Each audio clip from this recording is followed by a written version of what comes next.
everybody. Welcome back to Wappleville. Merry Christmas, Merry Boxing Day, Happy Boxing Day. Well, it's probably past Boxing Day now in most places that would celebrate that. But looky here. This is something a little bit unusual. Never done anything like this before. So these are from Apache Studios, right there. I actually have a couple of other files that we will be painting. So Armored Wolf, I think, well, I just sent you the pictures of the kitties. There's I think they just call it Cat Delph and Cat Ladriel right here. So I didn't have time to get these on bases, but who knows? Maybe we try to paint these up tomorrow or something like that. It mightn't be the worst thing in the world, but yeah, this they're almost kind of like bookends when you put them on a little bit of a base like this. So this is going to be pretty fun. Uh, the coloration on these, oh, that was so the neighbor. She knows that I do. Well, I have my stream sauce there, my medicine, and she knows that I love chocolate, so she got me a batch of these. So I think there's four different flavors. Oh, this one's tequila and lime. This says fire whiskey. This is a coffee liqueur. I forget what the other one is, but there's four different flavors, or four different boozes, or something like that. Because I brought them over. Let's see, some stuffing, some cookies and stuff. So yeah, we'll paint these up tonight. Now, what I was gonna do down here was water effects, obviously, because these guard the what would you say is it's the entrance right to the River Anduin and therefore Gondor, right? Or at least the entrance to Gondor. So we'll paint these guys up. These should be pretty fun. Hey there, Schluffuck, how you doing? Merry Christmas and all. Well, Merry belated Christmas. So, Schloop, I don't know. I think you were in the stream, right, when we were painting this. So that was pretty fun. Actually, let me make sure that we got our focus going on this right here. One secola here. Let me make sure we got ourselves. There we go. Okay, so this was super fun. And that's dry. Now, Armored Wolf, this is. So this was the video that I was shooting, and the whole idea is I wanted to get all this stuff dry so that we could do all of the freehand over the top of it there. So again, happy Boxing Day to those that celebrate that. I don't actually know what Boxing Day is. I've known about it for decades. Don't actually feel kind of stupid not knowing what it actually is. Now and again, these are from Apache Studios. Now you might be seeing these tomorrow. It's very possible. Um, Again, I'll see if I can get these on some bases here. I think I'm just gonna go with 50 mil bases or something like that on those, and we'll just put some rocks on them and some branches and foresty type stuff. So this is not gonna be terribly complicated here. It's going to be pretty darn straightforward. We are just going to take some of this here. I'm just using the palette, by the way, from the video. If you're wondering why it's got blue and stuff all over it, yeah, that's from the video. But what I want to do is put water effect down here. Obviously, I want to get some flocking foliage on here too. Yeah, this is I have to say this is these are some pretty darn good files here that were created again by Apache Studios. So Schlupfunk again, thank you so much for being here. I realize it's holiday time, right? It's late at night, early in the morning, obviously also for others. So I appreciate everybody being here. We're gonna try and get some greens in here. I got my perline black out there, which is gonna make a nice kind of greenish gray. We're gonna try and get some warmer grays out here too. And we'll be doing some darker glazes here, but glazes with different colors in them. We're gonna try the Payne's gray, Van Dyke brown glaze. We'll try Perline black, Van Dyke brown, darker glaze. So we'll be doing a whole bunch of different glazy things. So I hope that everybody could have a really, really nice Christmas, or at least just one that was kind of relaxing. Or both. I mean, it would be, both is fantastic. To be able to do something that's relaxing and have some fun too. So again, we are going to be putting some water effects out there. I'll just use the heavy gloss gel. I'm going to see if I can't maybe get some wave action there.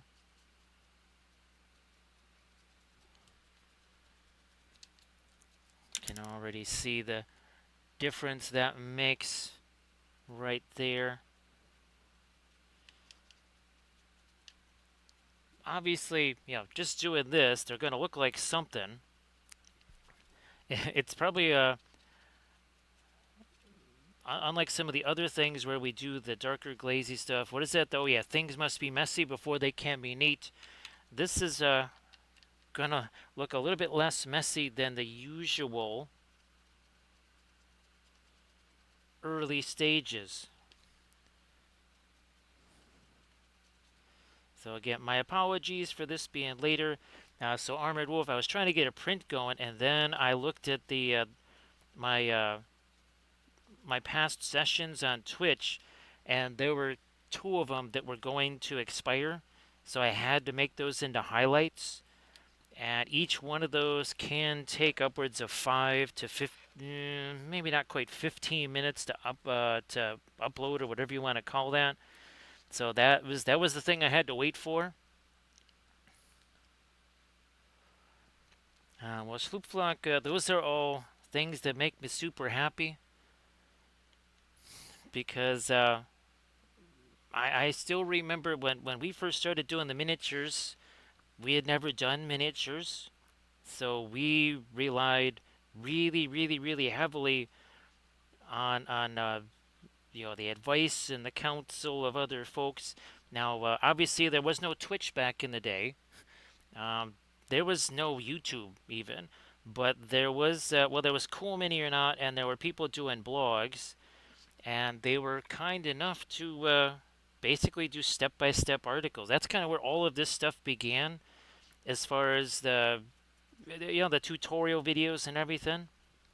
That all had its origins in other folks being, again, generous enough to take the time to show us, okay, here's some things you can do with basing that you never knew about before, or this material, or whatever. So if it helps out other folks, it's kind of one of those things where, what would you say, you're paying back all of the help that other folks had given you when you needed it, when everything was new to you.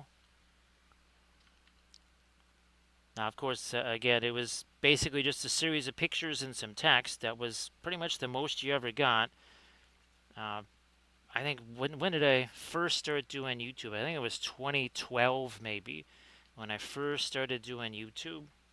Oh, by the way, I did expand this with just some of the bulletin board cork and my homemade texture paste out of the wood glue and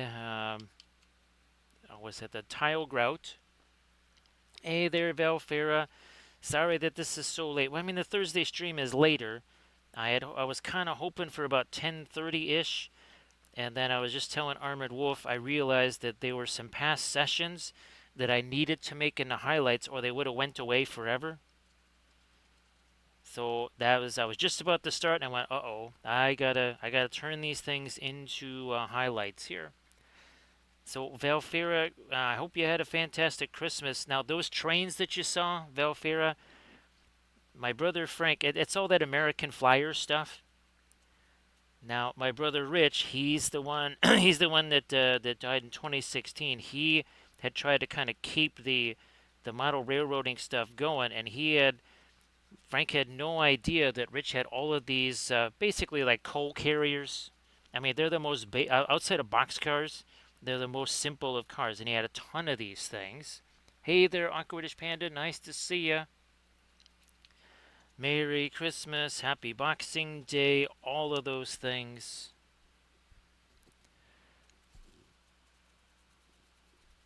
So, yeah, the he had at least like a dozen of those. I think Frank might have found some more.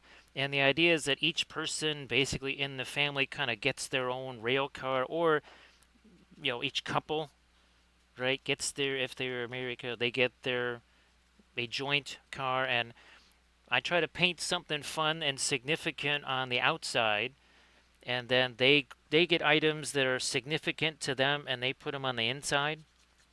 So obviously, ours is going to have it'll have a Wapelia spell brush because he can fit in there because it's a 28 millimeter scale, and of course we'll have a Kathy figure in there, and Kathy Jiro. And if I can make some more ugly dolls, we will do that. Hey there, Grand Oracle, how you doing? So look at this. So the neighbor, who knows all about our medicine and the streaming and how much Wapples love chocolate, just gave me a batch of I think it was 4 different flavors of these.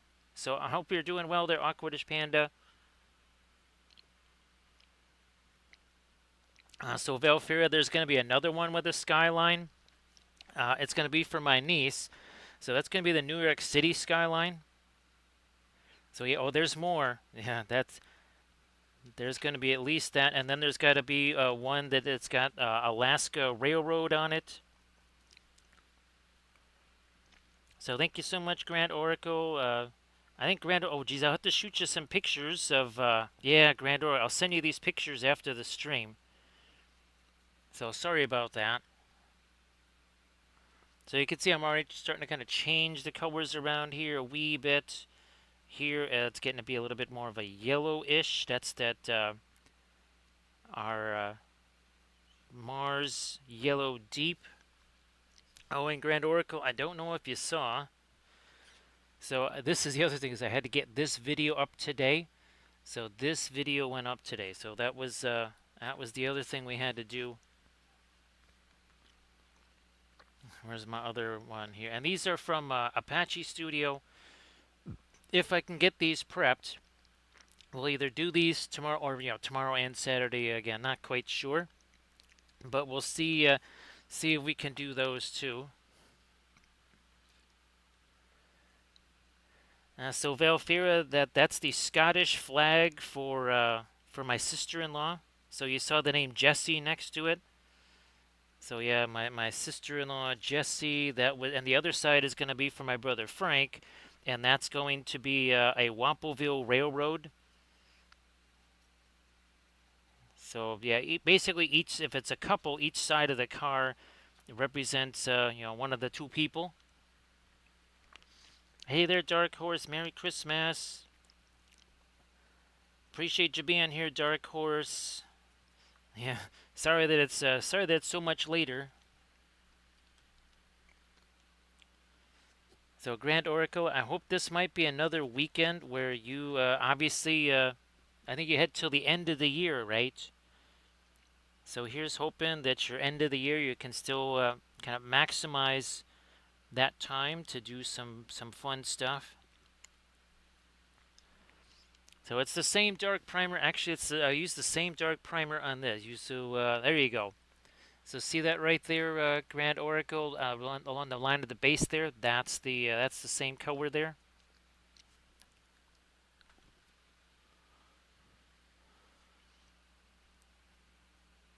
Now, Awkwardish Panda, what kind of stuff do you need to get ready to go? Competition figs, armies, all of the above.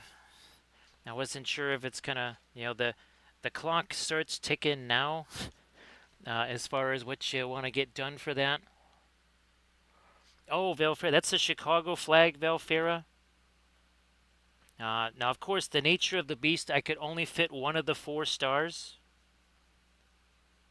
So yeah, that's the Chicago flag. So Valfera, when you see the one emote that's got a similar color with the sky blue stripes and the red stars, that's the Chicago flag.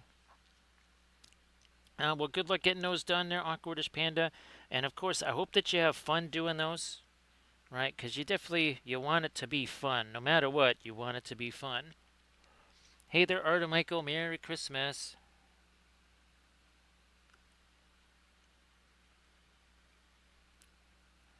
Yeah. Let's go a little later here. Let's go a little later. I also want to do some, some stains on these guys. And then, like I said, I'm gonna put water effects down here, and we'll put some kind of flocking foliage and other things on this as well. Just reasons.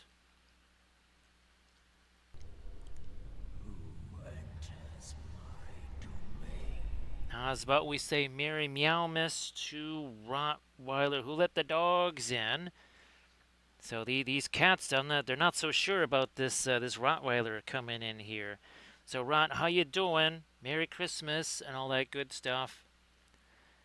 Hey there, Paintwater Sommelier. So Paintwater, Rottweiler, you guys want to share? I know you guys got links to share. Oh, happy Boxing Day there, Paintwater. Right? Well, obviously not anymore. It's the day after Boxing Day. Oh, thanks, Velfira. Believe it or not, that's where I went to grammar school. Yeah, that's where I went to grammar school. They first built that in '88. Yeah, that was first built in '88. Originally, everything was in the basement. That's where I did all my Boy Scout stuff too, Velfira. Thank you so much, Sarge. Appreciate that. Everybody, check out the Insta link that Rottweiler just posted and Paintwater. Please, again, post your links there in the chat too.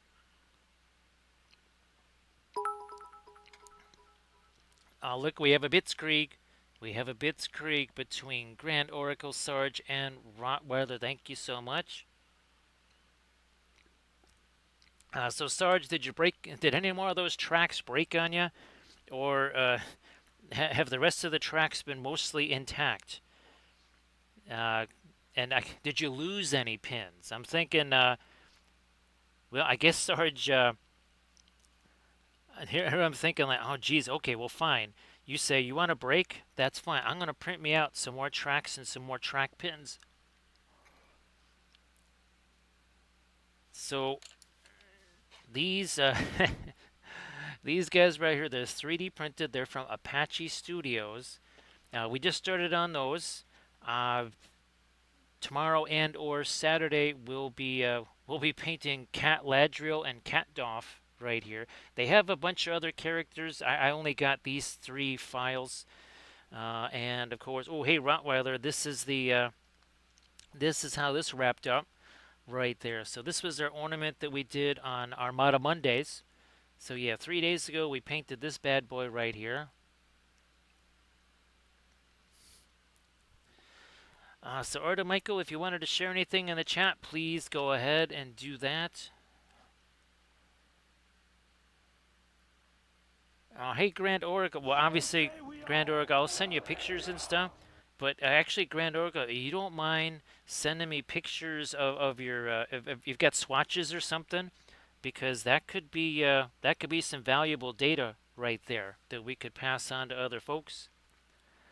Thanks so much, Grand Oracle. So Standing Bull's going to get themselves a gift sub. Thank you so much. Oh, geez, Sarge, sorry about that. That makes it a bit. That definitely complicates things. I just want to make sure. Oh, hey, we got the Lion Creative. Hey there, Lion Creative. Merry Christmas. Well, merry belated Christmas. Yes, I realize it's closer to the 27th now than it is to the 25th.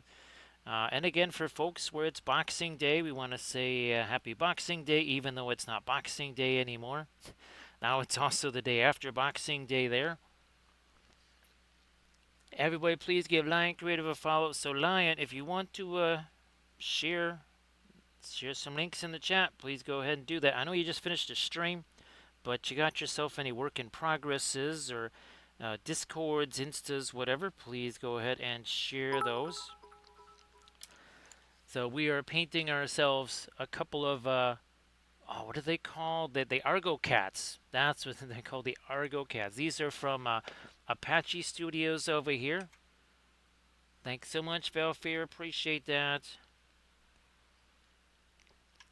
Here's a couple other files. I'm gonna try and get these ready to go for our next couple of streams here. So there's Cat Ladriel and Cat Doff right there. So yeah, I've never done it. Actually, have I ever? I don't think I've ever painted any chibi type stuff on stream, right, Dark Horse? So everybody, please check out the Insta link that Arda Michael just posted. And again, everybody, oh, hey Cheese Whiz, how you doing? Same thing there, Cheese. You want to post something in the chat? Please go ahead. And of course, thank you so much. Let me see. So yeah, let's everybody again. Please give Lion Creative a follow. Now, what we want to do here, I'm gonna take me some of that brown, some of this, and maybe a little bit more of that, and I'm gonna try and get a little different flavor in here. There we go. Okay. Because think about somewhere around here is one of our landscapes of Middle Earth. Well, you can even see it. Well, that's not the one I was thinking that it was. One second here. Where's my Argonath? Where did those go? Ah, there they are. So you can see there's a lot of warmer colors there in the Argonath. I want to try and get some of that going in here as well. Let me get back to my scene here. Valfira, ooh, geez. Well, our tiny little store definitely doesn't have that. If you shoot me just a reminder, I can maybe see if that's on Amazon or something like that. So how you doing there, Cheese Whiz? Sarge, you know my hatred of all things tweezers. I swear, me with a pair of tweezers, I can throw a piece of a miniature farther than Roger Staubach could throw a football.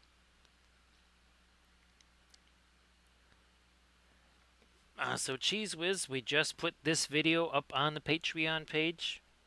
That just went up on there. So again, tons of freehand designs. This is part 1 of 3. So this video just went up on the Patreon page.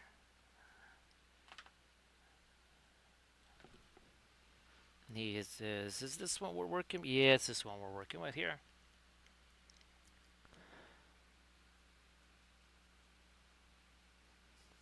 This has a little bit more. You can see kind of a reddish look to it. Then we're going to start hitting this with our with some glazes here. So again, thank you so much for the raids. I think what are we at? Like part of the way to a level 1, or did we get to our level 1 hype train? Just let me know. Oh, I don't have our other hype trains in here.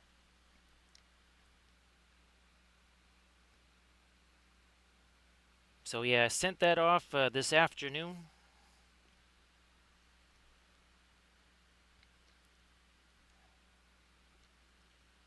Yeah, let's do some of that. So yeah, I may have to run out and get our other hype trains if necessary. I mean, we still have our original hype train cookie in here. And again, thanks so much everybody for all of the appreciate all the messages over Christmas. I tried to send everybody, some pictures of what we were doing at Christmas and such. Things definitely fall off the rails, don't they, Valfira? Including the mustard, and especially the mustard, maybe. So Cheese Whiz, I did make some angel cookies, but they all had to be used for, what would you say, for edible purposes. Yeah, I had to give those to the family and such. But there were more angel cookies made. Let me see if I can. I'll see if I can go here. Let's see. Nope, that's not them. That's not them. That's not. Oh, wait, nope, that's not them either. Oh yeah, well, here's there's the train cars in question right there.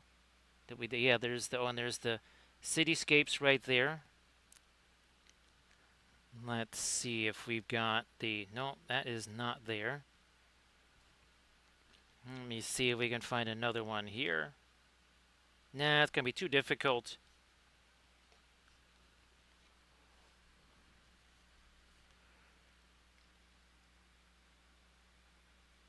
Yeah, Belfair, that's I guess the question is, does that get you on the naughty list? Doing something like that?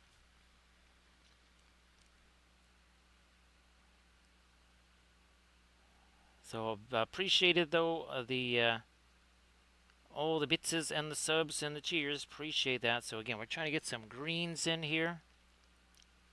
And again, there's going to be water effects down here.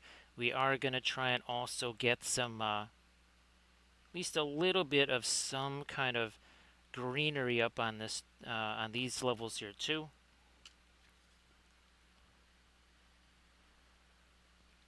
So Schlupflock, we are still doing the pre-glaze. Actually, what video was it? This one. Whoops, not the right thing. So I just put out this video, what, last week or the week before. This had pre-glaze in it, right there. And of course, the Skaven series also has pre-glaze in it. So it's just kind of where appropriate, we do one or the other.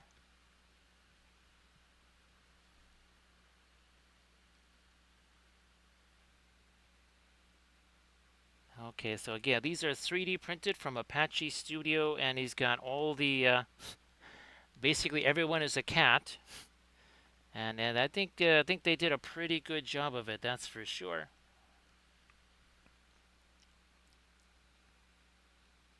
So again, yeah, it kind of depends what is again going on. Again, it all started with these guys because pre-glaze just was not practical. Pretty much on all of the Tomb Kings. Remember our chariots here, right? There's no way we're getting pre-glaze in there, much less sponges. So that's why we started going with the darker primer, and then that turned into kind of a handy thing.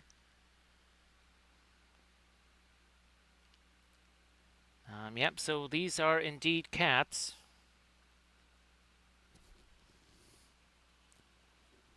Let me get a little more of that up here, a little more there. Now I'm gonna take me a different brush here so that I can try and get some lighter stuff going. Let me see if this will actually work here. Take a teensy bit of that.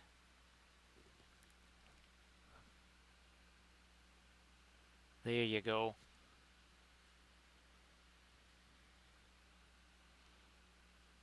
Yep, the autocorrect monster is very fierce and relentless. That's for sure.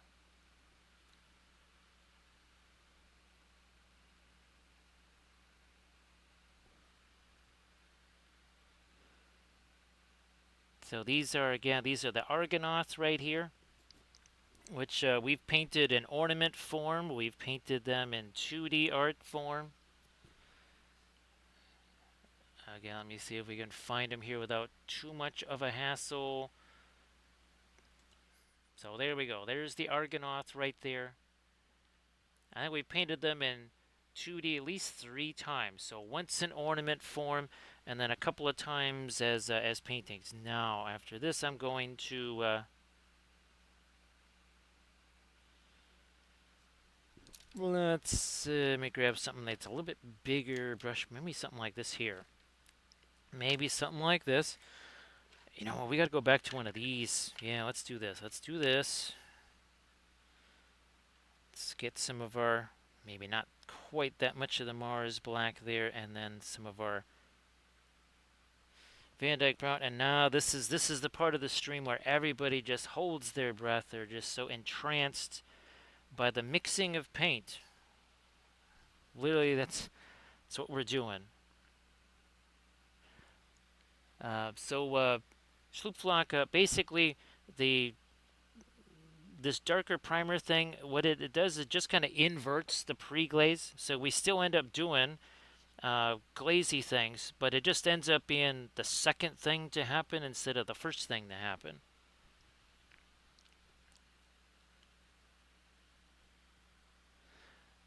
Solum, I'll have to look and see, but they do have a Boromir. So, and they also, I forget what they called Gimli.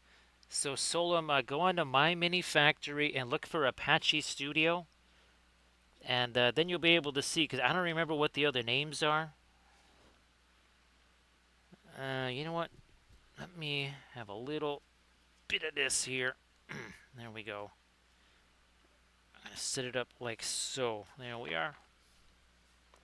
And again, there's we might be doing Cat Dolph tomorrow.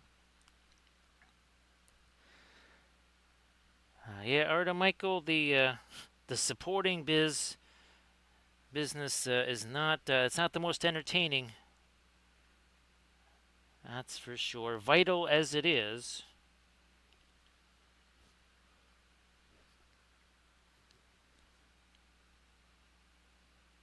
Get me some of that down into here. So again, you can see that just kind of seeping down into all of our wee little crevices and such.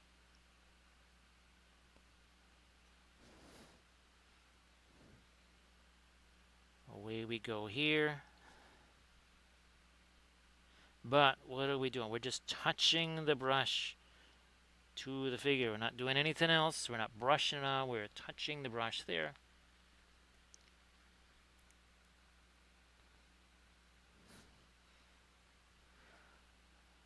So again, I hope that everybody's Christmas was as fun as it could be. I also hope that if you had to travel back and forth for it, that the travel wasn't too much of a hassle. Now here, in some cases like that, I wanted that to mix together, so I didn't mind kind of tap tap tapping a little bit. Again, look at that. See how that's just gonna do its thing there. Look at it, it's just gonna fill in all of those crowns. One shot, and that's it. One shot and done.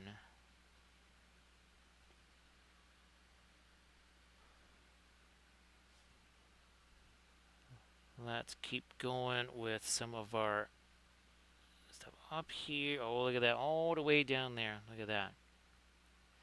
Doing all that mixy stuff, glazy stuff. So Valfira, it went from kind of a situation where I was just kind of scrounging just for food to on Monday I did a slow cooker thing. So I had chicken, all the other the stuffing, like the usual things that I make in the slow cooker, and then then I had the food that my sister sent me home with on Christmas there. So all of a sudden we went from just kind of scrounging up whatever all of a sudden to living high. Yeah, we were living high there, Valfira.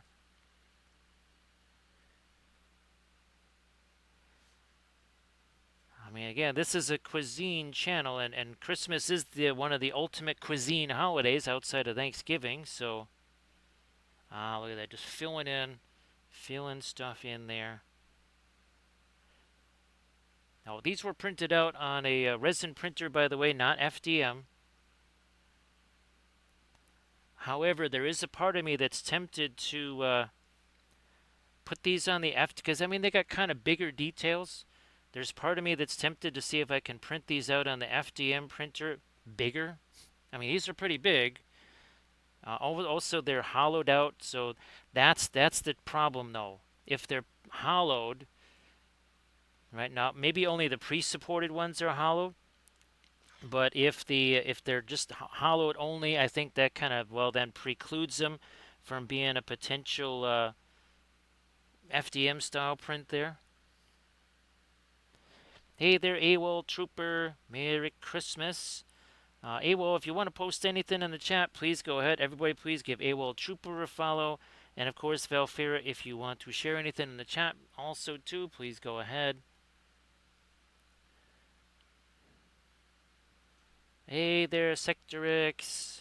Great to see you. So Sectorix, I thought for sure I sent you a message there on Christmas, and then I looked and I'm like, wait a minute, how did this not get sent? So sorry if you didn't get a message till today.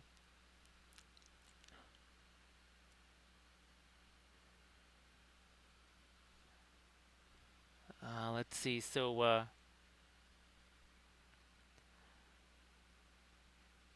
yeah, it was. Today was one of those days where the last couple of weeks of all-nighters and everything else, well, that there was we had to try and do some kind of recovery from that. So see you in a bit there, Cheese Whiz.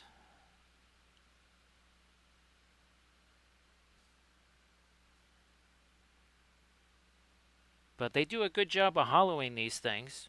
That's for sure. You know what? Let me do a little something something here. Ah, there we go. Yeah. Yeah. Stroll on back to this one real quick here. So everybody please check out that Discord link that AWOL Trooper just shared. And everybody please give AWOL Trooper a follow while you're at it. So that's fantastic, AWOL.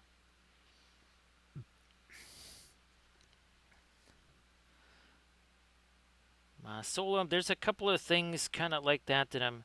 Oh, and well, Sectrix, I think you were in the stream when I pretty much determined that it was trying to put those take those files and convert them from what is that the not the MP4 MP3 I think it was, or no, MW3, whatever it is that you convert into an STL. So basically an FDM style file into a STL.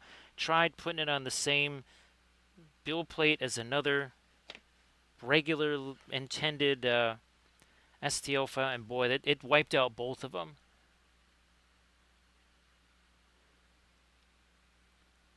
So again, everybody please give AWOL Trooper a follow. And of course, Paintwater, I don't know if you had a chance to share your stuff in the chat yet, but you want to do that, please go ahead and do so, of course.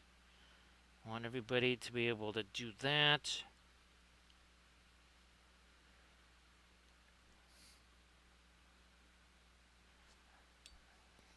Bring it this way.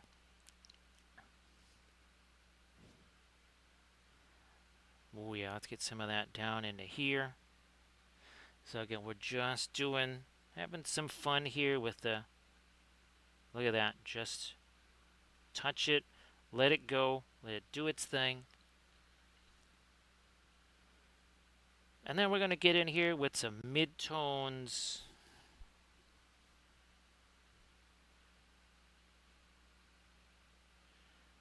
Get some of that perline black so we can do some greens on these guys. Oh, by the way, 38 minutes ago, these had no paint on them whatsoever. None whatsoever.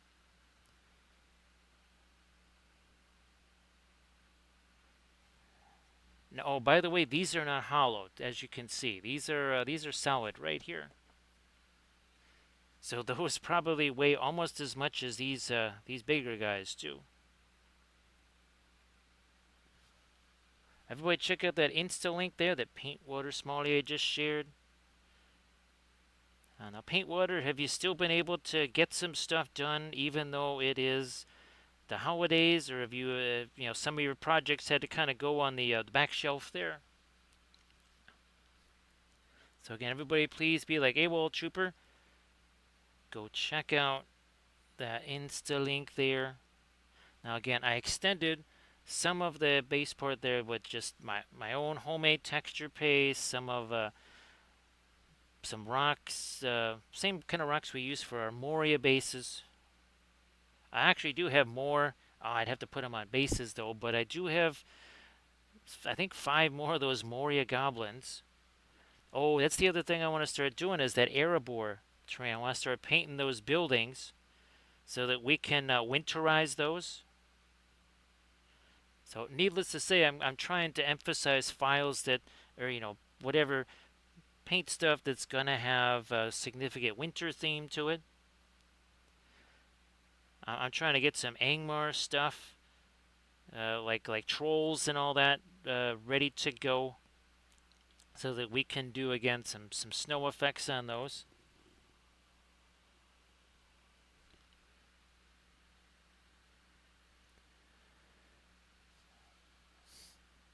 That yeah, paint. What I've heard that there's a lot of pieces in those, and I guess I don't know. Is there a limit to how many of those flaming brands you can have to get your pluses to the whatchamacallit there? Now, let me see. Where's my? I already passed them by. Holy smokies, there. So yeah, paint water. Also, too, I did do some tutorial vids on the bases and such.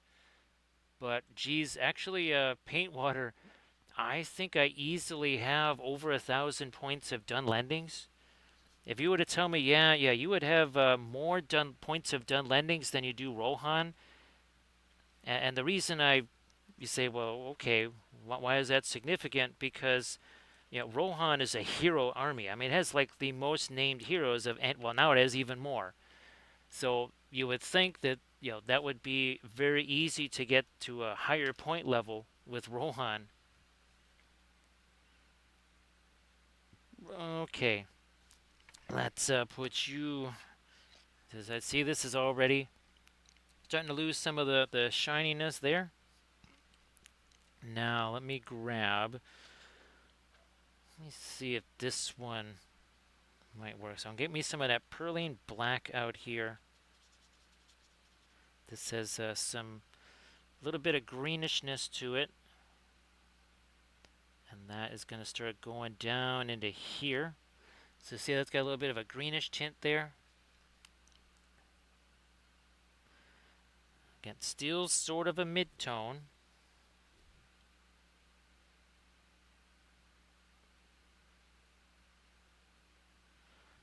There. So again, that kind of a like it's being stained, right? Because there's all the water that's going to be happening down there. And get me some of that into here. I will use you as a blending brush now.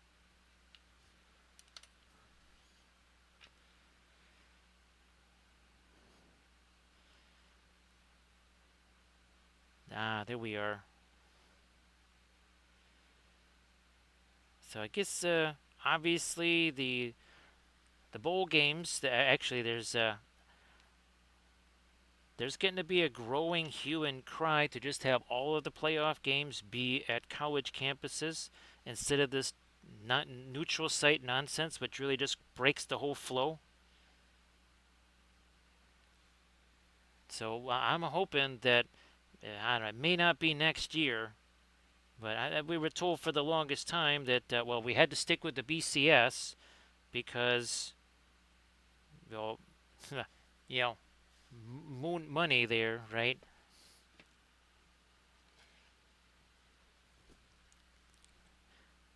We might want to wait on this one here, and well, I think I can work safely in this area. So yeah, we already have some greenishness going on over here. Why are you doing the green? Well, it's by the water there. You might have some staining on the rocks or more vegetation there or moss or something.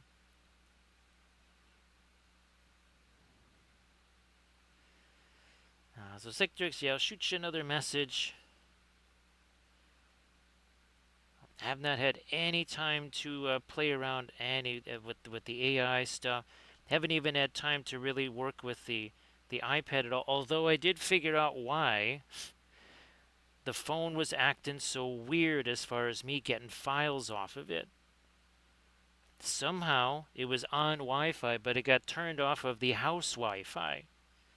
And for Google to be able to back up images to the cloud, you have to be on your home Wi-Fi, which I thought I was on the entire time. It turns out I was not for weeks, as in maybe a couple of months. It's like actually maybe 3 or 4 months. Like, how the heck did this happen? Because I certainly didn't turn on myself.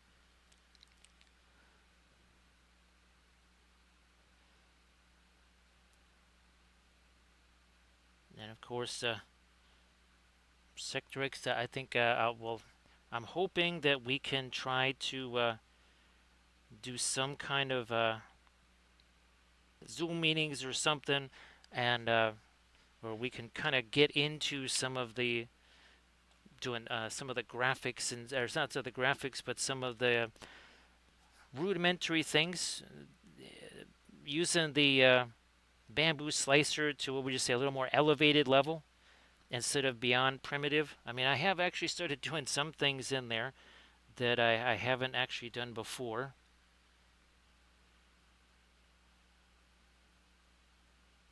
Now we'll take that. Where's my other brush? I got two of those. I can use there. I'm gonna use this other one as a blending brush version. Ah, there you go. There you go. Look at that. Looky there. Where are we at here? There's my brush. So the Argo kitties here. Really, some very unique files, that's for sure. Here, let me do this. There we go. And let me get this out of the way. Also, make that lighter. Ooh, blending brush, blending brush. Maybe I'll use this. Yeah, that's gonna work. So you can see we got kind of a green slash brown next to each other there. Green's starting to get a little bit lighter. And you can see all the while it's still mixing. Hello, little hobbits. Spark my gun, John. Thank you so much, Super Shotgun. Appreciate that. It's like, so, man, the what's in that pipe weed? They didn't look like cats before, man. I swear. Maybe I do. Maybe the hobbits are right. Maybe I've been hitting that pipe weed a little too hard. I think one of our last rolls of the big Gandalf 6, we actually had a big Gandalf 6. Ooh, that's pretty close. That's a 5 right there. So thank you so much, Super Shotgun. Appreciate the follow. Obviously, Gandalf does. Obviously, Gandalf appreciates that. So what you saw me doing with the darker glazes and all that kind of stuff, that is what's going to be happening here in the next episode of this. So things like the hair, right, and some of these parts of the golds on the cloak and the crown, that's where we're going to be doing some of the same darker glaze type things like we just did on the Argo kitties here.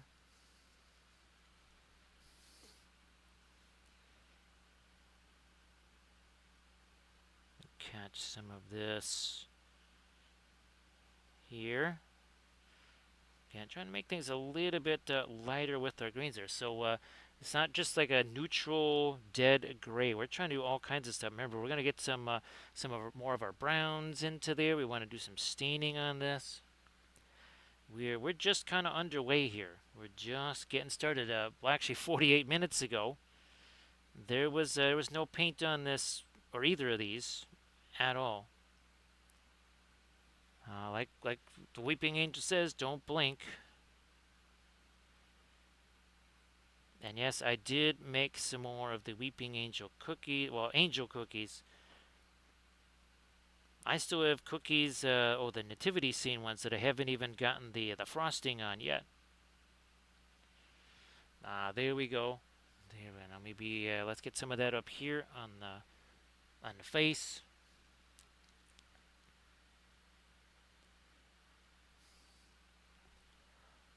Again, sorry if I missed any chats there. My apologies. Also want to get some of that blue-ish stuff going on. So maybe no more of the green there. Let's switch to the other kitty here. Let me switch to this kitty with this. Again, very much a neutral kind of mid-tone green. We're going to use our other brush. Here's a bit of a blending brush. Try to get some more of our lighter mid-tone right here.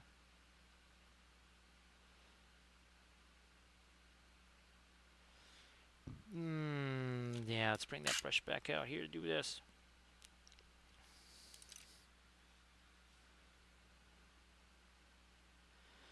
So Sectorix probably gonna, geez, I was hoping to try and at least do some kind of filming with that Galeri airbrush to tomorrow.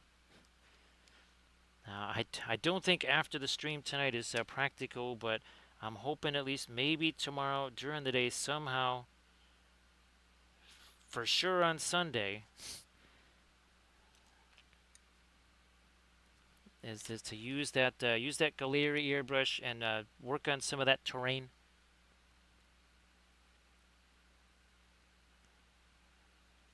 Again, I don't expect fabulous things from that airbrush, but hopefully it proves to be useful. Look at that. See, we're getting some good. Now we're gonna get some of that. See that reddish brown? I'm gonna try and get more of that up in here. So we'll have a red slash green, a little bit of a contrasty stuff going on there.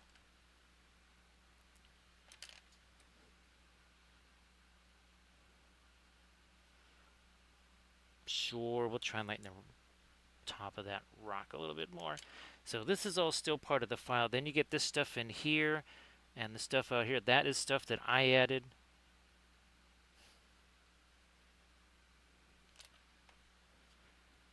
And again, it was just some bulletin board cork and my own homemade texture paste, wood glue, tile grout, and I've got, well, now I got a bunch of videos featuring that because that's been well, way more economical, but I think it's actually stronger, and I think it dries faster too than say the Vallejo stuff, and it costs a fraction. And by fraction, I mean I almost mixed with just a few spoonfuls of it for pennies on the dollar, almost as much material as you would find in a $13 to $16 container of the Vallejo or whatever. I'm sure if it's MIG Ammo, 8K Interactive, or GSW, whatever, I'm sure they're all in that same kind of price range, and they're all kind of the same stuff. Actually, that's the other thing I was thinking about is do I maybe mix uh, some of my modeling paste, Valfir? I was thinking about that. What if I mixed modeling paste in with my tile grout? So now it's even stronger, right? It's got even more volume to it, but now it's maybe not quite as texturized. So that's something that I was kind of pondering there. So I want the see. I'm trying to bring out the stain right there. We're still working with basically a dark middle tone. This looks really light right now. Ooh, when we get into the actual light stuff, well, you'll see it. You'll see what actual light is there. So again, we're trying to do this blending brush again. There you are, and there you go.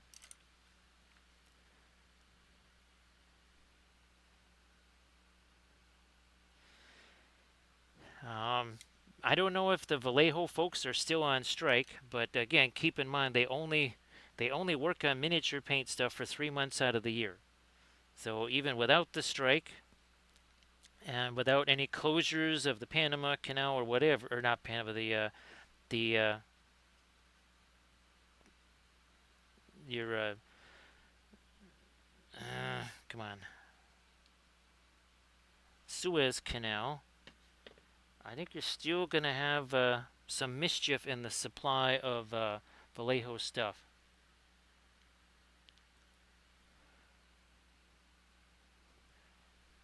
So paint water, obviously the new plastic stuff is, what would you say? It's like all the new GW plastic stuff where there's a significant number of parts now to things. Whereas, you know, typical Lord of the Rings figure was maybe either a one piece cast or it was pretty much one piece and you stick an arm on. Because I saw Grant Oracle's question there, and that got me curious too. And also, too, I guess if you want to see War of the Ring in the theaters, you better go quick because, well, I don't think if it's still in there at all, it ain't going to be in there very long. So that's going to be a direct to oblivion, I think, type of movie right there. So again, see, we that's got a little bit more of a brownish tint to it right there.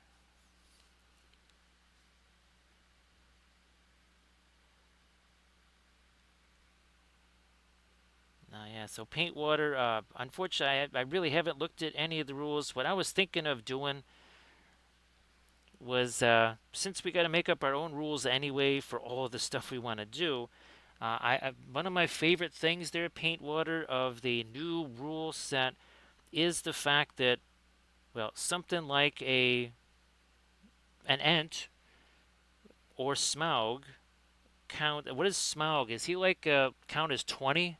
Their paint water. I, I remember the people that were trying to predict in advance, like, oh yeah, Smaug might be like a 10. I'm like, no, Smaug is gonna be like a 30. So yeah, see some of that brown working its way into here. Now actually we'll mix that with our greenish gray.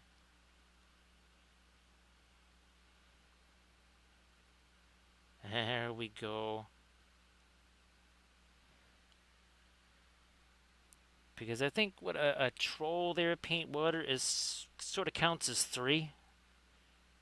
Now I don't know if they distinguish between, say, cave troll, like a Mordor troll chieftain. Maybe he counts for 4, something like that.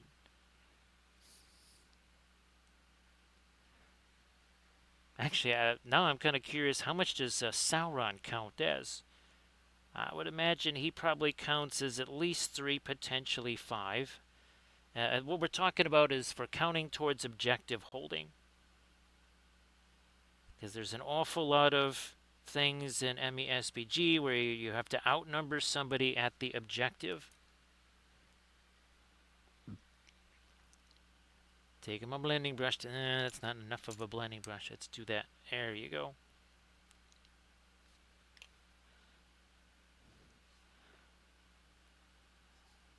I already did some of those. Okay.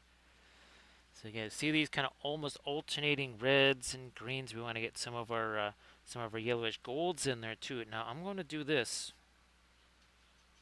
Now I just put some of my radiant turquoise on that brush, and we're going to see if we can infuse a little bit of a bluishness here in our Argo kitties. There we go.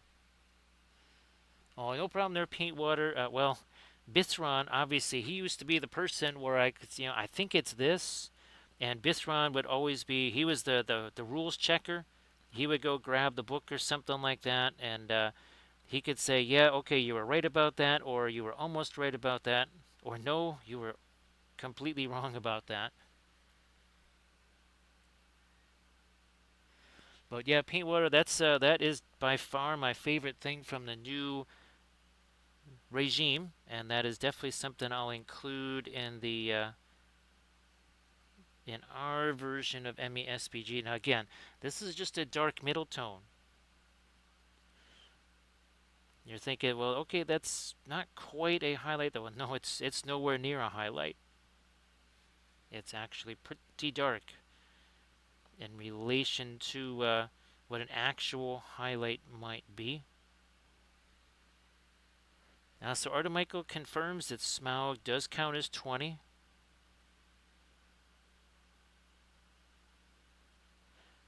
The only reason I even was thinking about that is because, well, Smaug is one of the. I've got that 3D printed Smaug that we did a couple of videos showing how to do all the, what would you say, the fixing of the gaps and everything else. Now we're going to try and get a little bit lighter in here too. And then, of course, we did the massive, massive base on Smaug.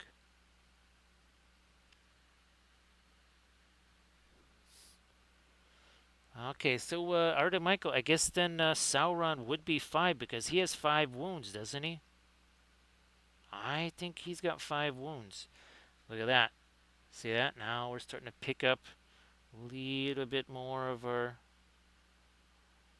little more light there now. So thanks, Art Michael. Appreciate that.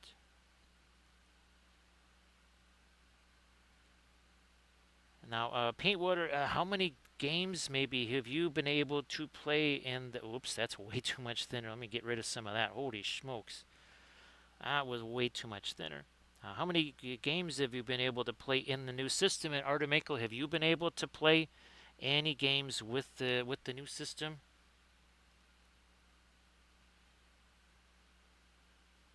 I mean, obviously, many similarities, of course. Do I want that to be the light side, or do I want that to be the? I don't know. We'll just keep it as is for right now. You know what? That should probably be a little bit lighter. Where's my blending brush here? There's my blending brush. Again, I like the some of the staining there, but this surface can't just be only light right at the edge.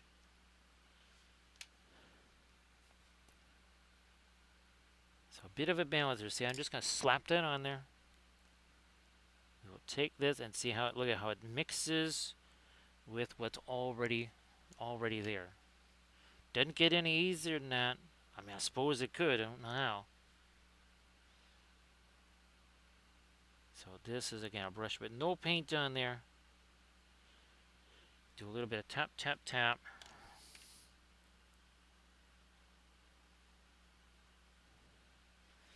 Blending brush again. Here we are.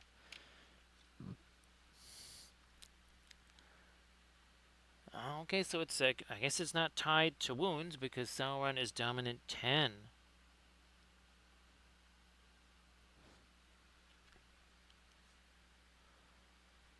Let me see.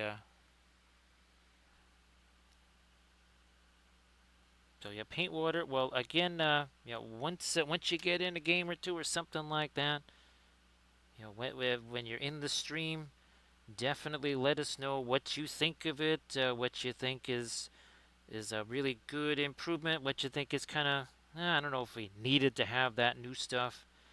I think it's the intelligence characteristic paint water. I think that's the new one that's somewhat specialized, if we want to use that phrase. It doesn't come into, well, I guess, like if you want to try and hurl, because they changed the way hurl works, right, paint water?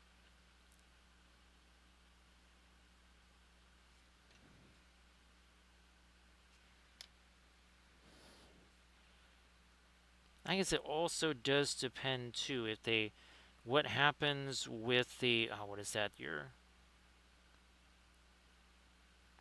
legendary guys or something like legacy, whatever's.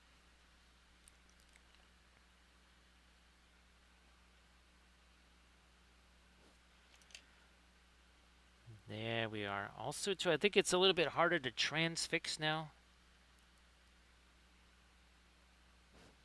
I think that's it. So see how we're making this a little bit lighter now? And I'm just sticking with this, a big old craft brush right here. Eventually, we'll start getting tighter and tighter with this. Use a smaller brush. Oh, and by the way, still not the lightest light yet. I mean, it's lighter. It's at least now it's a light middle tone. It is not a highlight color though.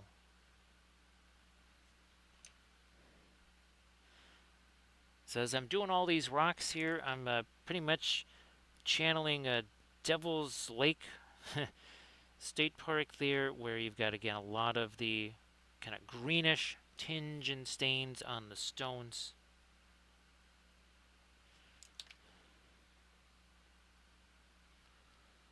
Now I suppose I should have maybe put these on my little our little holders that we have from Battlecraft supplies, but I think actually all of my weighted ones they got something on them. I think they're all in use there. And I got a lot of the smaller ones. I do have other larger ones that I could have get some weights in. I just did not have the time to do that.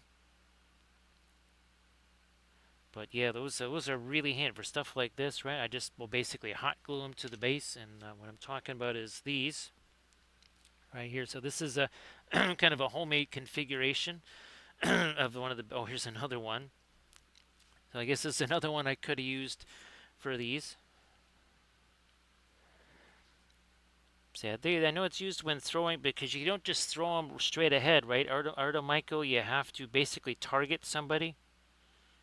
And I don't know if it, I don't think it kind of hits a whole line of guys either. I think it only hits the target or something. There we go. So now that's going to stand out a little bit more.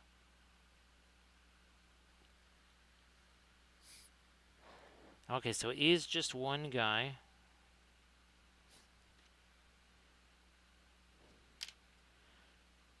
And we're doing this.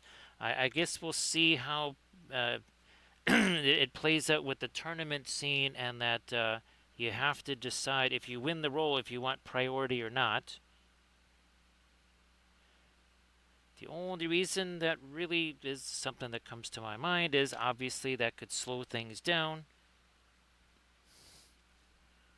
Not that anybody would intentionally pretend to take way longer making a decision to run out the clock on a game. That never happens.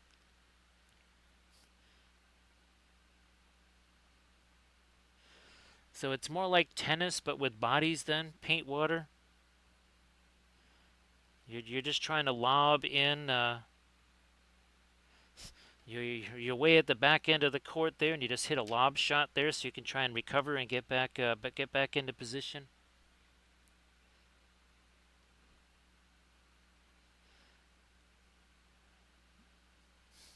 Blending brush once more.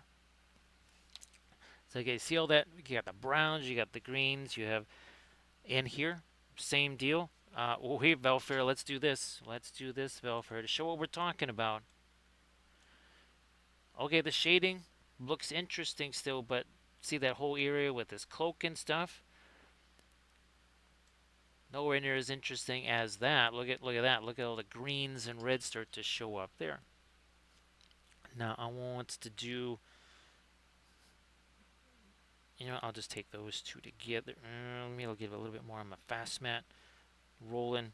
So now it's got a little bit more of the yellow in it. Still not a super highlight color or anything like that.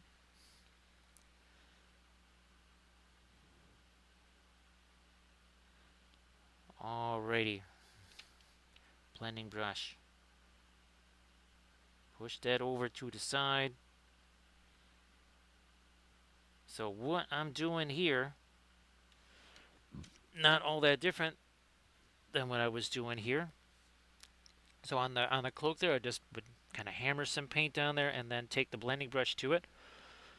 So you can kind of see what that was like on a much smoother surface. And we also did that on stream with this, like the clouds and such. Definitely would plop that paint down there, take the blending brush, and then end up with something a whole lot smoother.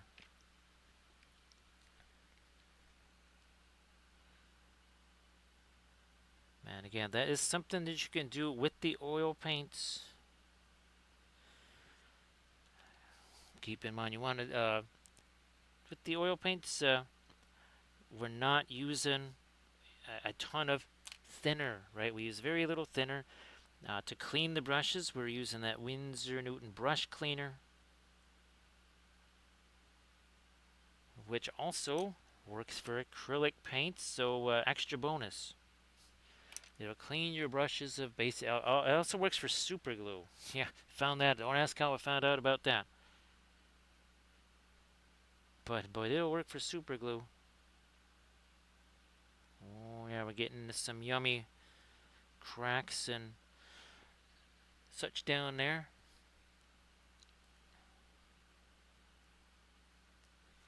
It's my blending brush. Here it is.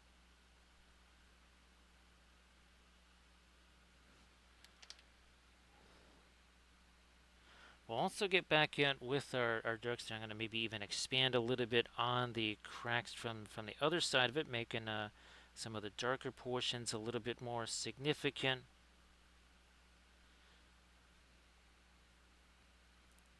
Nah, that's too much. It's almost like we have an eraser. Look at that.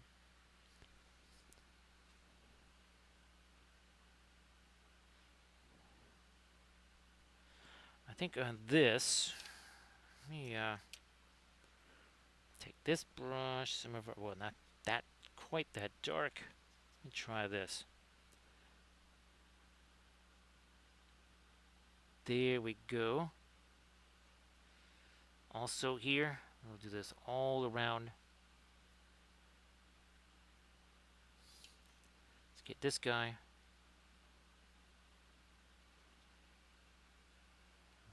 Good to go there.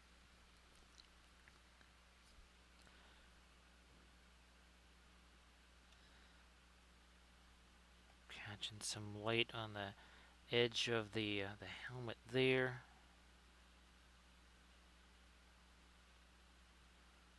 Sure, a little bit more of that warmer gray in a few places.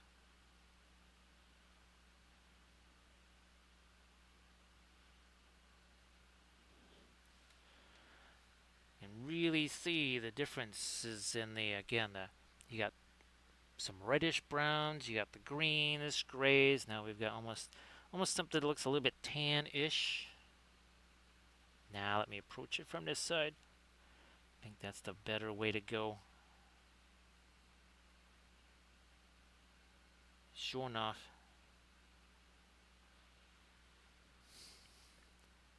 Got shadow there, so let's maybe not fool around with that too much. So yeah, this is an area I'll come back with like my lantern brush. Also was thinking about trying to do some of the Payne's gray or indigo mixed with Van Dyke brown. Now let me, I think we got ourselves. Actually, that wasn't a support nub. That was just a piece of my gravel up there. It looked a little bit suspicious for a support nub. Okay, where's my blending brush? Here you are. Look at that. See that? Mixes in with the green right there. So again, the neighbor, not too many hours before the stream, dropped off this. It's a new form of medicine in the form of like the little chocolate liqueur things. Yeah, there's 4 different flavors. I don't remember what the fourth one was. I thought I grabbed all 4. I only turned out to be grabbing the 3.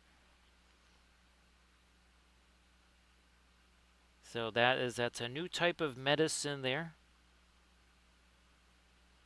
Again, it's not for enjoyment. It is strictly for the good of the stream. Yes, it has nothing to do with enjoyment or whatever. It's all for. It's a selfless sacrifice for the stream. It's for the stream.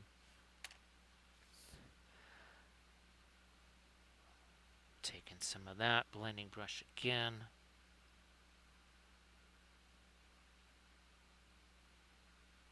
Yep, some more of a light up there on that helmet there. Hey, Mom, how you doing? So, Mom, everybody say hello to Mom. Merry Christmas and well, happy belated Boxing Day also. So everybody say Merry Christmas, Happy Holiday too.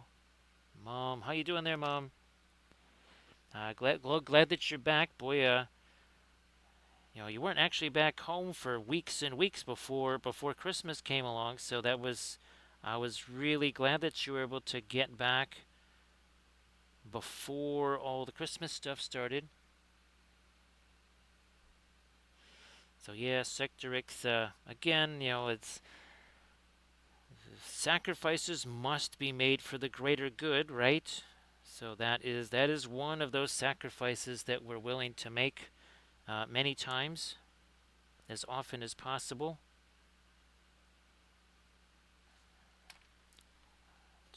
Yeah, let me try and light that up a little more there too. So again, Merry Christmas, Mom. I think you saw I think I sent Recoil almost all the pictures. There might be some others that I might have missed. So see, even Sectorix, he said, you know what? In solidarity, Sectorix said, you know what? I think I should also sacrifice as well. So again, we all need to make sacrifices sometimes.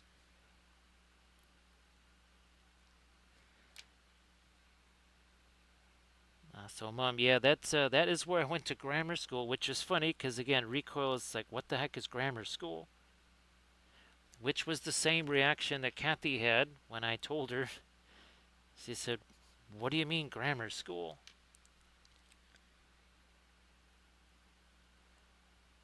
Okay, once again, blending brush. Here we are. And again, we're not yanking it like that. We're doing this tap, tap, tap type of thing here. That's how we're doing it.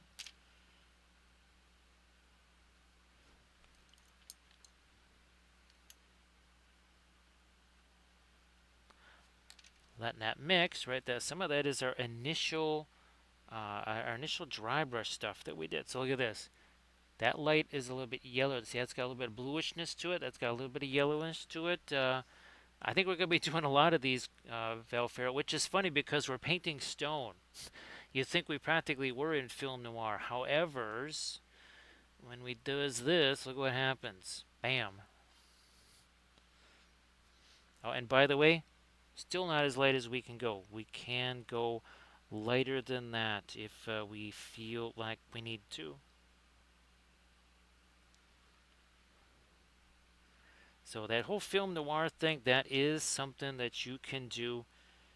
Actually, yesterday my brother-in-law, he was trying to show me some things. He also has Procreate on his iPad, and what's hilarious, I've been saying I haven't been able to get like go into Procreate and bring up the photos that like the couple of test photos I took with the iPad. Well, he was having the same problem. He's like, I can't get any photos in here. Where the heck are my photos? We still don't know what he pressed, but all of a sudden, all of his photos showed up in Procreate. That was the darndest thing. So yeah, no idea what he did. Which again, maybe not the most helpful demo right there, but appreciated the effort. Now this does have a little bit more of the blue in it here. That would be the sky blue. So a little bit turquoise in there. So that's the radiant turquoise from Gamlin. And no, I have not had a chance to look to see. Again, we weren't going to get the Gamlin manganese blue because, well, we already have it, just in the form of the fast matte colors. Oh, there we go. So we got some of that blue right next to some of that reddish brown.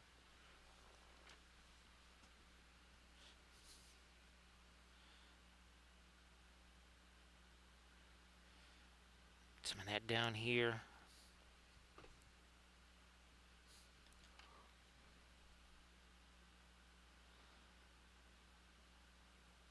Yeah, let me get some of that up here too. All right, blending brush.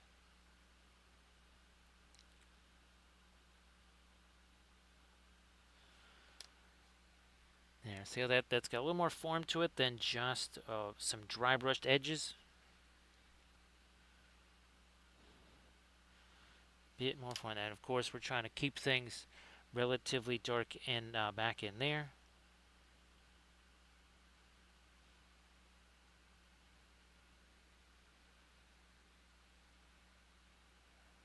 And some more here.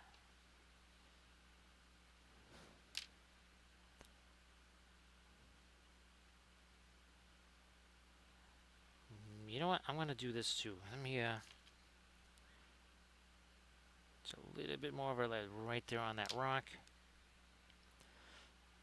And again, I was mentioning it earlier, once these are all dry, some sort of water effects, I don't know, well, that was interesting. Let's, uh, let's see what we can do with our oil paints to take advantage of that. I mean, just plopped some paint on here. And again, I could still do some, I still have probably some of my glaze colors in there. Uh, yeah, that's still got some of the some of that darker color in this. So we'll take some of that and we'll do. We'll try again. Some darker glaze stuff in there. We'll just kind of let that set for a while right now.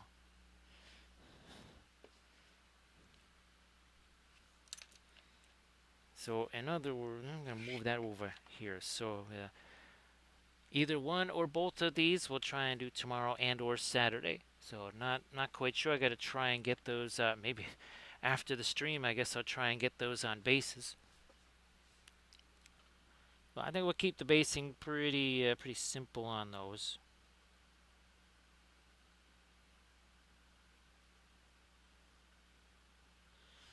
Actually, you know what? Let me see. I think that is just some support stuff there. And I think it is. At first I thought maybe it was some of my gravel that worked its way up there, but no, it looks like, well, that almost feels like a piece of gravel right there.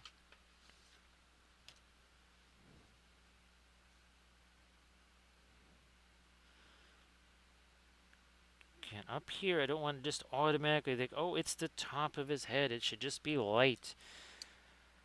Well, there would almost be a lot of staining there. I kind of do the same thing with vehicles sometimes. I don't think we have too much stain, but obviously the top surface, well, that would be collecting a lot of water and such, right?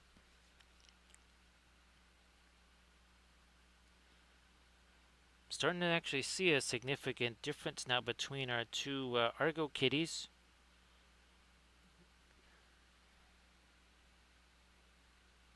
And of course, let's see, 1 hour 21 minutes ago, these were just primer. There was no paint on them at all. Don't blink. I think I can use maybe my larger blending brush down there. Now I want to get some light down here. Maybe not quite as light as that, but I didn't want to do too much down here because, as you can see, I'm kind of sticking my finger on this. But we'll just throw something down here. Little something. So some of it is the bulletin board cork. Some of it's my texture paste. Some of it is rocks and gravel. And that is the coarse urban rubble or something like that. That's what I use there.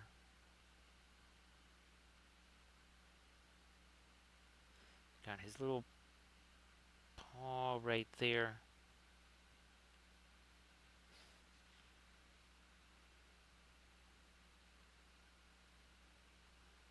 Maybe that should also catch a little more light.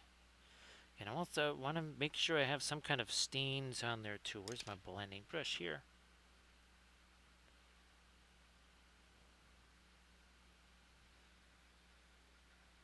That's better.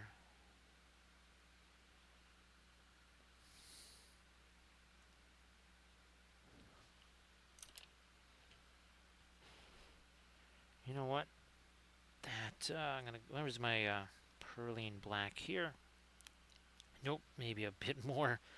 Making that dark. There we go.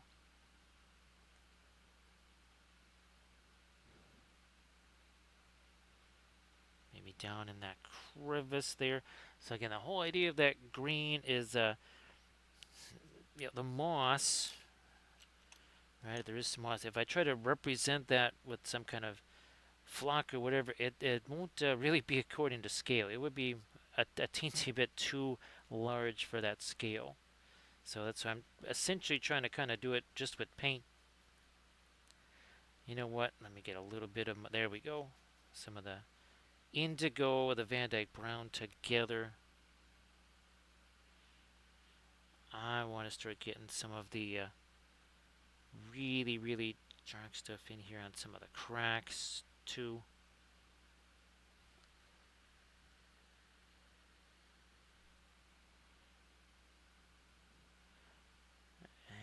And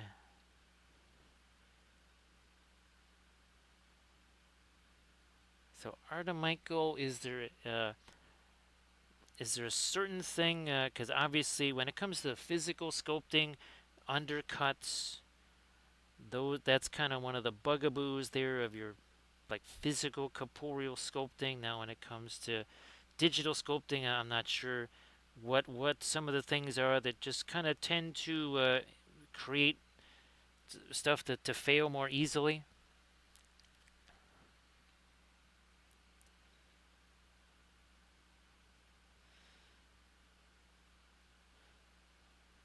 I guess Art of Michael.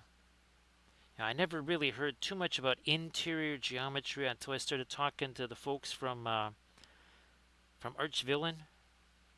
That's when I started to hear more and more about interior geometry. So I wasn't sure if just the sculpt by its nature, like this one, I think it's fairly easy to have decent interior geometry on that, but there's some files that are just so complex or just the way the pose is that it might end up with some very hazardous interior geometry when it comes to hollowing.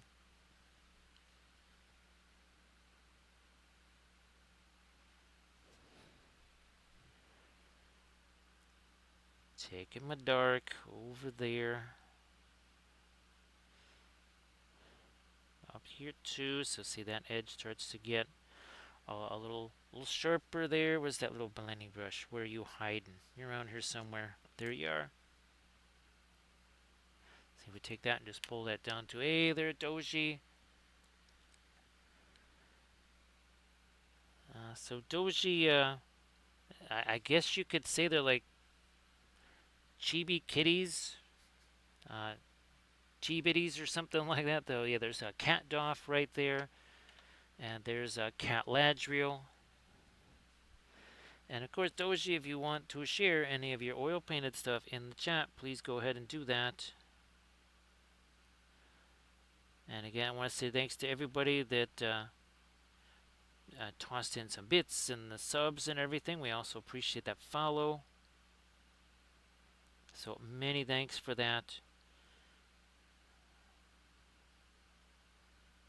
Yeah, that's a major help. Well, that's how we get crazy files like this to work on, right? That's that's how we can go and secure crazy things like these kitties here to paint on stream. So Doji, I don't know if you had a chance to check out the latest video here. A lot of the things that we're doing now is some of the same exact things we were doing on this, and then of course we're going to work in the freehand on that, and then this guy's all dry now and good to go. So that was wow, that was super fun.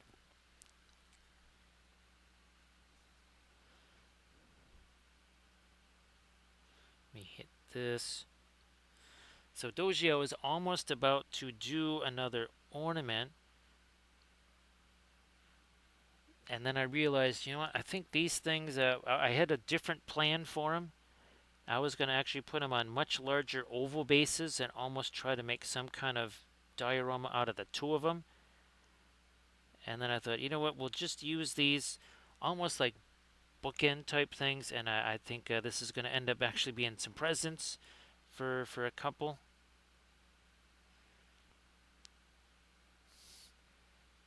Yeah, they moved to a new location last year with 5 cats, and now they have well, they almost had all 5 of them.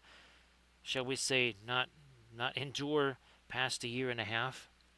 So I think they and of course they are huge Lord of the Rings fans. So I mean this is a nice little combination of the two. So I think for them it'd be a perfect thing. See what I did there? Yeah, you think it's usually just Grand Oracle and Surface Tension doing all the puns and stuff there, but what did we just drop down on you like an anvil? Yeah, we just did that.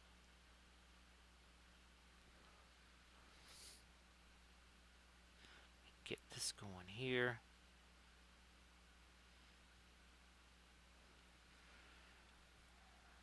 And then we'll also, like here, say we got this. Okay, when we're doing our ships, a lot of times we have something like this. We just say, oh, you know what? That's maybe where you would have some kind of staining or whatever coming out of that. Because the water just sort of collects in there. Like say here. See how we're doing some little streaks right there?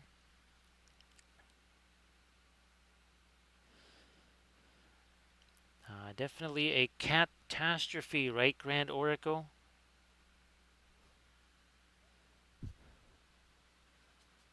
You know what, let me get a little bit more of my indigo into the Van Dyke Brown here.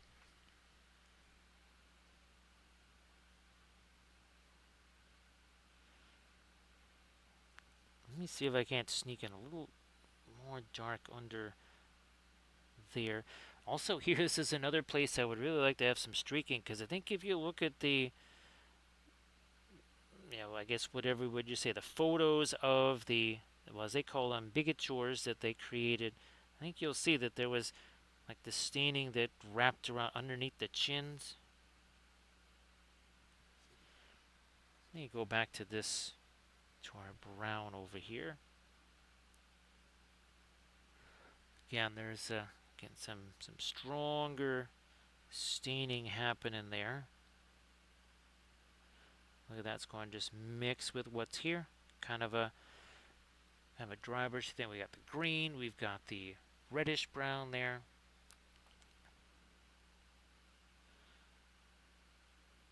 Thanks, Armored Warfare, posting a link to the Instagram and to the YouTubes. I will be trying to take another one of our videos and turning that also into a YouTube video.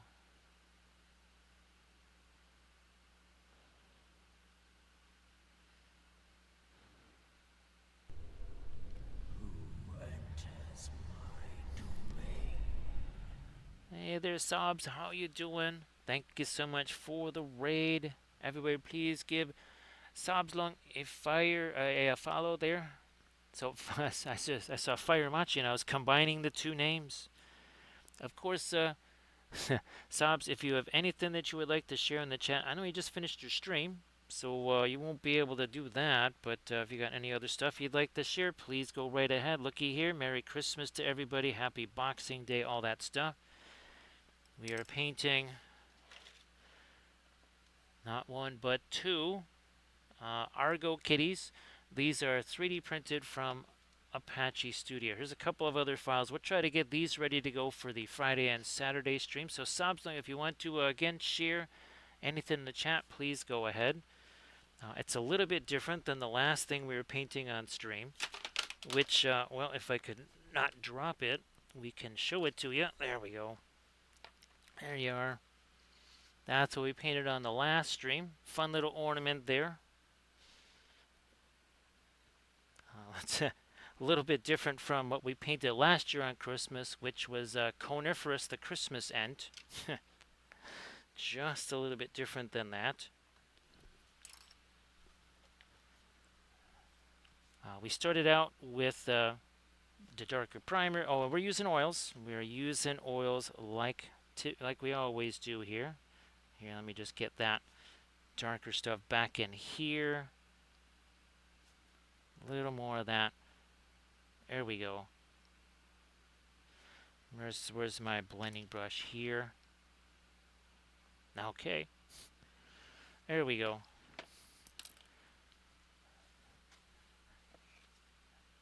So again, I just prepped these today. I was going to paint them a little bit different. And again, some of our usual things that we're doing here. We also do some terrain. These have since gotten all of their flock and foliage. We have also been doing some 1800 scale ships, but we've also done 28 millimeter ships for our coursers of Umbar. And of course, we've also been adding more to, we've doing our Necron ships, but we've also been adding to our Moria army. So we've been painting a whole bunch of goblins and stuff there. Yeah, so Sam, you want to share something in the chat? Please go ahead and do that, of course. And everybody, please give Sabslung a follow. So yeah, all this is wet, and it's the same thing as what we were using on this. So we've got some darker blue already in place, basically Prussian blue. Then we take some of our lighter colors, we just sort of dry brush them on. Then we take another brush that has no paint on it, kind of like this, and that's what we were just doing here. We were doing, we call it a blending brush. So the same idea on here, doing that on here now. Hey there, Aaron, how you doing? Great to see you. So Sobs Log, this is a kind of a fun thing that we like to do around the channel. We call it film noir. So you can see there's like a reddish brown there. You got a little bit of a greenish gray. That's got a little of a yellowness to it, and there's even some bluishness there. Now watch what happens when we do that. You still have some shading there. I mean, it still looks like stone, but boy, you lose a lot of the interesting stuff there, don't you? There's a lot of interesting stuff here. Let's bring that back. Well, let's use Alex here. Yeah, let's use Alex the Cave Troll, and we'll zoom in on him a little bit here. So, again, we've got that orangey stuff there. As soon as we kill that color, the object source lighting is completely gone. So when the color comes back, we have our source lighting back. Let's use this one right here. All kinds of color. Look at, there must be tons of contrast on there, right? Or not. Look at that. That row barely has any kind of shading on it. Even over here on this side, watch what happens when the color comes back. Boom, looky here. Look at that. Red versus green. That's a color contrast. That's not really a value contrast.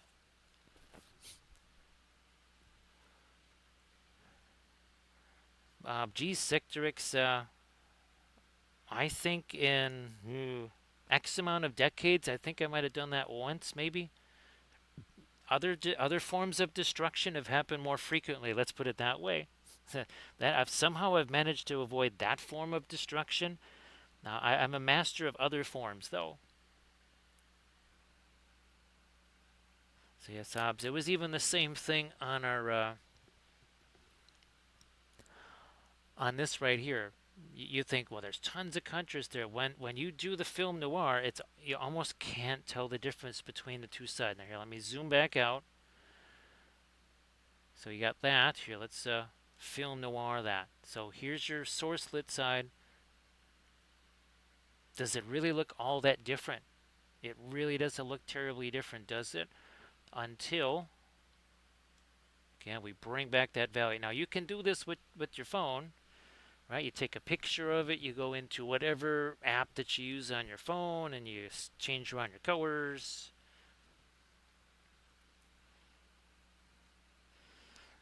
So with Sector X, I'll try and shoot you a link there, or a picture of what they sent me, the Galeri folks, because there was definitely some other things, some other gear that they sent.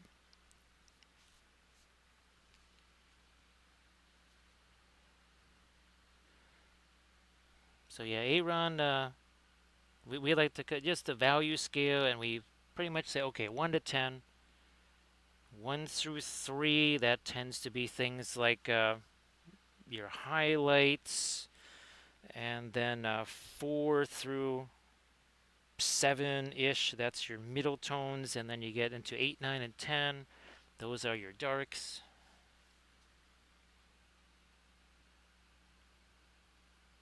You know what? I think I'm going to throw a little bit of that lighter greenish gray over here. So 1 hour 39 minutes ago, these two were just dark primary. You can see this one here now. We don't have quite the, like here in the midtones, we have more action going on here because we sort of just did our lighter dry brushy stuff. We did some darker glazes over the top, and then we pretty much kind of stopped there and then started doing some of the mid-tones here to get, again, more variety in those mid-tones.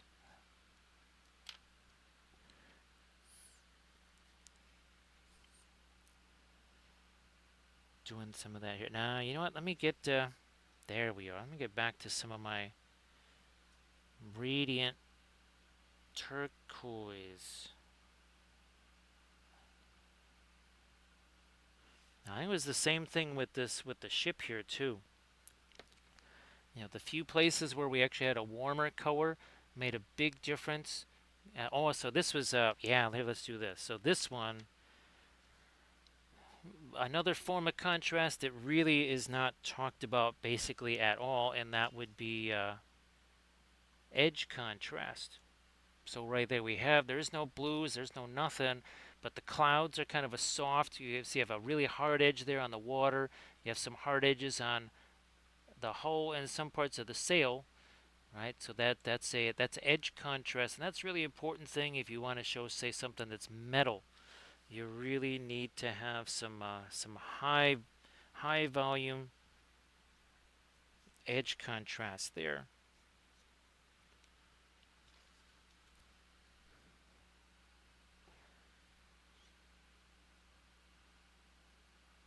And here we're kind of back to a dry brush thing again. Also, really light grip on that brush too. Very, very light grip on that brush. No death grip on the brush. And the brushes are just, for the most part, craft brushes. No sable brushes. Geez, trying to think the last time I even used a sable brush was probably years ago now. Whether it's oils or acrylics doesn't matter. I was just using these same brushes for acrylics, what, on Christmas? To paint some stuff that literally had to be packed away within minutes of me finishing the painting part of it. Oh yeah, there we go. Now I can see that bluishness there, which kind of goes back to, again, that when we painted the Argonaut, we painted them several times in 2D. See the bluishness that works its way into there and the stone. So you got some blue there. You got kind of that tan-ish ochre type color there as well. So these are done by Apache Studio. You can check him out on My Mini Factory. And he's got, again, a whole bunch of other ones.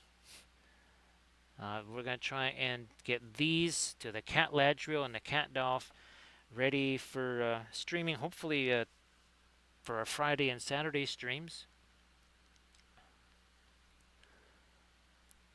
Subs, I'm pretty sure I've been streaming, what, almost 4 and 3/4 years now. These are definitely the first chibi things that I've ever painted on stream. That's not usually what we're doing here. Again, we pretty much have done everything else. Literally everything else. We've done busts of all kinds, and I mean, just a little bit of everything here. Large creatures, you name it.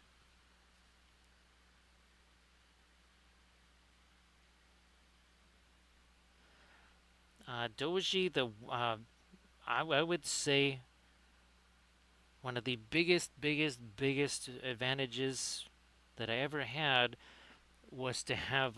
Remember the oil paint the oil paint teacher? I bring him up every so often. Ted Smiskevich there, and how he would paint entire paintings using never anything more than like a value 3 and nothing darker than a value 7. He never got really dark colors, he never got really light colors in there. All of his contrast was like this. Super, super, super subtle. Uh, these little color changes like this, and that was how he rolled. That's how he worked. And that obviously, when you see something like that, it sticks in your brain, right?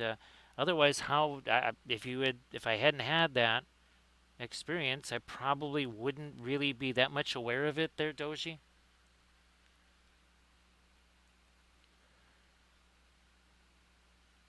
So yeah, Sobs, like I say, we've done tons of stuff for our Lord of the Rings here. We also have been doing,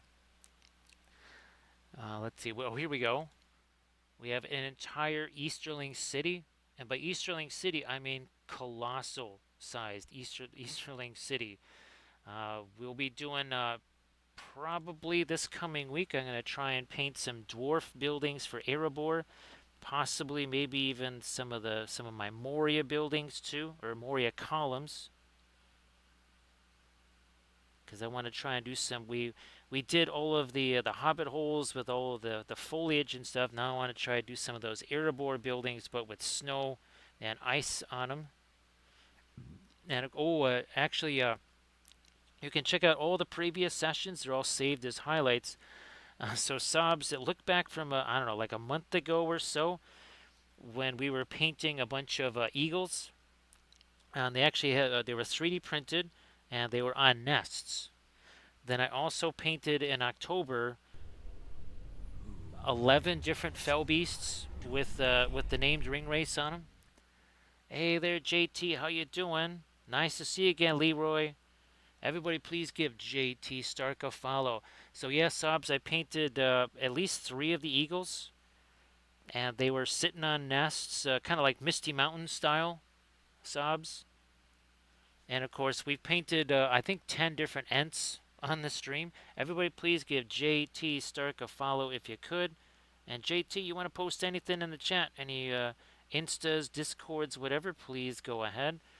We are painting from Apache Studio a couple of the Argo kitties here.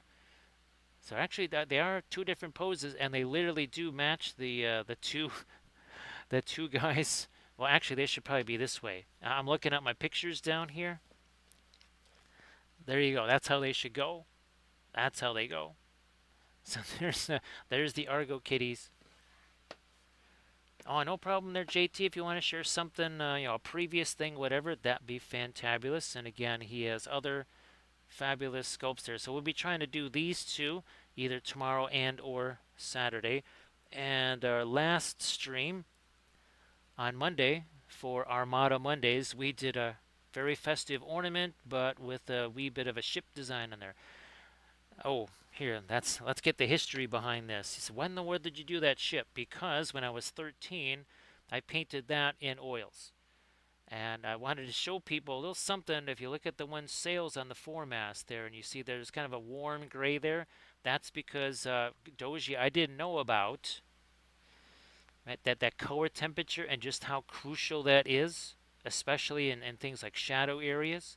So yeah, that's you notice the difference, right? And these sails compared to those. Yeah, I think we're working on this one. So Celia there, Sobs, thank you so much for the raid. And again, everybody please give Sobs Long a follow if you could. If you could, that'd be sensational. So JT, thanks again for the raid. Appreciate that. Oh, and I hope you had a fantastic Christmas there, JT. We painted a ton of ornaments here. No, that's actually one of our older ones there. Oh, we have a bunch of our older ones here. Where's some of my newer ones? Well, this is one we did last year. Of course, that's the bestest planet of all right there. Yes, not a Kuiper Belt object. Is this Arda? Yeah, it is. There's Arda. Look at that. So there's Mordor right there. Yeah, Mordor looking at you. There's your Bay of Belfast down there. The Anduin. Oh, so our Argonaut are right about there. Yeah, probably right around there. That's where you're going to find your Argonaut. So see you later, Doji. Thanks for being here as long as you could, Doji. And again, Doji, if you wanted to share your oil painting stuff before you head out the door, I probably forgot to ask you to do that. But thanks for being here. Appreciate that. Let me get some of this. Just gonna get me some medicine here. There we go. All right, let me get some of our blue up in here. So again, that's the little bit of the radiant turquoise been showing you the painting that we did of the Argonath. That's why I want to try and get some of that here.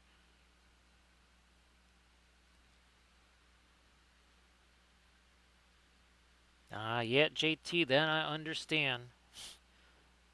Yes, indeed. So, JT, thanks for the raid. Appreciate that. And of course, well, Happy New Year too, if I don't get to say so before then. Ah, there's some of our blue up in there. So, again, you can see the difference here. Right, that kitty between this one, you can see there's a little bit more with the darks, and there's a little more development with the lights in there too.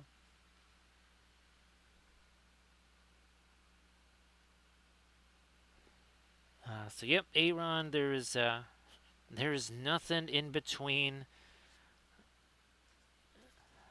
nothing in the Sundering Sea except for Valinor.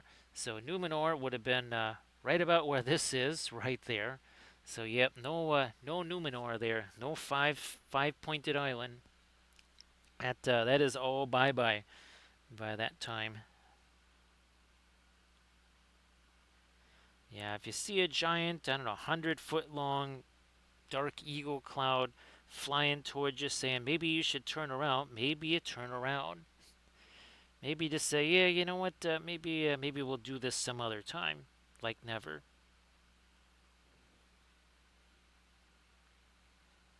Get some of that lighter stuff over here too. Again, just doing a little bit of dry brushy stuff. And that is mixing with what's underneath there. You can see that darker color on the end of the brush. Again, this is oil paints after all. This is all oil paint start to finish. 1 hour 51 minutes ago, both of these Argo kitties were completely free of paint. They had no paint on them at all.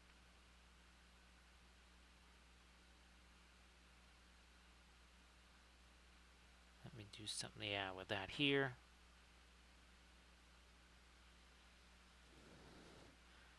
Do some of that over here too. Again, just a little bit of dry brushy stuff here. We'll do that over here. Yeah, just a craft brush there, and it really changes. So you can you can really see all that blue in there. It's very different from that kitty. Let me try and get some more of my darks in there too. First, I'm going to grab me one of these.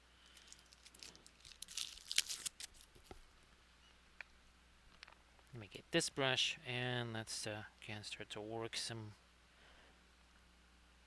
more darks into some of these crevices or sharpen some edges.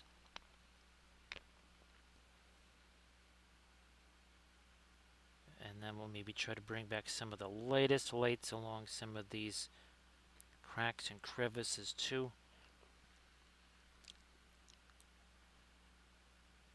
Because we did that everywhere else. We haven't necessarily done that down in here.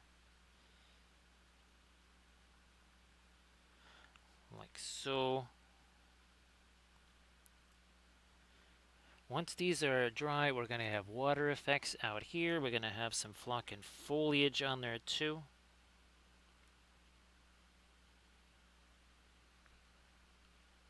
To try and give these guys a little bit of scale, make them look even bigger, say. We can also now start to think about maybe expanding some of the cracks, maybe painting in some of our own here. Again, to sort of expand on the cracks in the worn surfaces. So Happy New Year there, JT, and again, I hope that you have a fantastic weekend too, right now, since it's it's a happy Friday now.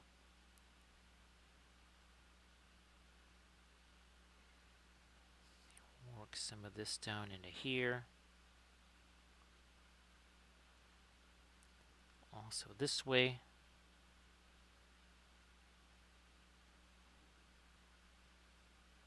Also like that.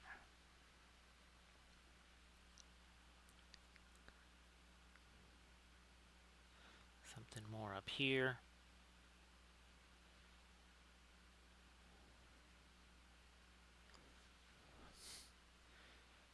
Continuing with our dark.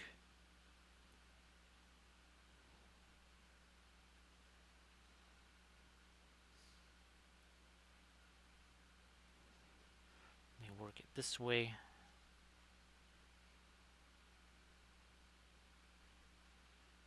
Yeah, I'm gonna work a little more dark into that too. Expand on that crack a little bit. Ooh, here's some dark down there that we need.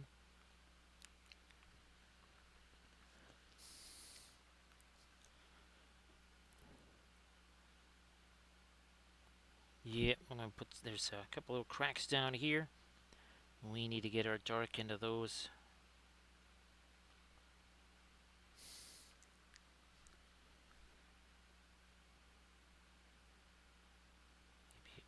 Extend those a little bit further.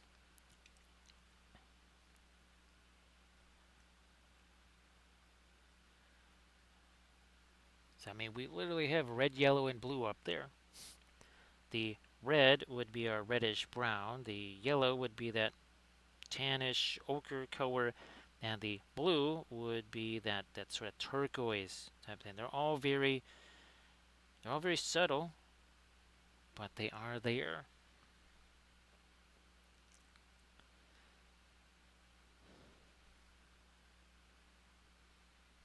You know what? Let me see if I can get the cracks over here in this one eye.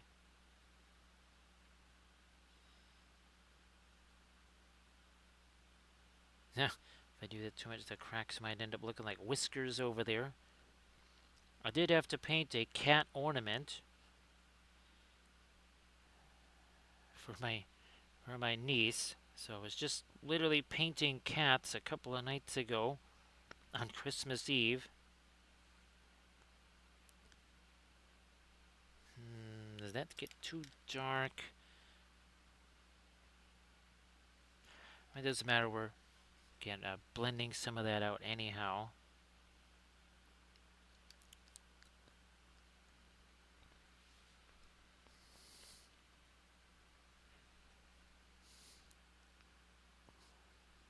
Yeah, I should probably get. I think I'm gonna go too late with the him. We actually we almost need some staining there, so I'm gonna take my blending brush to that. Yeah, we should have some staining on these sleeves. The water would gather here, and almost a bit like a waterfall come out of there.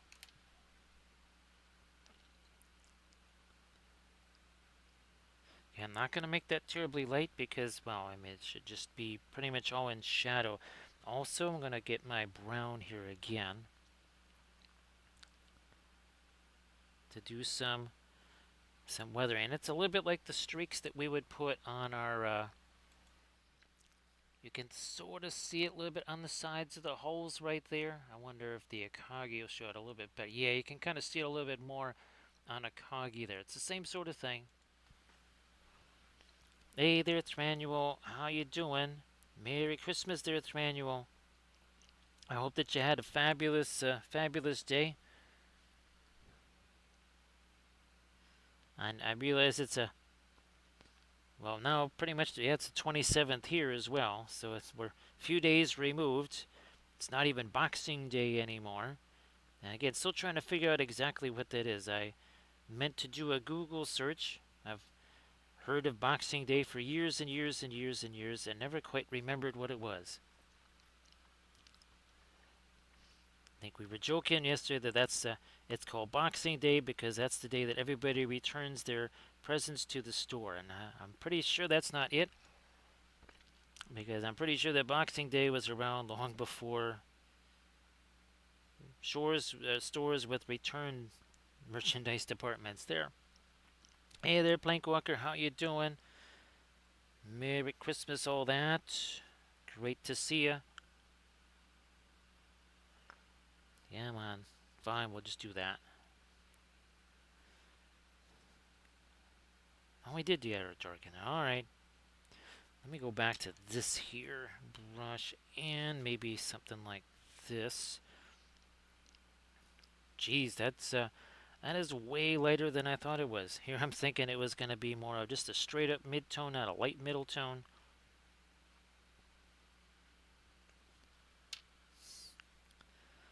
Thanks, Plank Walker. Appreciate that. Yeah, things pretty much worked out about as well as we could have hoped for, I think. Yeah, things definitely could have been way, way, way crazier. It was relatively mellow, which sometimes that is just right.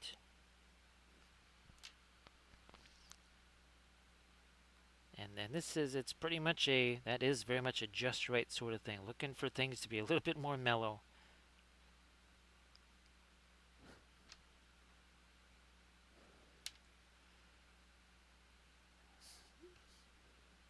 Blending brush here.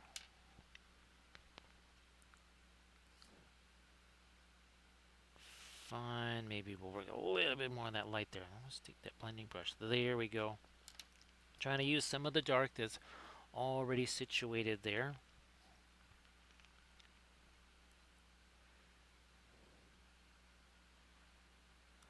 Again, this is a very much dry brush type application here.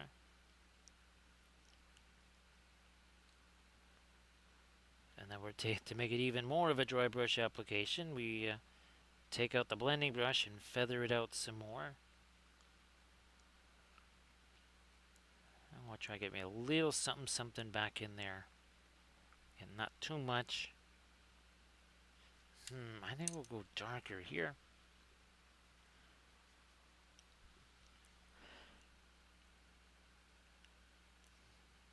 There we are. So again, we'll be trying to do our Gandalf here and our Catladriel, either both tomorrow or we kind of do one on Friday, one on Saturday. We'll see how that rolls.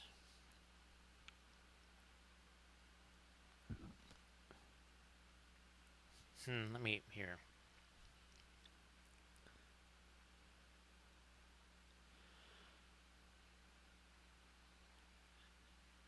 And do this.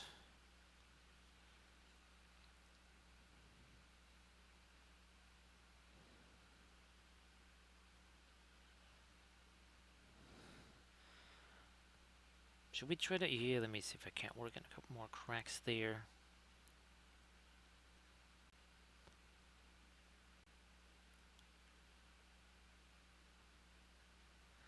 Yeah, just gonna throw in a couple more cracks there.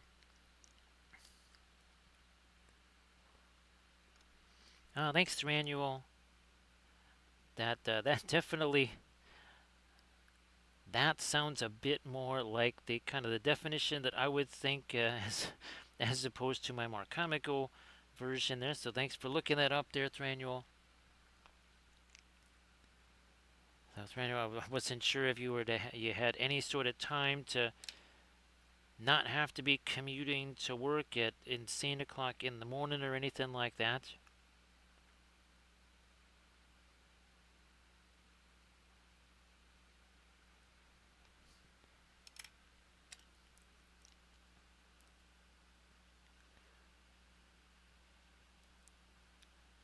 And there we go. All right. Up here, let me try and get some much lighter stuff here. Let me take this brush per hat. Now let me see what this one is going to do here. Try this one. Let me see if I can get some lighter stuff going on. Because we don't really have our lightest highlights here. And you can really see already difference between the two right in the definition. Now let's see if we can go even brighter. Hopefully this is not too much thinner either. I'm going to get some more of the regular paint back into that.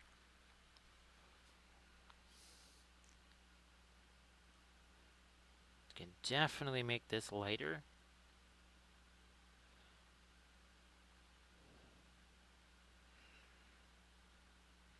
especially up here where it's just gonna naturally catch more of the light.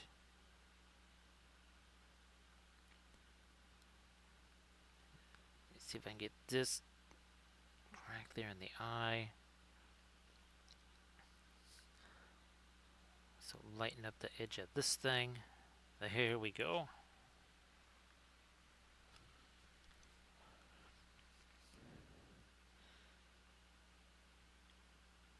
Yeah, it's a little more than we wanted. However, that's fine because we've got stuff like this brush here that I can use as a micro blending brush, as we call it.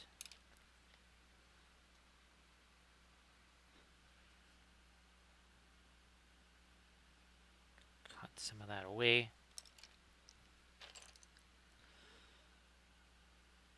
Back to our lightest light here. So again, maybe there's a little more thinner getting on the brush than I want. I think we're good now. It's getting to be a little more thinner on that brush than I wanted.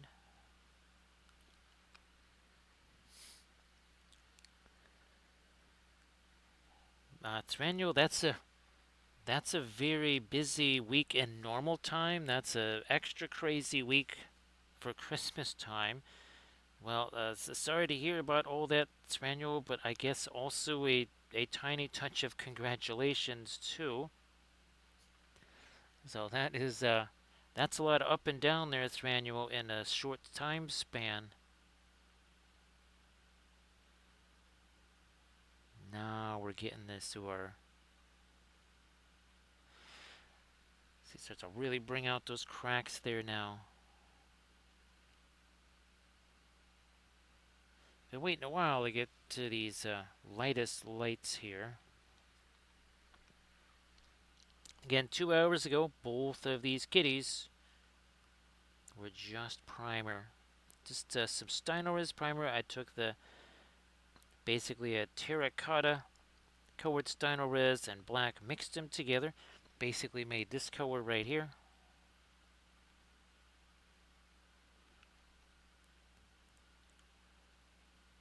Try and get some of the lighter edges on our stone up here too.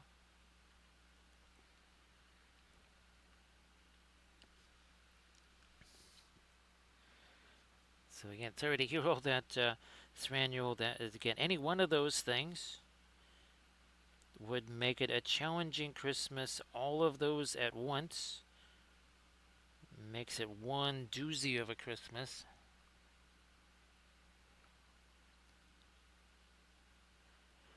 Of course, crazy stuff doesn't recognize time of year.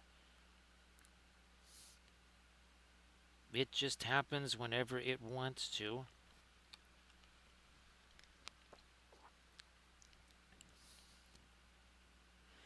Generally, when it would be, it somehow manages to always find the worst time.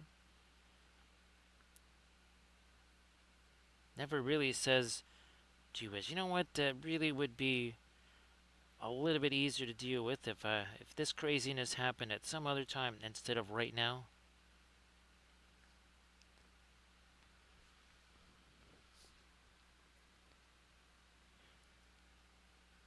Now, as I get down here, right, the only reason I'm getting some light here is because we don't necessarily have maybe that casting a shadow down on there.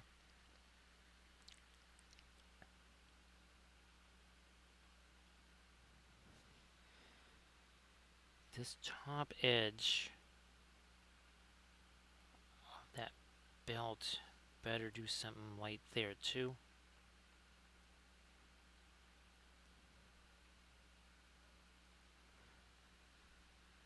Yeah, that says, oh, this, here again, I can only get so light on this side because heads right over the top of this. It would cast shadows into there.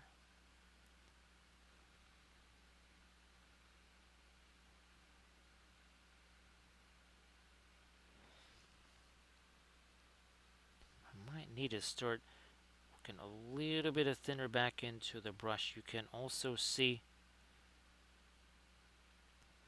Put the hand is on that brush. It's closer to the back of the brush than to the front, right, Jack? How you doing? Merry Christmas, Happy New Year, there, Jack. Great to see you.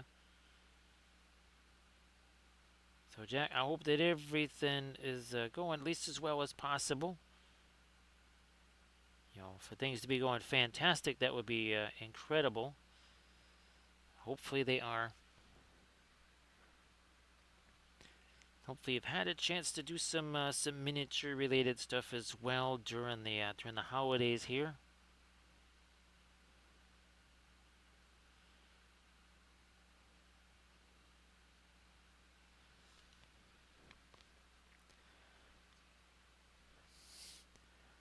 Ooh, this is another place I should try to work in some of the lighter stuff on the cracks here.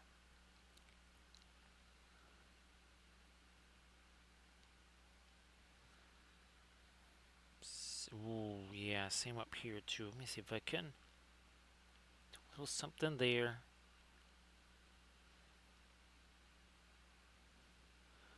And a little something here.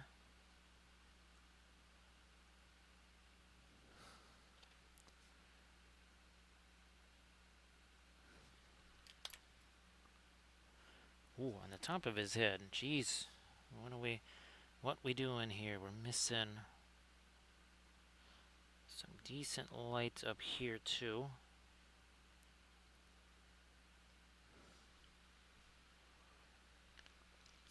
Ah, that's fantastic, Jack.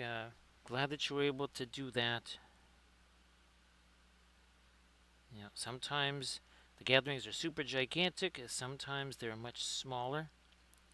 For us, they definitely were on the much smaller side this year, probably almost as small as they have been ever. But it did mean that things were pretty mellow, and we actually could could talk to each other without trying to talk over several other people or whatever.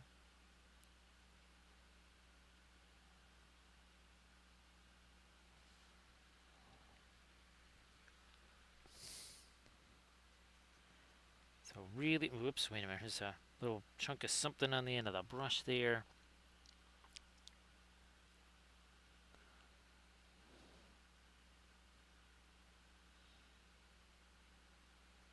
Yeah, so these the kitties here, they're 3D printed from Apache Studio.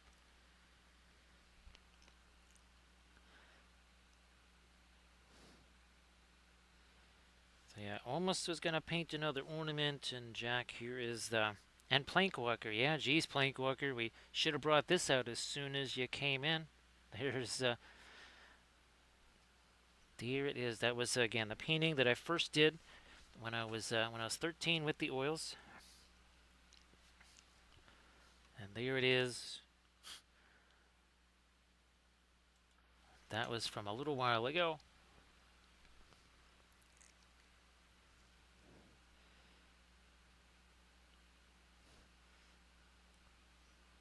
So Plank Walker, the next 32 mil ship that I want to try to paint, that would be it's printed from the printing goes ever on. He actually intended it for the coursers at Umbar, but since it's a Chinese junk, I thought I would do it for my Easterlings. So yes, you have the Sea of Ruin, right? So I'm going to say that they would need boats for that. It's probably about the size of the Caspian Sea, it seems like. Either that or about the size, maybe a Lake Superior.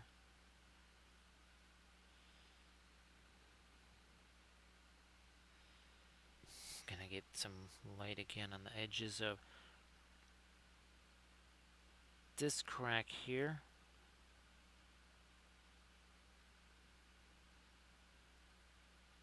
Look this way with it. There we are.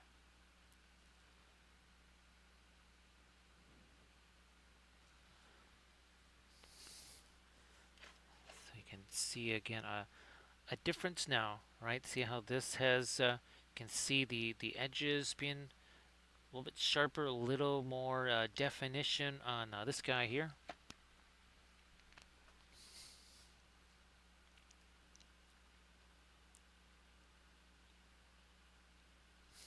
This one also needs some light on it right here.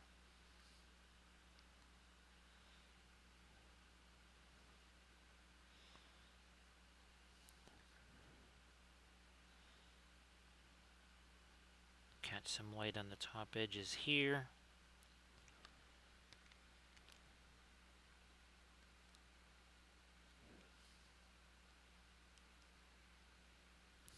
Oh yeah, I gotta roll around this way too and start a whole bunch of things to make some lighter edges on.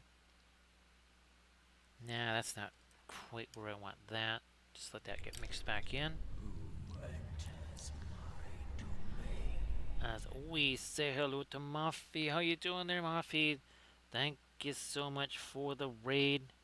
Everybody, please give Muffy a follow. And of course, if you want to share anything in the chat, you know the drill. Please go ahead and do that. So, Merry Christmas, Happy Boxing Day, all belated, all that. Again, thank you so much for the raid. We are painting. Check this out, Mafi. This is a little bit. This is a little bit unusual here. These are 3D printed from Apache Studio. Right there. Yeah. They've got some other nifty files. We'll be trying to paint these on Friday and Saturday stream. So there's a Cat Ladriel right there. So yeah, Mafi, again, it's Apache Studio, and he has a whole bunch of different ones. It's a little bit different than when we were painting the Argonaut. Well, we painted some ornaments there, but it's different than when we painted the Argonaut in 2 dimensions, right? Actually, speaking of 2 dimensions, this was our ornament that we painted on Monday. Right there. That was pretty fun. So yep, Mafi, this is that's the painting there of that's the ship that I did when I was 13. And now there it is painted today. So yeah, Mafi, it was a nice way to discuss things like well, that color contrast, right, as opposed to just light and dark contrast. And of course, Mafi, if you want to share anything in the chat, please go ahead. We're painting these with the oils like usual. 2 hours 17 minutes ago, these were paint free. They had no paint on them whatsoever. Technically, this guy goes over here, and the other guy goes on this side. If you're going that way.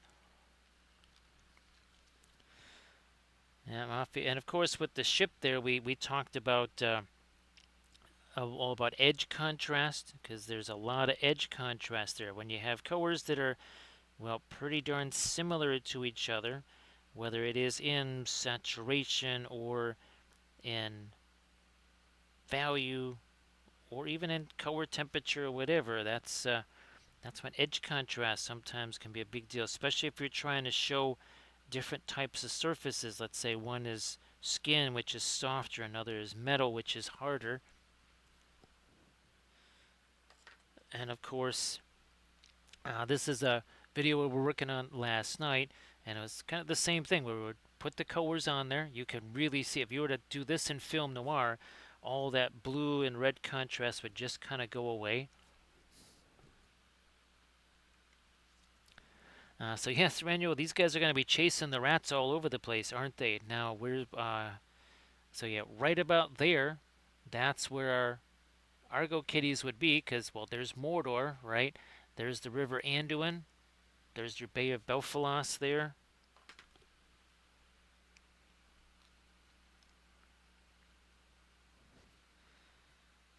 Yeah, let's work this in here.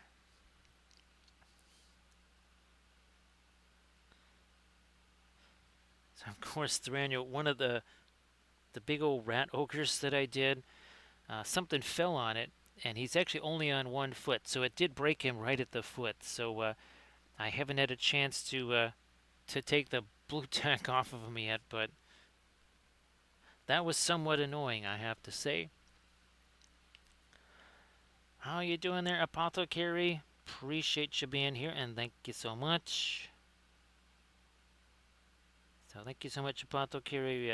And again, I hope that you're having yourself a happy Friday.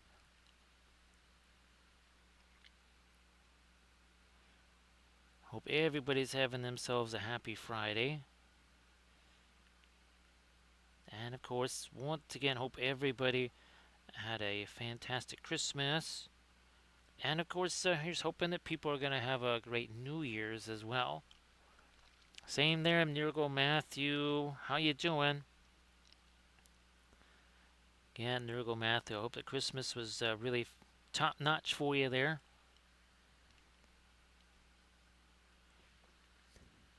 So Celia there, Mofty, thank you so much for the raid. Appreciate that. Well, let me see. What we still have our Friday, Saturday stream, so that'll be our 27th and 28th. Oh, and then of course New Year's Eve. Well, we'll just substitute this for Earth, but we'll be painting Earth. This again, this is Middle Earth, so Arda right here. But usually on New Year's Eve, we are painting. And let me get to touch more of our light on these edges too,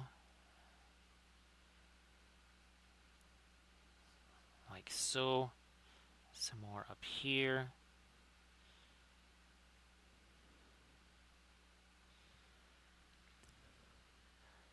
So sleep well there, Moffat. Appreciate you being here. Appreciate the raid, of course. Thank you so much.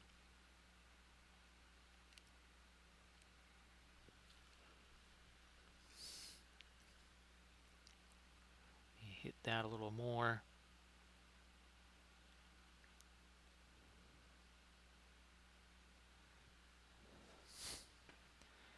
You know, here let's start playing around with our other one here. So let me get back to some of the darker stuff again.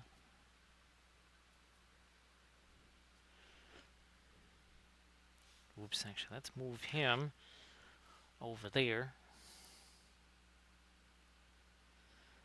I want to say as of about 7 o'clock tonight, these guys were just, some of them still had the support stuff on them. Yeah, that's, they had no bases or anything like that. I think it was maybe by 8:20-ish or so when I was able to get some primer on them. Maybe more like 9.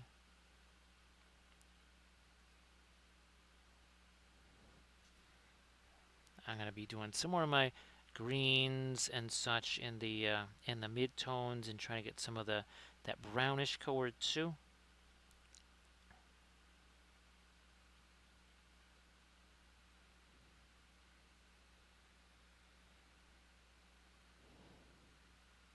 Is there? Yes, there's another crack over here. Let's do this one.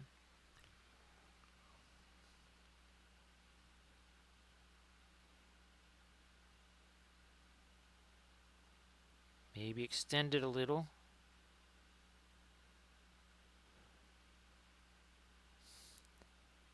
A little dark up there. Also,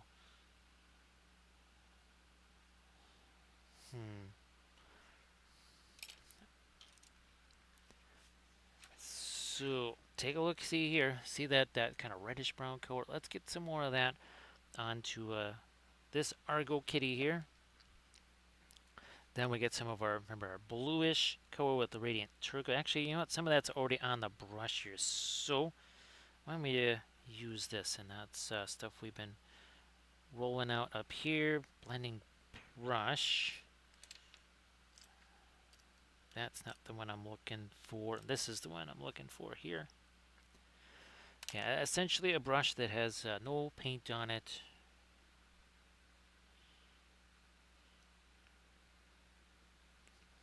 Over here, perhaps.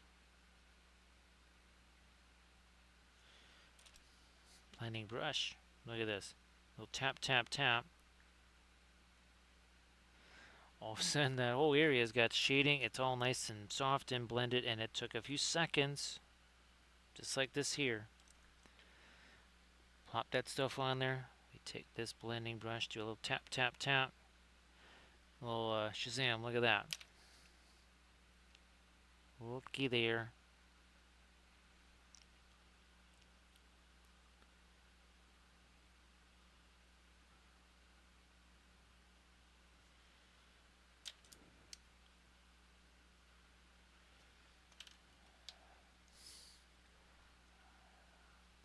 Gonna cure that down here a little bit.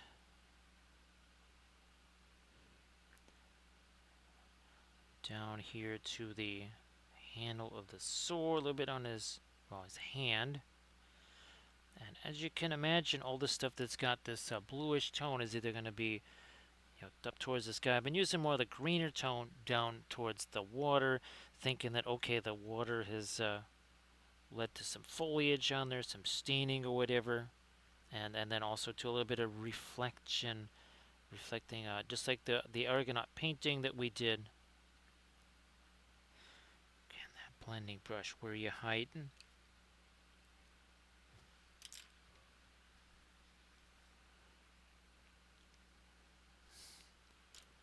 Always got some kind of blending brush handy.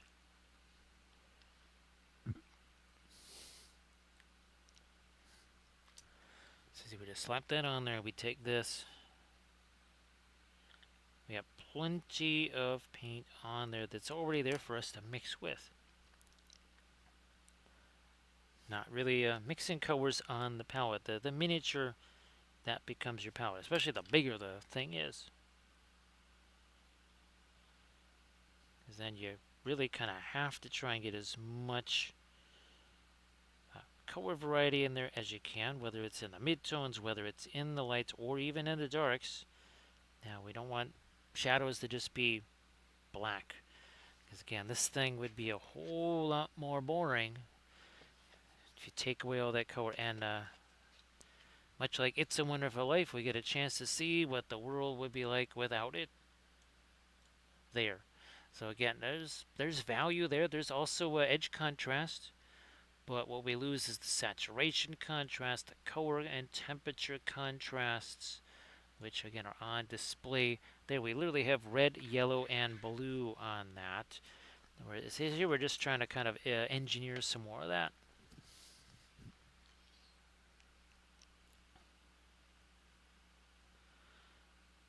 And of course, keeping it simple with just a craft brush here. That's it.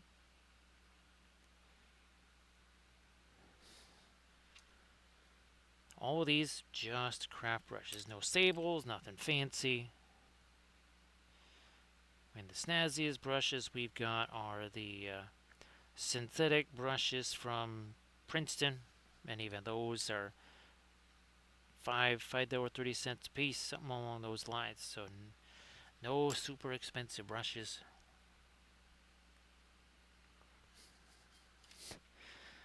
Okay, just slam that on there. I will take this, and in seconds, I have all kinds of interesting grays there too, because it's also mixing with some of that reddish brown that's on there.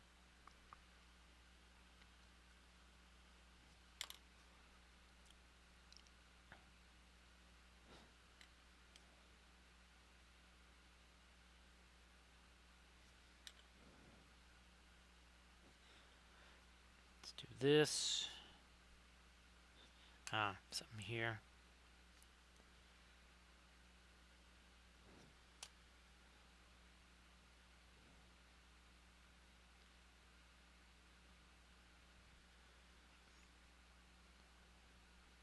Do this here.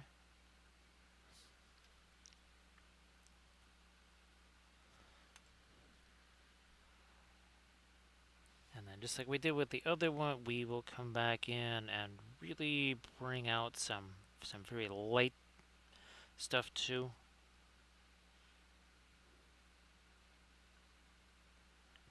Blending brush again.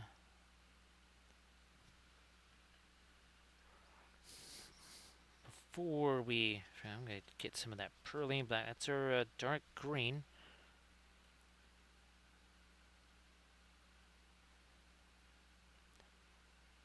And some of that down there to again indicate maybe some kind of moss or whatever, some kind of vegetation or residue from being by the water, because we're going to do all kinds of water effects there.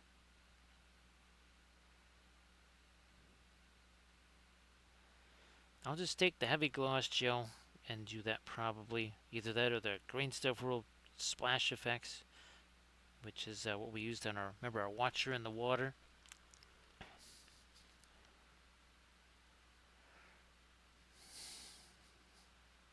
So we got some of the brown in there. That's going to start to work its way into the mid-tones here.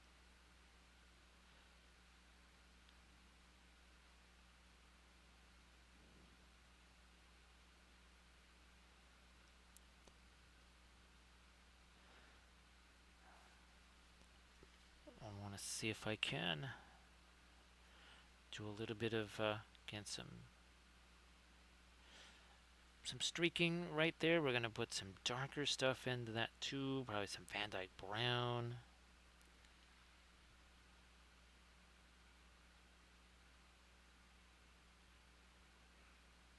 And now we'll get some of our yellowish, kind of yellow ochre color. That's the Mars Yellow Deep.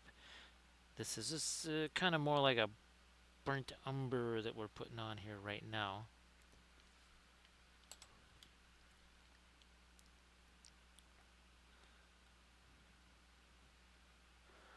And let's see where we're at. So at 2 hours, 31 minutes.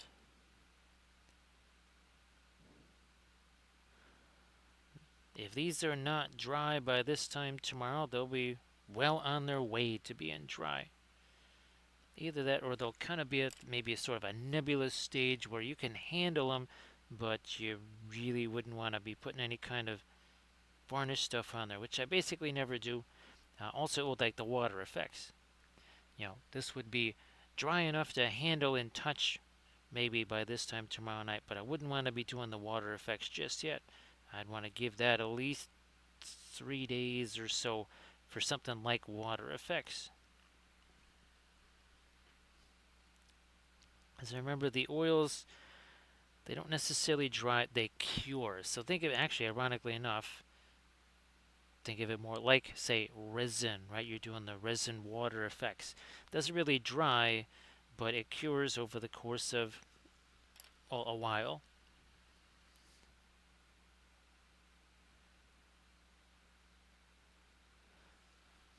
Again, trying to work in some of those browns and tans. I'd even throw a little bit of, I guess, some violets in here too.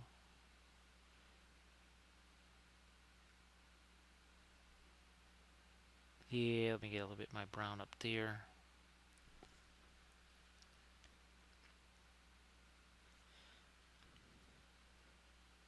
Take the blending brush to that a little bit too.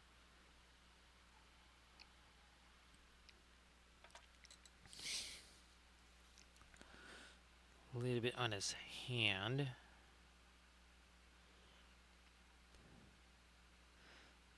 Trying to show a little bit maybe of some staining there.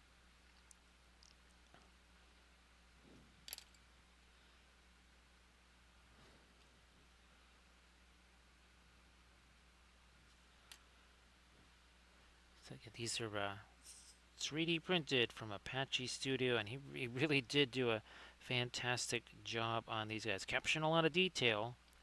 It can be very difficult to get realistic things like the weathering and even the way the sculpting is done on the cloth and the sleeves. It looks like what was carved.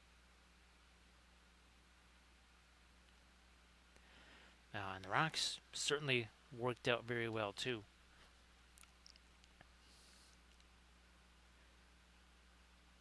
I'm going to try and work me in a little bit more of my lighter stuff right here.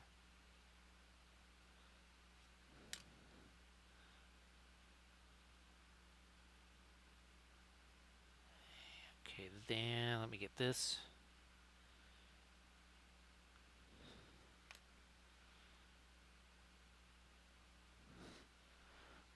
Blending brush here.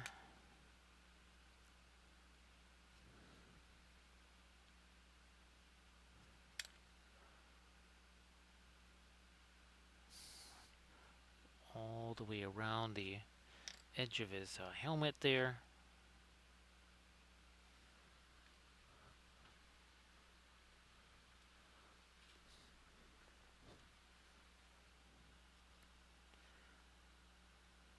Maybe some of this on around his nose and such, and well, the beard. Yep, right there too.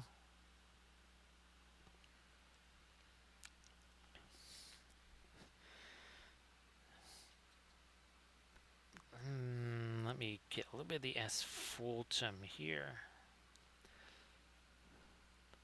So that is a bit of a darker brown. Again, looking to maybe do some stain type stuff here.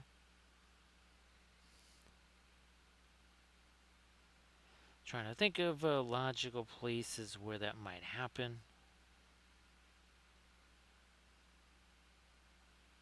Probably off of the this decoration here.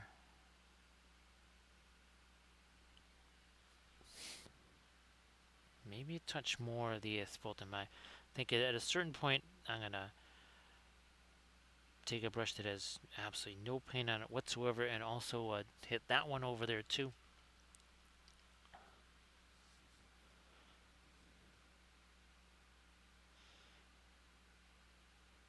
Some of that on the rocks here.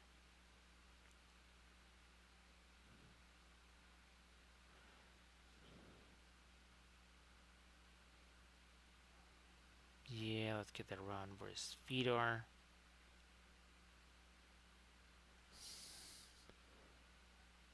I think that is some of the. Is that some of the bulletin board cork? Wait, no, that's actually it's just part of the stuff there. I thought maybe that was some of the added bulletin board cork that I did kind of around the edges here to make it look like maybe some parts of the stones have fallen off and landed down there.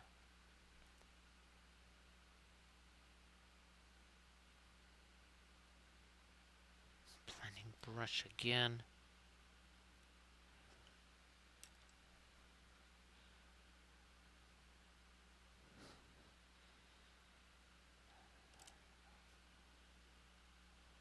Working in some of that brown. So you can see it there, the kind of that greenish blue, some of our reddish browns. Now I think I also might try to get some of our tans in here as well. See if I can do that. Add some of our Mars Yellow Deep.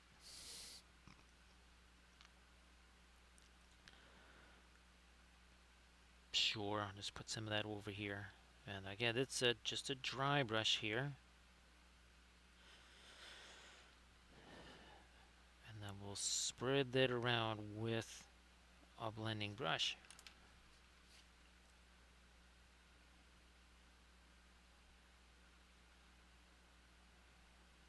Maybe a touch of that up here on his helmet there.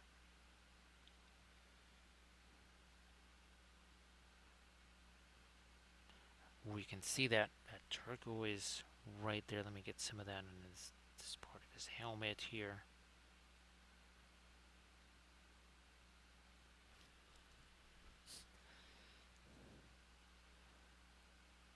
Possibly throw some of that on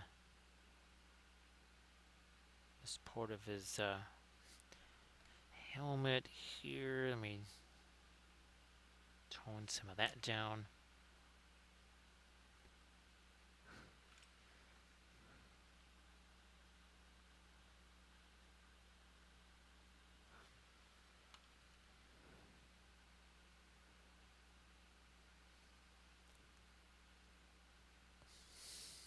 What's happening here?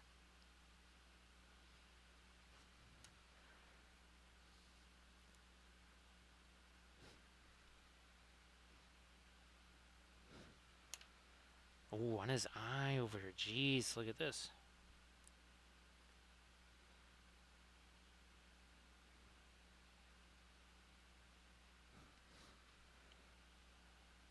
There. Maybe I'll even try to go a little lighter here. Get a little bit of the fast matte weight into that. Also trying to, I didn't want to use any more thinner there. I think we have an okay consistency there.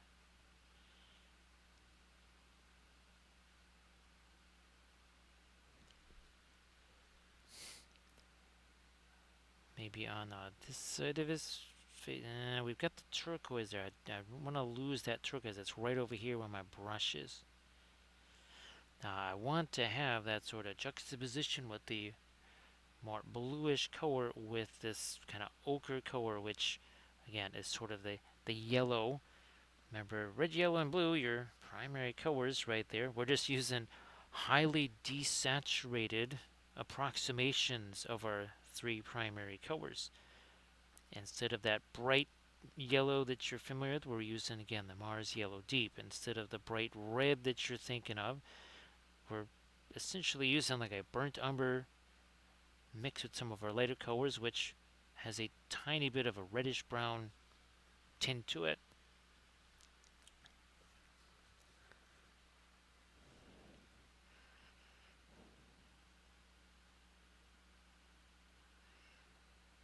Work some of that up into here.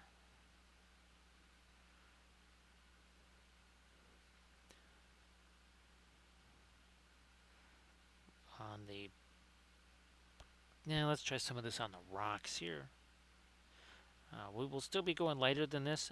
This is really more of as much of a color tint as it is anything else.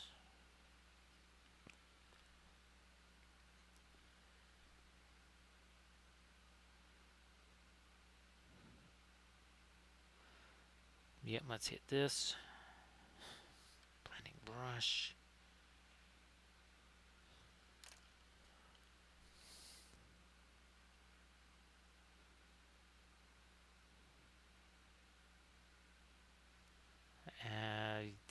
Get these rocks up here. Sure. And again, not as light as we can go. It's pretty far along the way there. We're about 5% off of where our lightest light might be. Blending brush again. There's plenty of stuff for us to blend with because remember we did that initial lighter dry brush thing. Then we went back in and did some of the kind of the more the glaze slash wash sort of thing.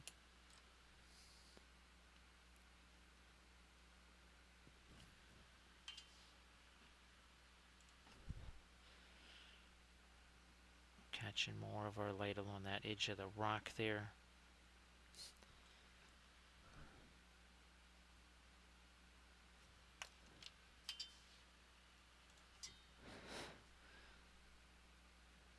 I'm gonna save that for some more of our almost bluish gray right there.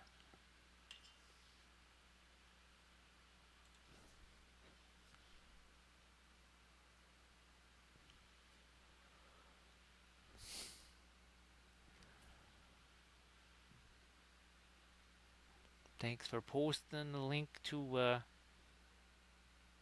Mafi's Twitch there, Armored Wolf. Appreciate that shout out to everybody again. Please give Armored Wolf Etsy page a look through because fabulous, incredible dice bags, among other fantastic leather goods. They're all crafted, forged by hand.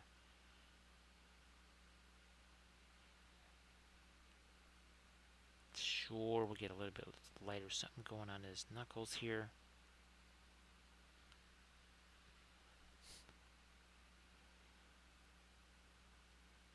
Maybe something a little more on the edge of the yeah.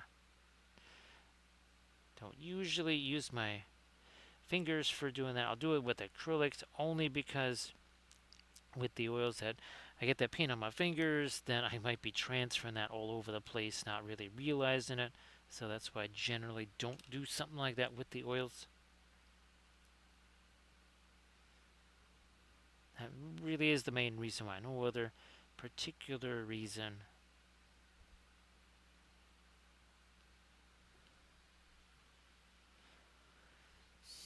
That's actually what I might do here. As we start to approach hour 3, is I might refresh the medicine because I'm just about out of medicine there. And we shall return because, again, we've got much more to do on this kitty to get him caught up to here because we haven't done anything that is their latest lights on this kitty right here. I don't know if Apache Studio has done any sort of Rohan heroes actually in cat form, so to speak. So let me see if I can find my. Okay, I think we have to scroll down here. And again, don't go away. We shall be right back.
As promised, we have returned.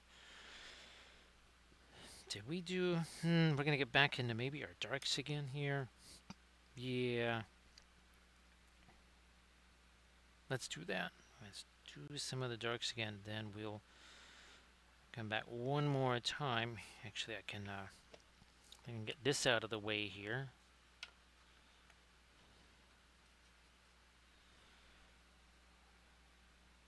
Yeah, some of these darker cracks in here. Remember, we haven't gotten to our lightest lights yet by any stretch of the imagination.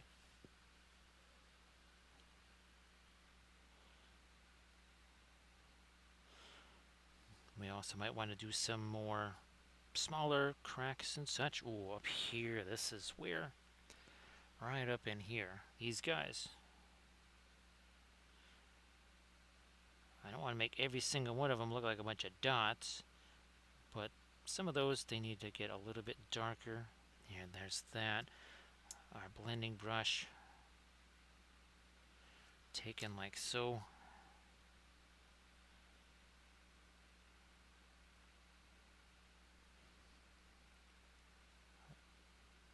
Yeah, let's feather that a little bit more before we make it lighter.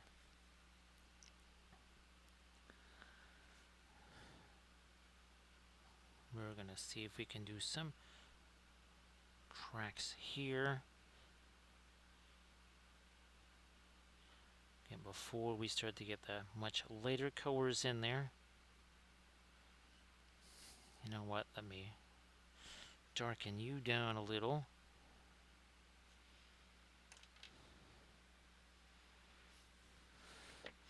And try and get some more light up there. Perhaps some of our turquoise again.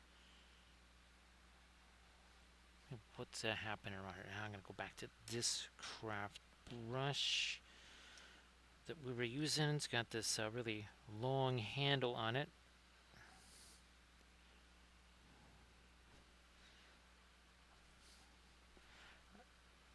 Some of my greenish color there, and then as we welcome in Uber Coffee, let's get our blending brush. How you doing there, Uber Coffee? Merry Christmas and all that, and of course, well, Happy New Year, and of course, Happy Friday there, Uber Coffee, because it is Friday. Here's hoping that your Friday's been a good one, and that your Christmas was really fantastic too.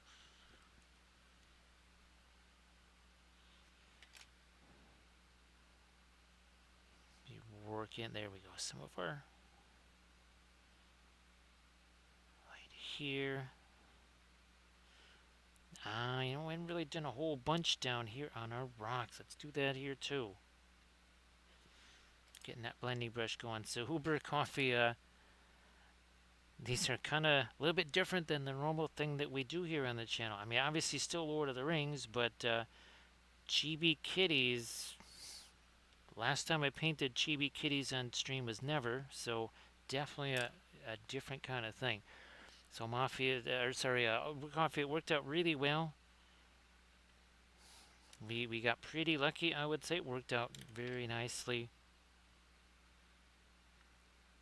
And I mean, thanks, and on top of Thanksgiving, working out reasonably well given all the circumstances. I think I have to be happy about that.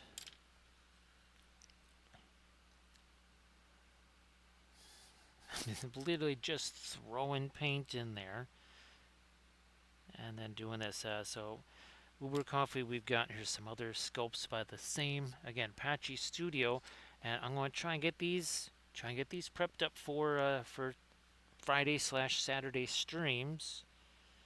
Now, I don't know if we'll be able to do both of them in one stream because, well, those we have a little more. Color-wise, there's going to be a bit more going on with those than with our Argo kitties here.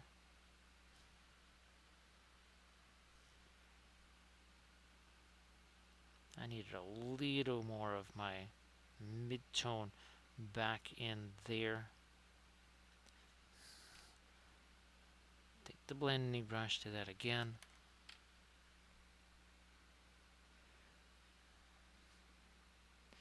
And of course had a blast on the last stream. This is where I was able to finally repaint. This is a painting that I originally did when I was 13 with the oils. And I've been itching to do that for a long time. So here's the old painting right there. And then we were able to get that painted up again as an ornament.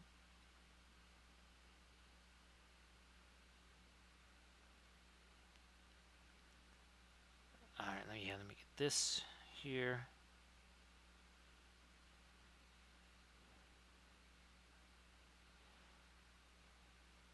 Touch more light up here. Yeah, that's just gonna catch my. As much as I want to do some staining there, we have to at least. If we don't have any light there, we'll just all of our shadows are gonna look kind of dim. They're not really gonna have much impact.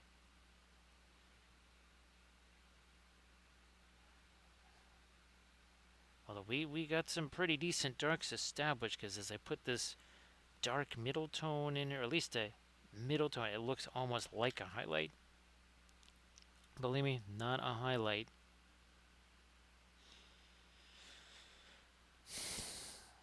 Grab me some of this. Maybe some of our fast matte white. How light is okay? That's not too light. This is. It's almost more, I guess, towards the. It's kind of looking like almost towards violet over here. So we're almost at hour 3. And again, 3 hours ago, our kitties here. Well, they had absolutely no paint on them. I took the terracotta primer from Steinerez, the black primer from Steinerez, mixed them together. I do that all the time to make my own primer colors.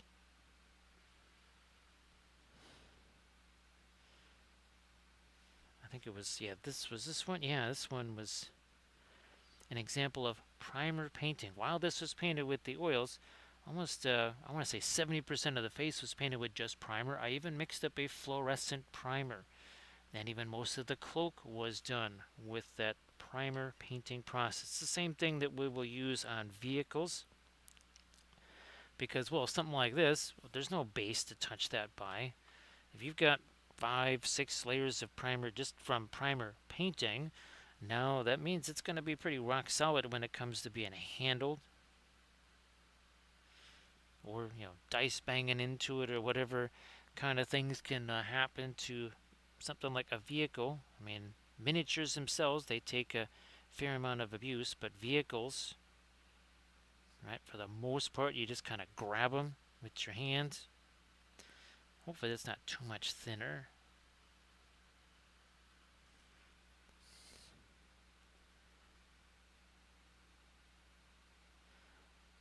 We'll do some of that over here too.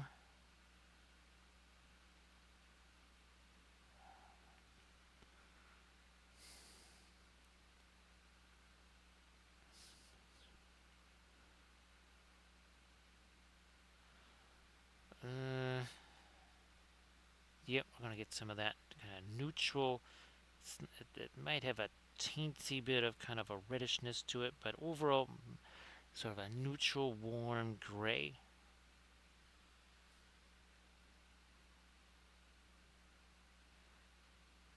So Uber Coffee, I'm hoping that as we get into January, to start painting some of the Erebor terrain that I've printed out, because I really want to get to do the snow and the ice. I was kind of hoping that we might even be able to do, at least on one of the buildings or something, on stream, the snow and ice on the building. Again, I'm not so sure about that, given but the crushed glass snow, yeah, it's time sensitive, and that's if there's a raid or something like that while we're doing the crushed glass snow, that might be a little less convenient. So I'm thinking we might not be able to do that.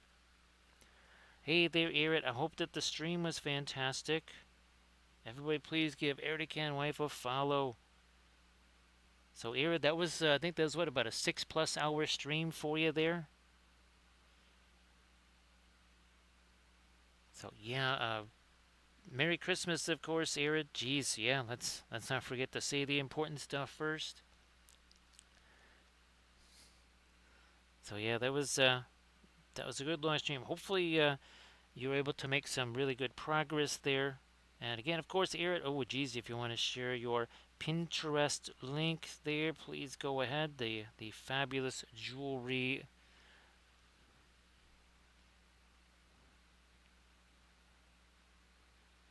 And of course, Erit, we don't want any Christmas Easter eggs. Everybody, please check out that Pinterest link there that Erit just shared. And of course, everybody, please give Erit Camweb a follow. And Erit's going to be streaming again. The usual Saturday, 7 Central, 7, not 7 Central, 7 Pacific, right, Erit?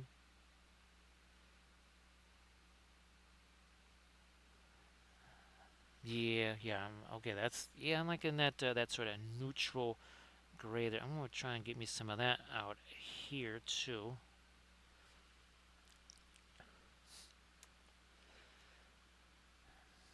Oh, that's fantastic, Arid.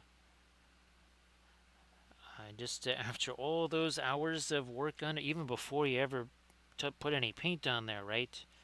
That was a bunch of hours of work. So that's going to be a hugely satisfying thing to be able to finish that baby off, and I'm sure it's going to look fantastic.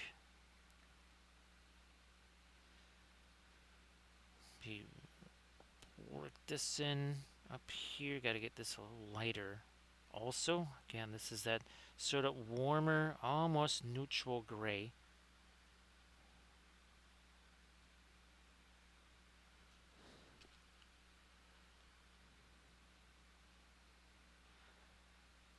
Yeah, Irid, again, congratulations on that. I know that was a very challenging project, and I think even just being able to sniff the end of that project has to be very satisfying. Yeah, pretty much every phase of that had all kinds of different weird challenges.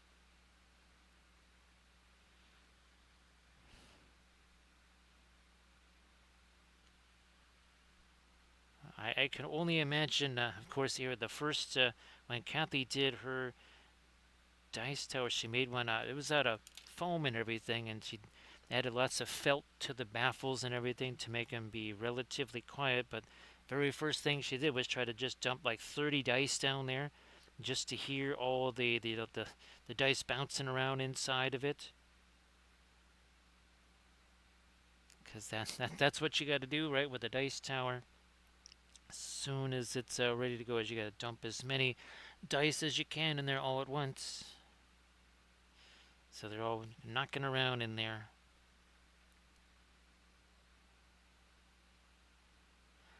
Can we do? Yes, we can do this.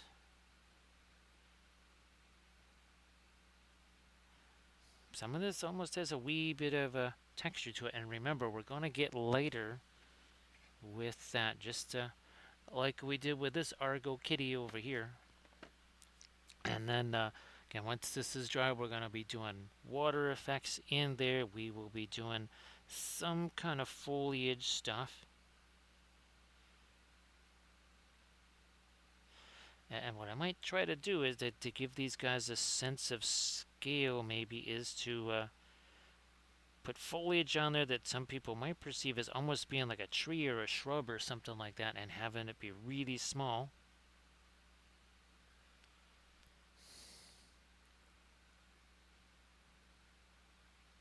Oh, yeah, yeah, yeah. We never did get anything later down here. Let me get back to some of my green here.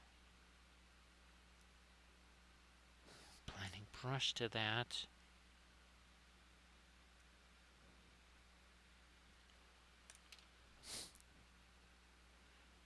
We'll do that over here. So here I was able to do another batch of Christmas cookies. Still have to do the icing and stuff on the nativity scene cookies, but I need to make more colors before I do that. Now, I might actually be mixing some colors together to try and make something that looks vaguely more skin-like instead of just, oh, we're just going to take red and use that. Alright, see you in a bit there, Arid. Again, I know those post-stream activities are really, you look forward to those, especially when you get to the end of a 6-hour stream, right, Arid?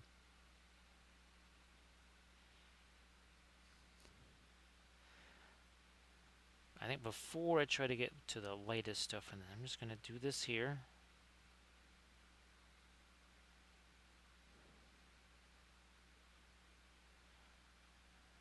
Also up here, and then we'll really, really hit that with some of our lightest light. Not right now. Ah, that's it. That's it. Some of the asphaltum. Mix in this, so that'll give it more of a reddish tone. Not quite like the umber did.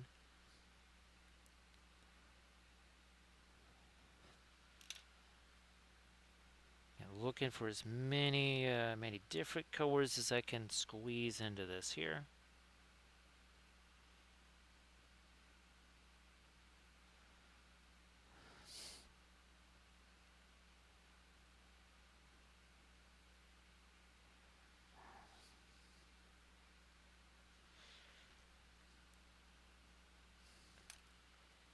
I'm gonna leave that kind of stained right there. Yeah, let's not mess with that. Let's leave that there.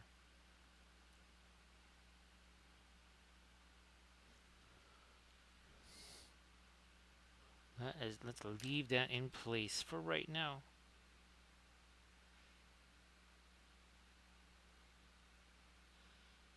And we'll do some more of this up here.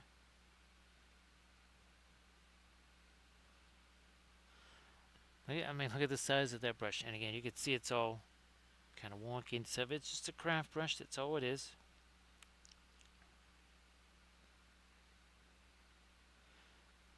And trying to get some lighter midtones in here, but also much color variety as we can. Greens, bluish grays.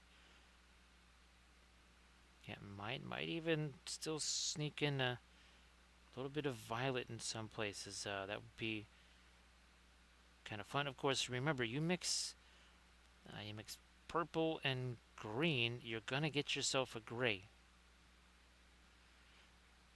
It's almost a little bit like, say, you take something like an indigo and a dark brown, like Van Dyke brown. You mix them together, you got yourself a gray, probably a very dark gray.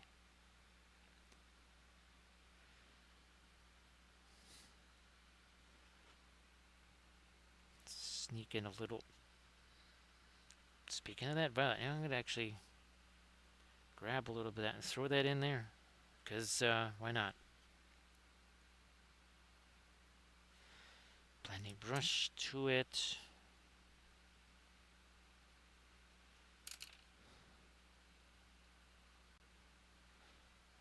Again with the blending brush. And now, why don't we start thinking about, again, getting some of this lighter here. You'll be able to see on our other Argonauts. So you can see on the rocks the difference. You can certainly see on the helmet, right, the difference. So let's start to work in, again, some of those much lighter tones. We already did the darker stuff.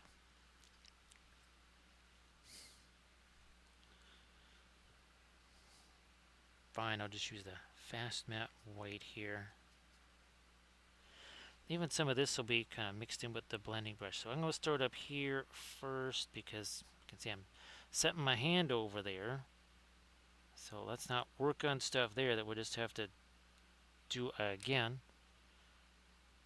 So I haven't done a whole bunch down here either.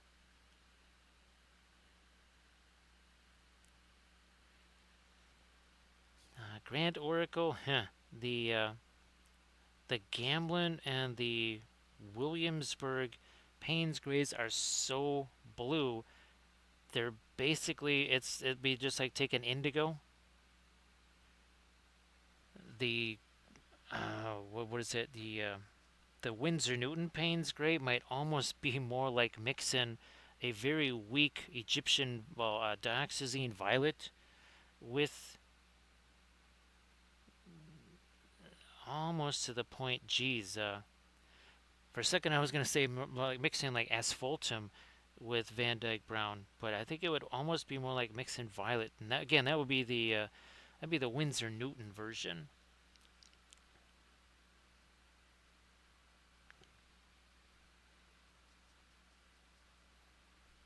So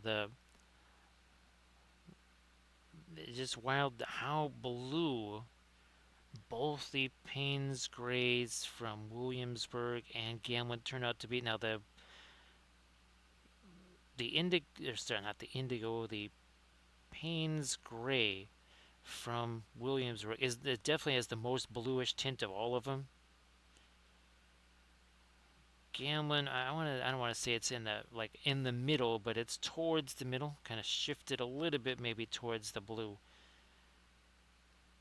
And then you got that crazy Windsor Newton, right? Spoon handle that's just all over the place. Merry Christmas, dear Spoon Handle. Everybody, please give Spoon Handle a follow. And of course, Spoon Handle, if you want to post anything in the chat, please go ahead. You want to post any of the nids or anything like that, please go ahead. Hopefully, you're also able to rest up a little bit from Christmas.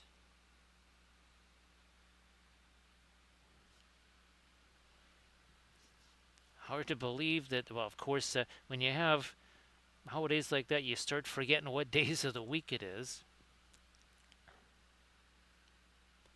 Oh, Grand Oracle, you mentioned the cardstock and stuff. Guess who ran across a whole unopened box of our hot press not watercolor, a hot press illustration board that clearly was not the new one that I bought last week because this one had a layer of dust on it. Oh yeah, it was right there. I probably even had it in my hands. The Termagants are all done. Everybody, please check out that Instagram link that Spoon Handle just shared. And then while you're doing that, please give Spoon Handle a follow too. So yeah, Grand Oracle found that box that I knew I had, and again, it was pretty much where it was supposed to be. Also, that's the crazier thing. Be one thing if I moved it somewhere like downstairs to just say, okay, this is probably where it should be or whatever by accident. Oh no, it basically was where it was supposed to be. And again, it's very possible I even had it in my hand. Yeah, Grand Orca, I really love that stuff. It has just enough tooth on it, but not so much. I mean, I like it for just regular painting on it, but I really do like it for doing the color charts because it's pretty darn close to the surface of a miniature. Now, maybe say a plastic miniature or a metal miniature is not as absorbent, say, as that, but I mean it's pretty close in texture to what those surfaces are like once they're primed. Ooh, you know what? Where'd that blending brush? This again is a teensy little blending brush there, and just tapping that, moving that around.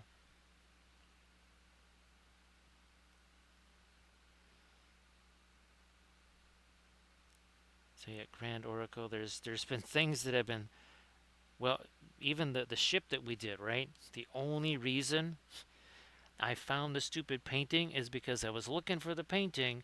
I found that Christmas decoration, which the place it's supposed to hang is right where this stupid thing was hanging. and it's been like that for months now.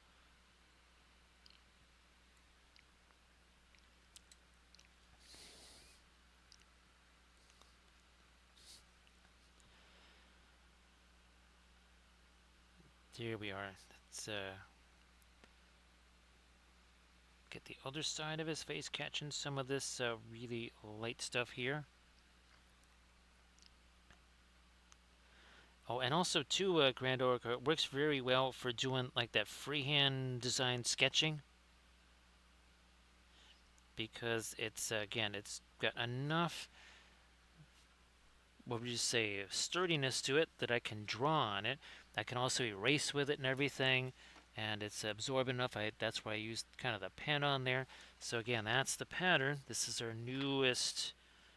It's going to be a three-part series on this figure. We just finished part one. This is up on the Patreon page now. This is going to dry. Part two, we are going to start putting the freehand designs on the cloak and on the dress there.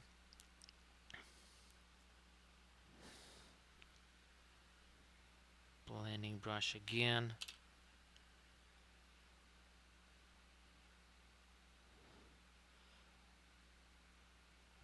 Boom, there we are. So again, everybody please check out that. It is an Instagram link that Spoon Handle posted. And to get while you're at it, please give Spoon Handle a follow. So Spoon Handle, I know you told me, if you're going to be doing any more streams during the rest of the year here. Of course, my feeble brain cannot remember. Ooh, yeah, let's get some of that light down here.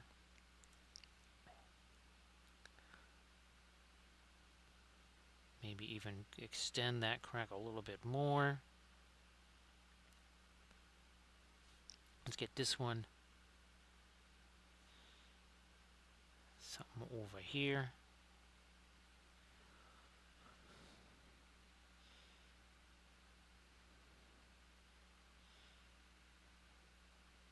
Come on.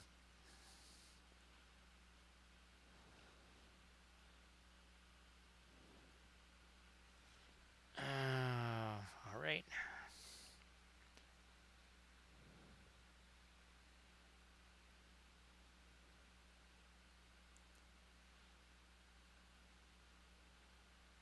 And let's roll this way with it here.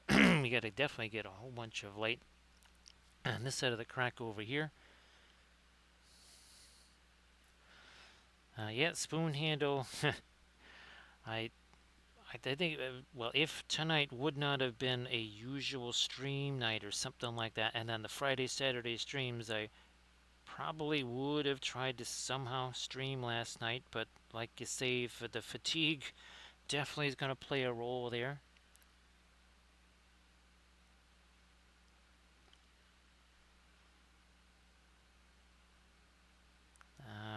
Yes, we'll lighten up that end of it. Ooh, just a whole nother big old crack right here. Even this is not straight up white. There is a little bit of color even in this.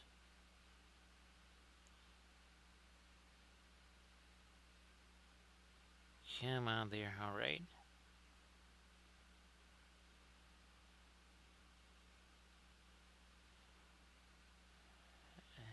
And we'll do that.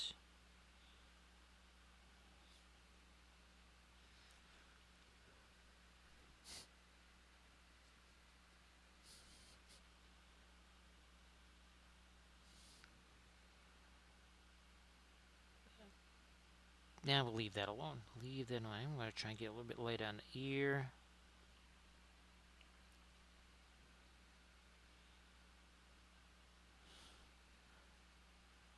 I think there's a little crack right there. We'll try and make that lighter too. Hey, there's Stevie. Nice to see ya. Merry Christmas. Of course, hopefully you're going to have a happy new year. And also happy Friday, because it's Friday. So great to see you again. We're having all kinds of fun with these crazy Argo kitties here.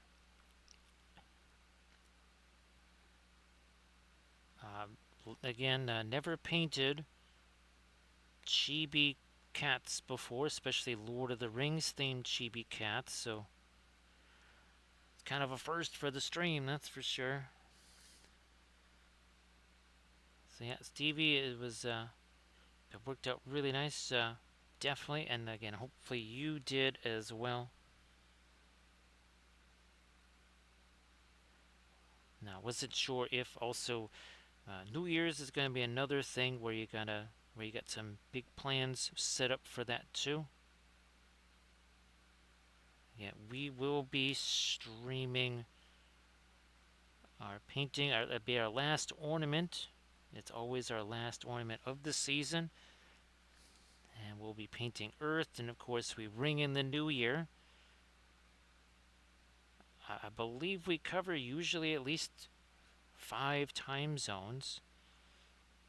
Needless to say, I'm going to try and start this time before midnight Eastern time zone. So I'm hoping to maybe start somewhere around 10:30-ish, maybe, I guess.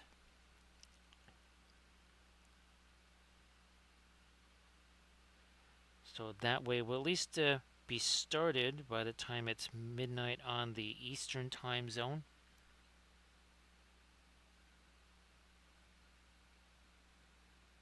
And then we keep on a rolling, of course, all the way through when Armored Wolf celebrates New Year 4 hours after that. And of course, well, we ring in the new year here with with a New Year hype train.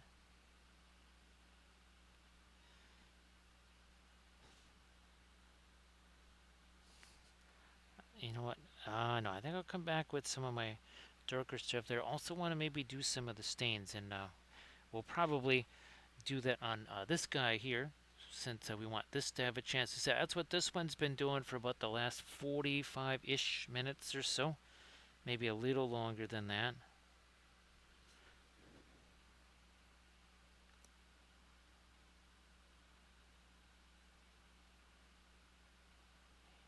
Working, there we are.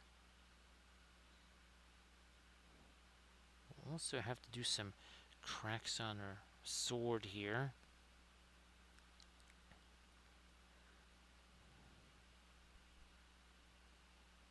Do a little something there, and now on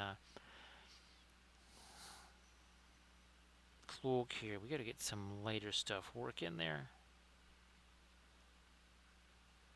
I think there's also some more cracks over here. Yeah, let's do that.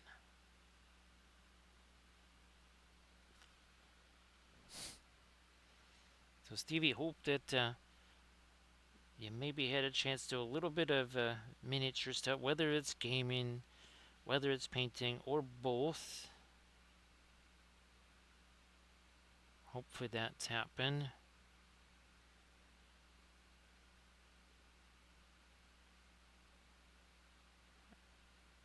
Okay.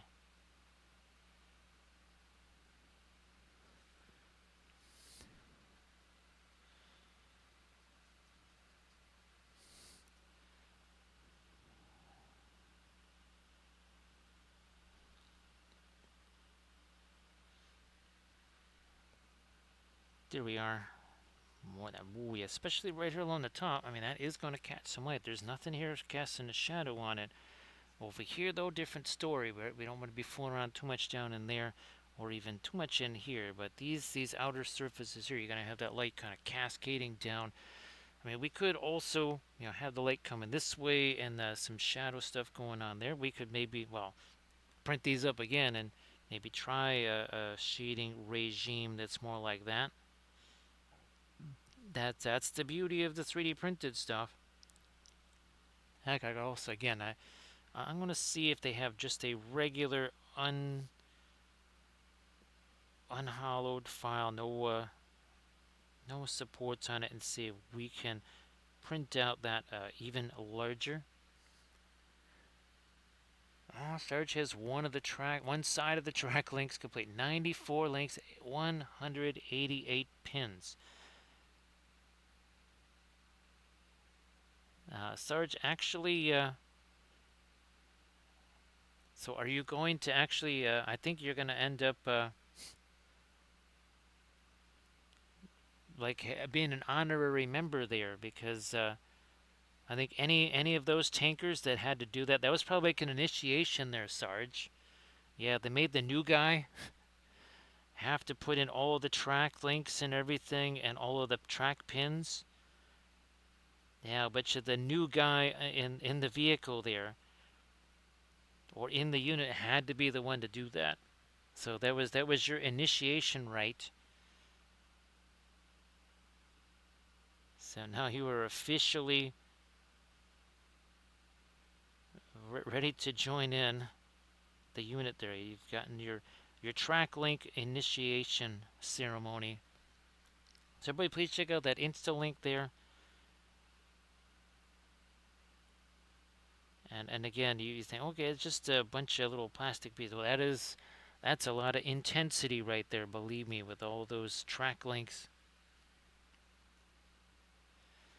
I mean, even just on the even these warlord vehicles, this is just two pieces, and all the rolled wheels was one piece. Just to get these one, two, three pieces working together was jinky. Imagine hundreds of those. That major effort there.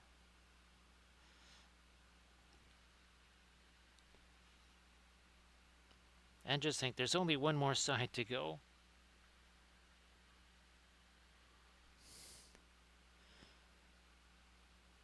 Actually, Sarge, there's a big difference in the weight, obviously, like a massive difference in the weight, but something tells me that it might be for different reasons, but dropping them would be just as painful. You drop one of those little tiny links, I'll bet you it might be again a different kind of pain than having one of those track links or even one of those pins dropping on your foot. But I bet you it'll hurt just the same.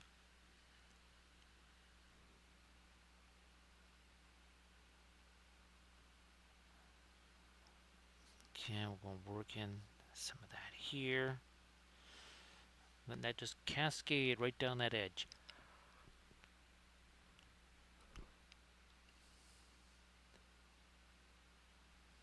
More of it here. Letting it mix with what's already there. You can see that we didn't go just slightly lighter. Significantly lighter. Why? Because it is going to mix together, and you can see it right there. So yeah, Stevie, it's another a 1/35th scale there.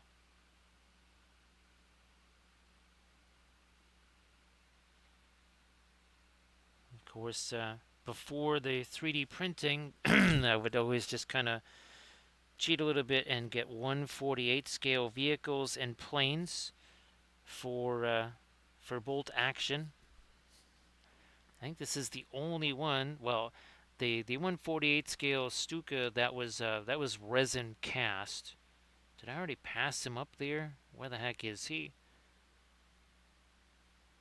There he is. So yeah, that's the only 1/48 scale plane that I've done so far.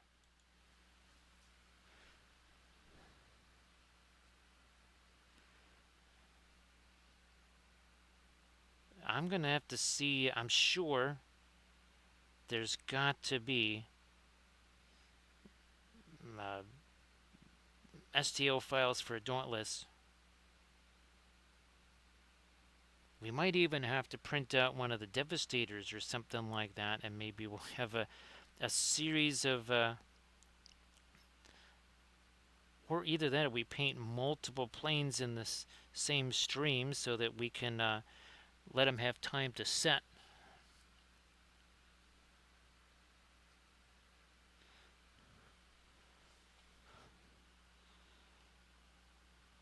Trying to get some more of my light here. We'll get on the edge of this. If it is too light, then we will take a blending brush like this, and we'll just get rid of some of it. Easy enough.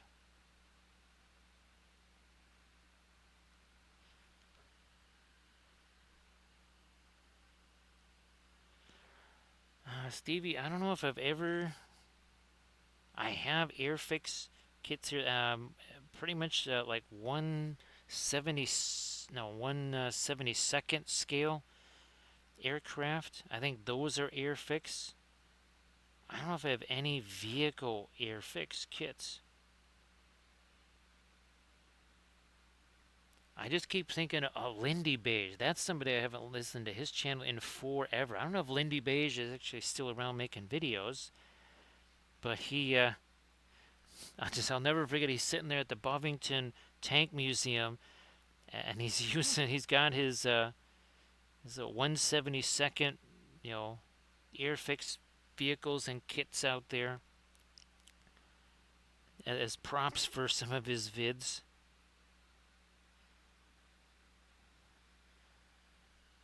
I'll be curious now. We'll see if I'm on YouTube later on tonight or something like that. Recommended for you, it'll probably be a Lindy Beige video.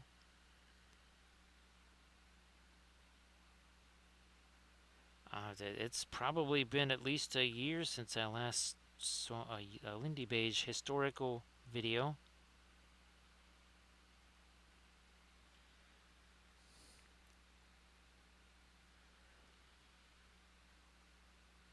I think, well, actually, I've most of these. It used to be like Lindy Beige and Military History Visualized and Armchair Historian, and then it kind of migrated over to Drakenifel, especially because of all the naval history stuff. So Stevie gave away 5 Airfix starter kits on the birthday stream on Christmas Eve. I guess, Stevie, if there's anything that you wanted to share in the chat, actually, if you got any Airfix kits painted up or whatever you wants to share there, please go ahead and do that.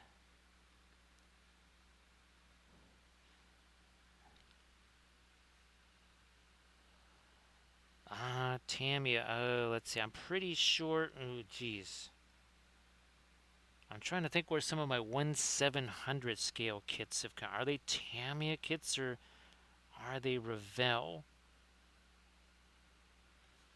I think maybe they're Tamiya kits. I'm not sure.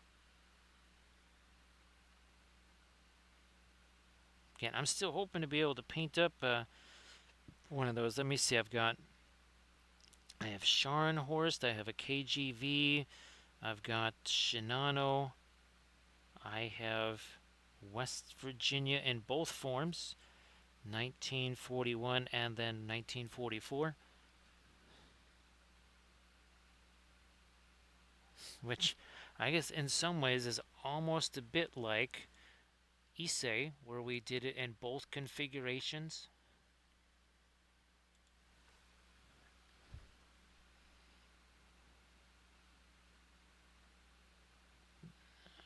Okay, yeah, we're getting catching the lights here as we drop this down.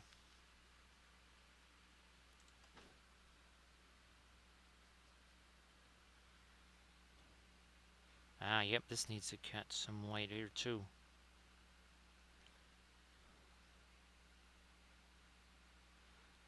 Ooh, all of these rocks here really need to start catching some light.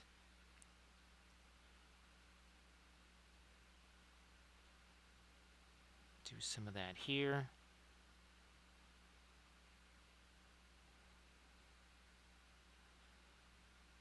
All the way down. I'm probably going to have to hit that again because my fingers will probably wipe away some of that.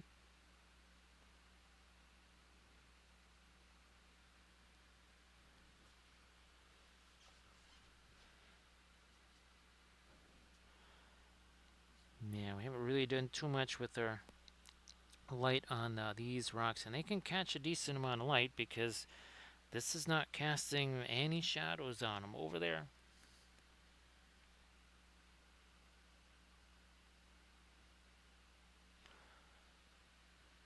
So Stevie, was that a honey Stewart or was that a regular Stewart? I think I've had a chance to do both. Now that would be in bolt action scale. So I mean that really is more like 1/50th. Yeah, more like 1/50th scale.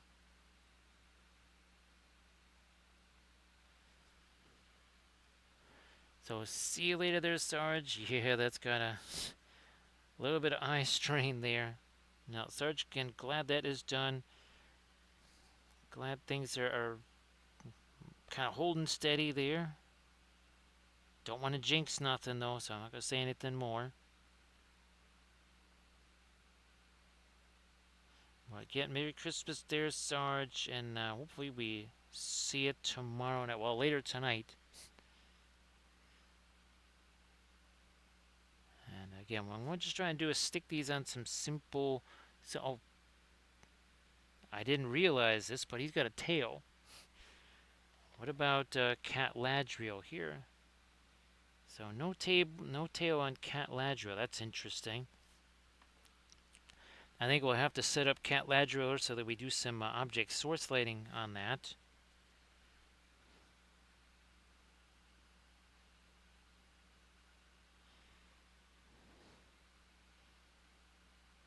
I think with Gandalf, maybe we'll have his pipe glowing a little bit too.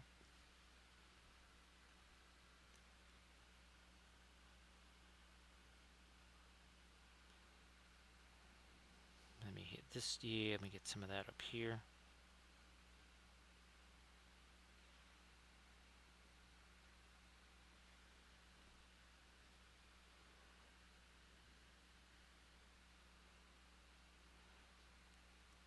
Yeah, I guess I don't know. He might even have on his My Mini Factory. He might even have maybe some pictures or something like that of him. Where, because sometimes the sculptors will semi-colorize their own files there. No, I guess I'm not really seeing it. So again, this is Apache Studio. That's who does all of the kitties here.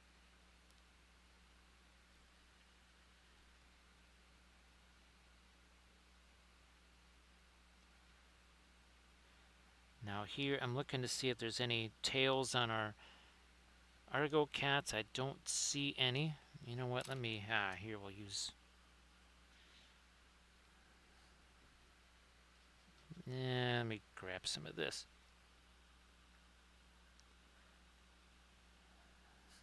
Now I feel a little bit better about going in, rolling in with this. So that, I think that is, I guess that's not bulletin board cork. I thought I extended this out here with some bulletin board cork.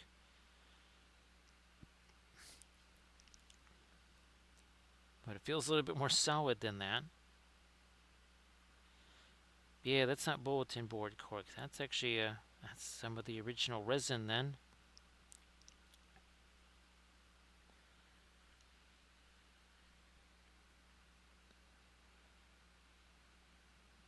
I wonder,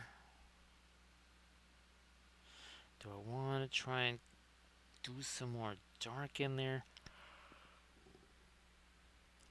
Something that maybe is a little tinted more towards, say, like a bluish gray. Have to figure that out. Also, let me see what's going on up here.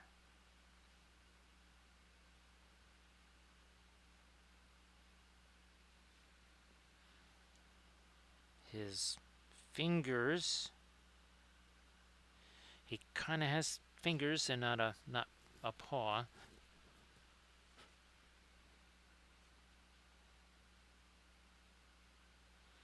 I didn't really notice it till I was just trying to prepare these for the stream, that this part of the store, just for whatever reason, he didn't print or something.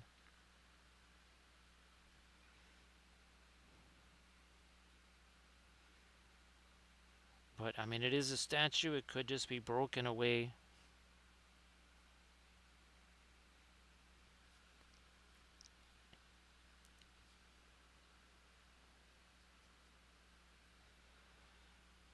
I don't know. Let me see if I can lighten up this. double this hand a little bit more. I think I'm also going to try and get some more edges here on that sword hand. Let me see if we can make that happen too. Also in the beard, I think. Yeah, let me try that. Let's see if we can make some more darker tones here with some of our indigo, with some of the Van Dyke brown.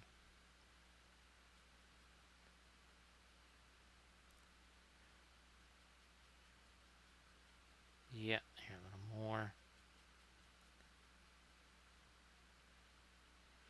And a little more.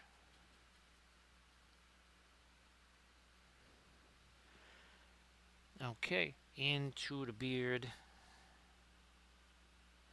Getting some more separation between these. Yeah. Let me just try and get everything off of this here brush. Most of my liner brushes here, they're kind of reaching that end of their frontline service life, and they're almost about to be relegated to things like our pin line washes and stuff, where we need a lot of precise control over it, but that activity kind of beats up the brush a little bit, so I try to avoid using, again, the much newer or as we like to call them, frontline service liner brushes. Alright, I think now we got this conditioned pretty well. Now I can go back to the beard maybe here and start to get something darker going on in there. Yeah.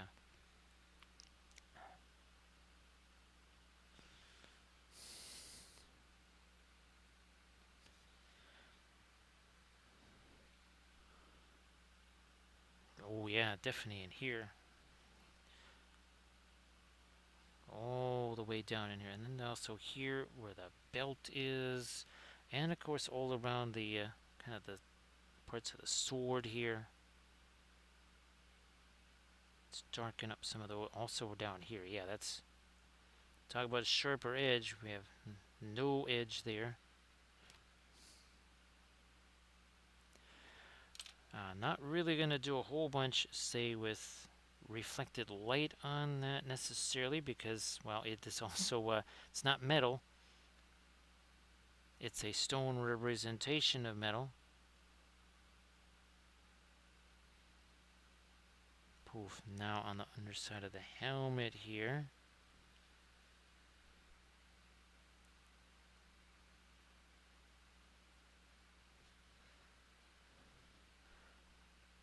That's going to make it stand out from the, there we go.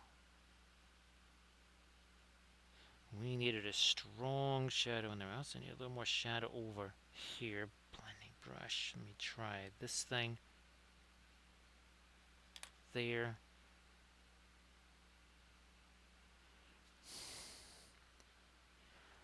And then again, I'm going to go back to the other Argo Kitty and try to see if I can do some staining type stuff on him.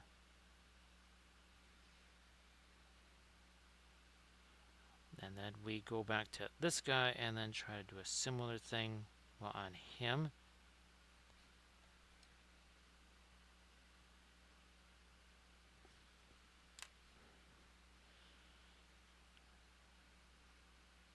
Shooting a little bit more of my dark in there.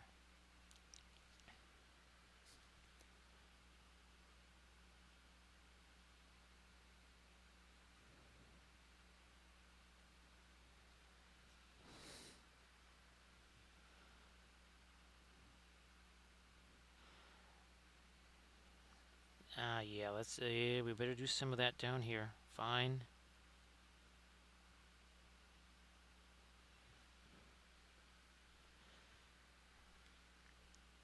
Same deal here.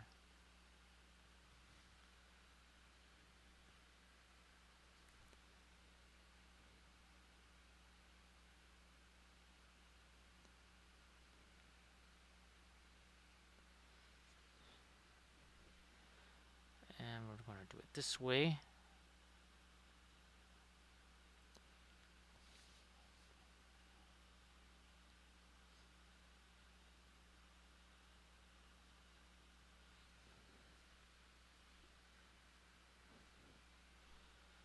we'll do some of that here.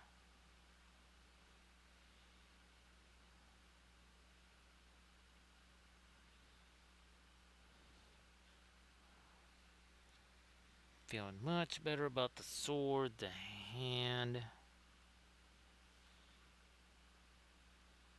Because we had plenty of middle tone in there. We had even some highlight stuff. But what we did not have was the really deep shadows there.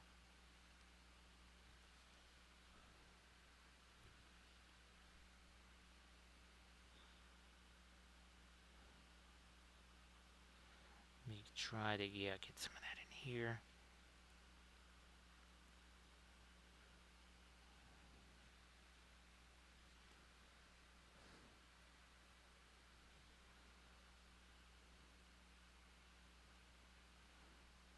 What's going on up there? Yeah, let me do that too.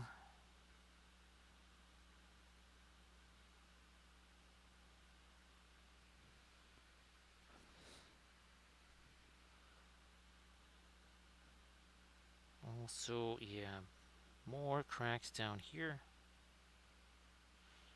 I think. Well, let me. When in doubt, make things darker. Let me get this darker first. Yeah, I don't think I want to necessarily make that light. Making this darker, and just change the way you see it. So when you add some darks to an area, everything else around it is just going to appear lighter, even though you did not make those lighter. So instead of necessarily maybe driving highlights really, really light, maybe to think, I should focus more on the darker colors. Here is a micro blending brush, I think.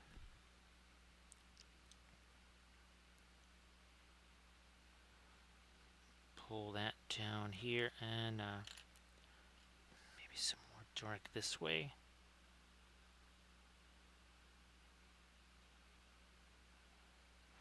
Like that.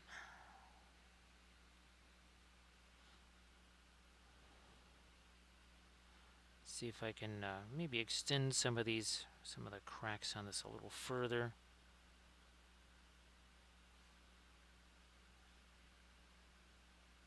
Again, that is what a liner brush does does very, very well.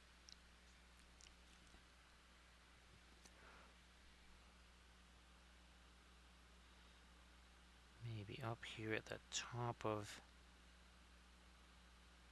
this on the crown there. Okay. Let's go back to this guy.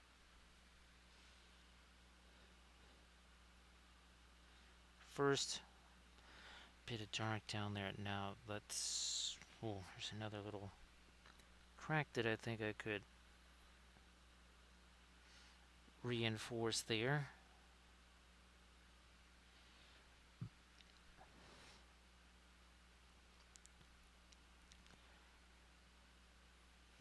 Wait a minute. Oh, fine. Might be another couple places here where I can throw in a little bit extra dark.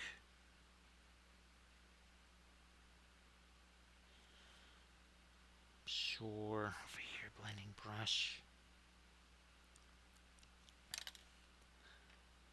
Underneath there.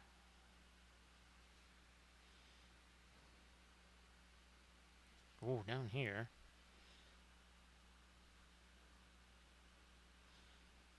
Oh, also this thing.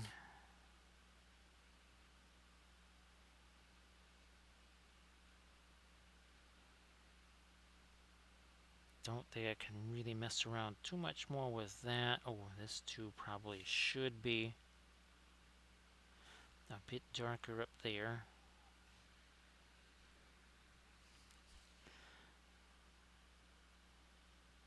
Do that here, and I think we. Oh, yeah, that might also get some of my. Well, there's a couple of highlights here that I think I might want to also do. Couple of highlights here.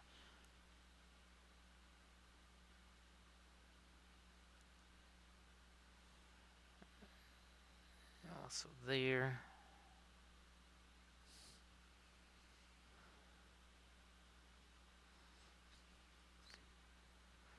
Come on. Ah, there we are.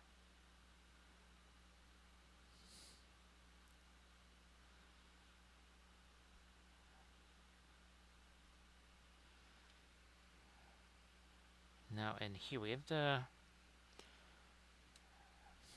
One second here. That was not supposed to go onto this. I put him in the wrong spot. So we're gonna get some of this out of here.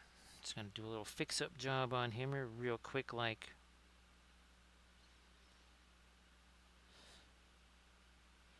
Yeah, that's fairly easy with the oils, right? To go from tragedy to yeah, whatever. That's pretty much restored. Okay. Well, let me take this and okay. Now put them over on that side, and we'll try this again. I just wanted to pick him up and see. Okay, what did we do in that part of his crown? Yeah, we did do some stuff there. So I'm gonna take me some of this brown here.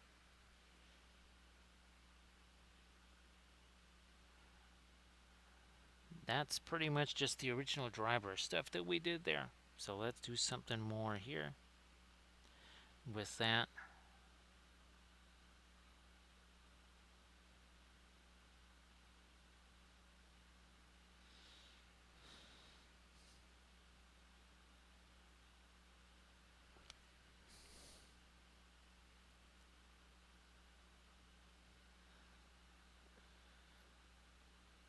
There, yeah, and we'll maybe do that with the green on the other parts. But let me try to go a little later here. Also, might throw some of my yellow ochre in there in the form of the Mars Yellow Deep. Gotta give this a bit of a texture here too, because that's what we got in the sculpt.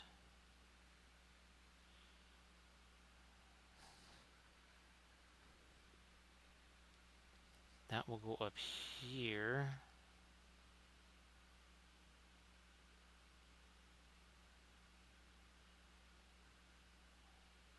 Like that.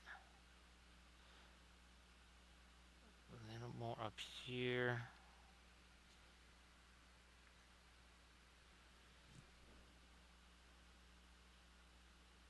Ooh, there's a lot of thinner on that. That was getting mighty close to being too much thinner. So over here, let me wander over to some of our turquoise or green. Let me get some of the pearline black in there. It's gonna go right in here.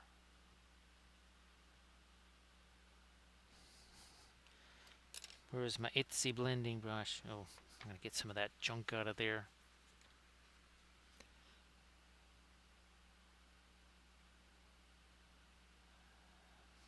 Better.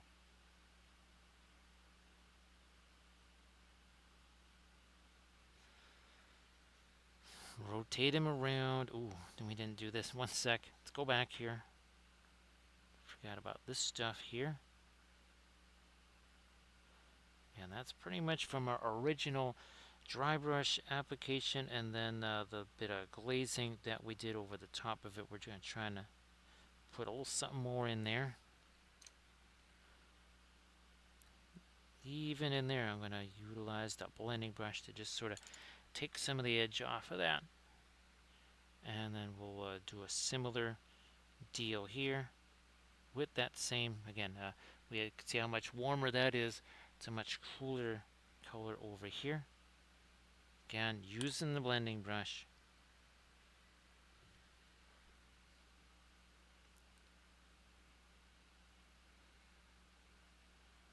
Sure, we'll hit that a little bit more with the light there.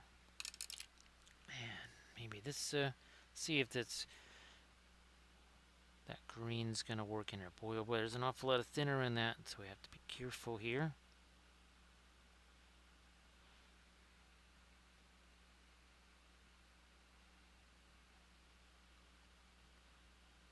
blending brush, small blending, there it is.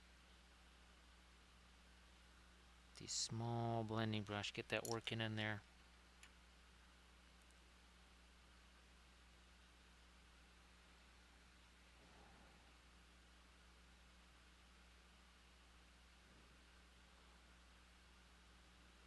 Did more of our, there we are, some tap tap, get that going in there.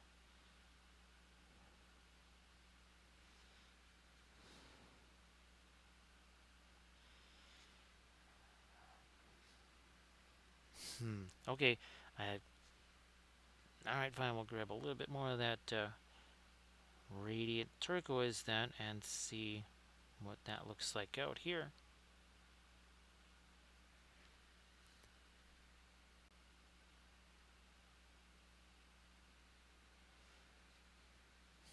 How's about this one?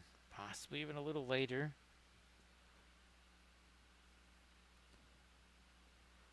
Yeah, just to catch the texture that's in there. Also up here.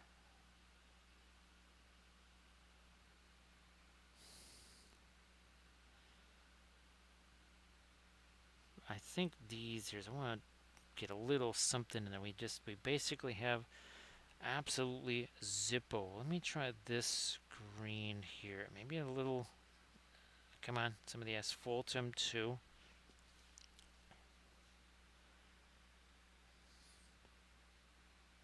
That is very much a dark middle tone, and that's what I was looking for.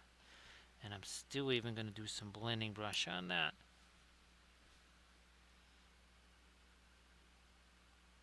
Maybe some of that in the ear. Oh, geez. I don't know how much we want to do in there.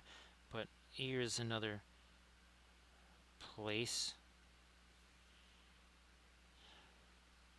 So we did it on these two. I sort of did something here, but no, let me use it over here.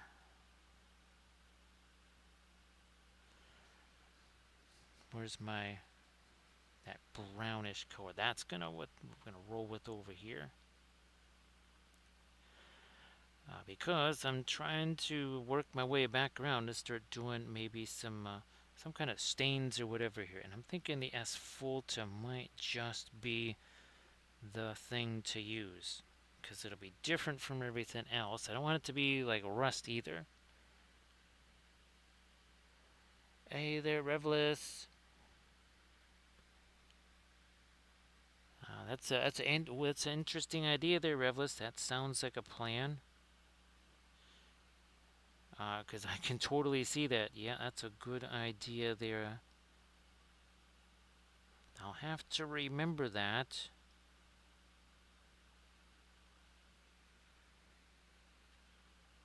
But good luck with the T90 kit there, Revlis. Now here we're gonna have to again get some staining there. We've got a blending brush handy. It's very much like what we did with our ships. And you can go back and watch these streams again. They're all saved as highlights. Yeah, you can sort of see it on Issei, but I think, yeah, you can definitely see it better on Akagi and Nagato. So again, where we did that kind of streaking, that's what we're going to try and do here. We'll try and get that going right there. Maybe down down the hands there, also down here. Remember, right, the water is going to cascade down that way, so again, creating some stain there. So, Mr. Hobbies, I've definitely heard of that. I don't think I've actually gotten any of their products or whatever, but that sure does sound familiar.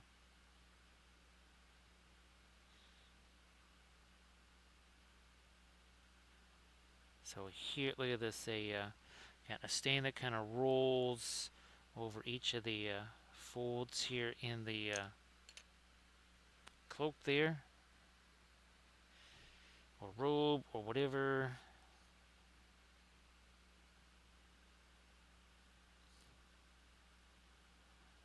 Again, trying to do this, and then we'll take our brush to that.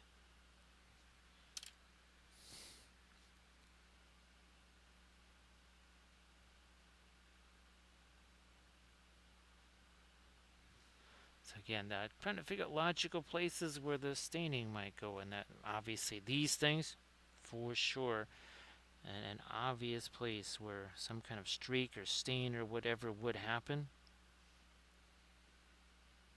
We got them over here, and then that might continue right from there down this way. Thanks so much, Armored Wolf, for posting a link to the Patreon page. Where earlier today, before we started the stream, we posted our latest video in the it's a three-part series. This was actually episode 1, where we did the basic painting of the figure here, which is going to be adorned with all kinds of very complicated freehand. We also sketched these out during the episode. So all this stuff that you see, that's going on the front. So you can see the hand right there. And then there's a little detail word that's all going right into these border areas. So all of this going to be on that figure. And of course, I kind of just took some of the stuff that was already on the figure and then elaborated on it. It's the same way we did the freehand on all of our Galadrim elves, because that design was just on all the shields. So if it's good enough to be a design on the shield, it might be good enough to have as a freehand on the rest of the cloak. And every cloak, all 30 figures or whatever that we've already painted there, and there will be some more. I also have to do the sentinels too to go with them. All right, now let me put him aside. Let me get the same streaking on here. Now we don't quite have the same opportunities for that here, so we're gonna get one going this way, and it's gonna go right down here. So in order to do this, you kind of have to have these lighter ears, but you see how we're going to take that, and now we're going to fade it even more. So it's there, but it's not like punch you in the face there. So there. So we've got us again, a little streak that comes down like so. Good morning there, Melly. I hope that you're doing good. Merry Christmas as well. And of course, well, Happy New Year coming up too.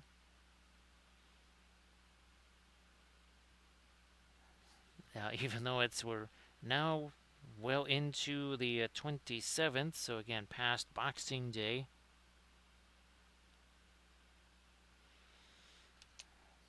I'm not sure how big Boxing Day is in Australia, as opposed to, say, UK and stuff. So, Melly, yeah, that was a really nice, mellow occasion there. Had a chance to have some yummy foods, of course.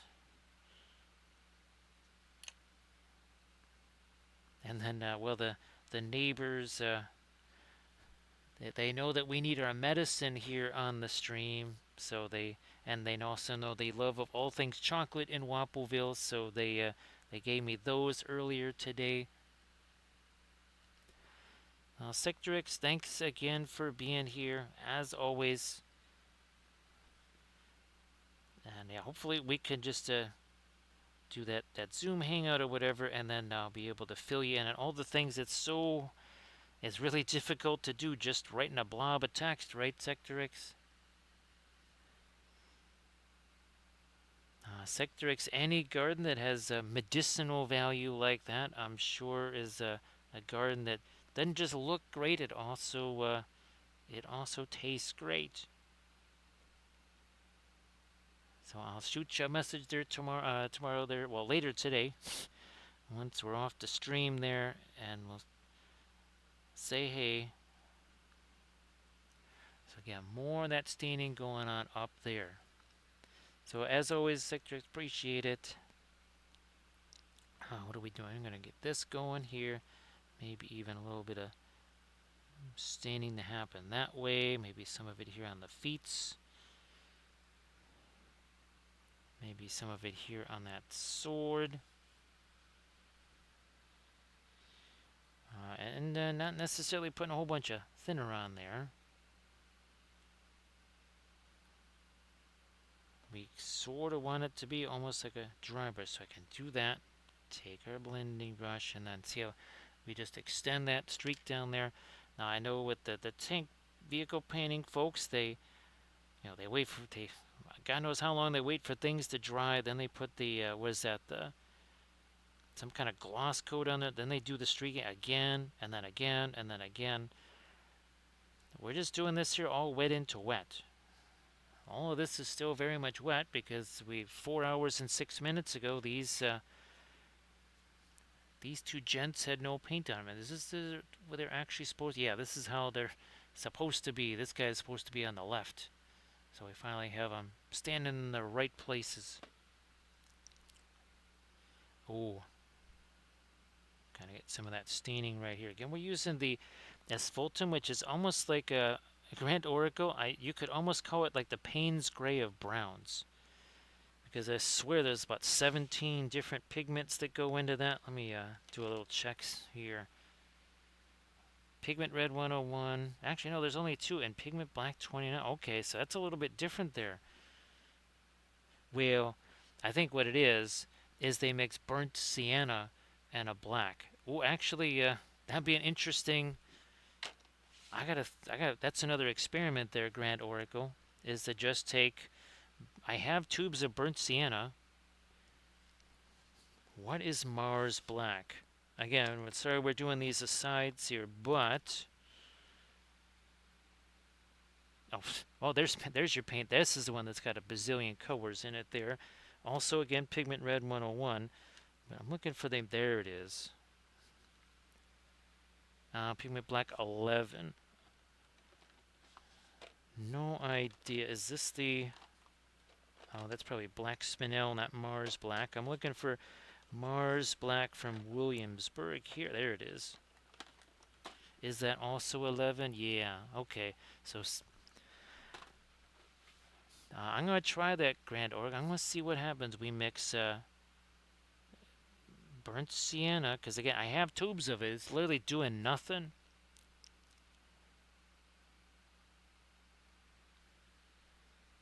I wonder, Grand Oracle, because we have these things here. I wonder if we could just take Pigment Red 10 or a tube of burnt sienna, which I think comes in pretty much every starter set or whatever, or most people end up getting it. As I add some more of my brown right there, it might be a worthy experiment to just take the Mars Black, which we already have, that burnt sienna, which most people already have, and then see what it takes to match. Because Grand Oracle, one thing we've never done with the color theory and oils is do a color matching exercise where we say, all right, here's this color. Maybe we can't get it or something like that. Is there a way to match it? As long as we can just see it somewhere. Now, here's another case of I need to do some stain right there as it comes down off of that, off of here. You can see how the staining goes over his face there. We're going to do some of that over here.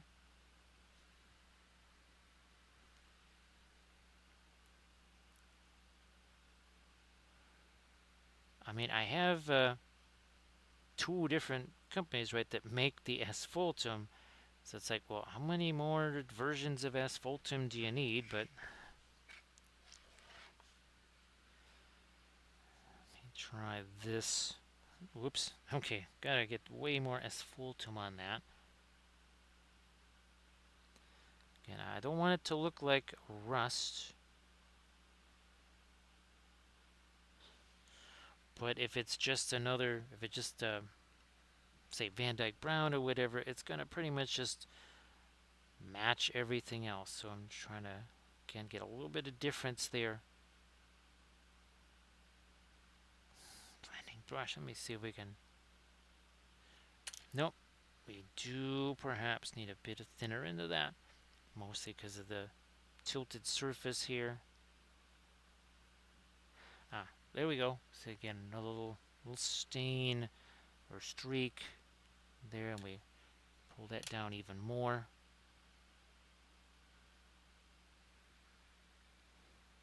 This one. There we go. Again, more a streak, more of a stain.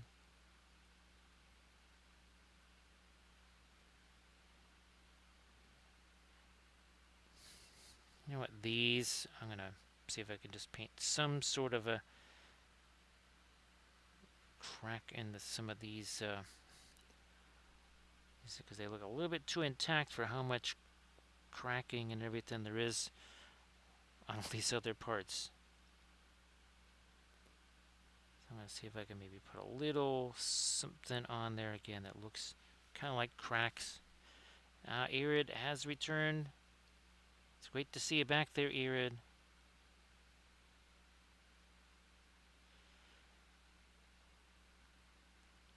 That's very well. Hopefully the vehicle has worked out well. That the one you were able to. It was an involved search. It wasn't the easiest search, but I think it did work out. You were able to find something that actually worked. And here's hoping the other crazy Easter egg also is been turned into an omelet now. Yeah, that's it. Turning Easter eggs into omelets. That's what they should be. Easter eggs should just be omelets and not anything else. Well, that's fantastic there, Eric. Glad to hear that.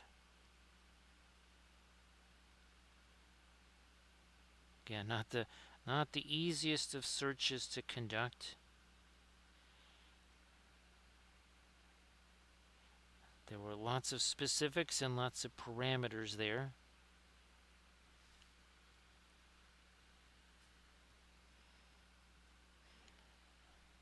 Yeah, Eric. Now I'm almost well. Where's it at here?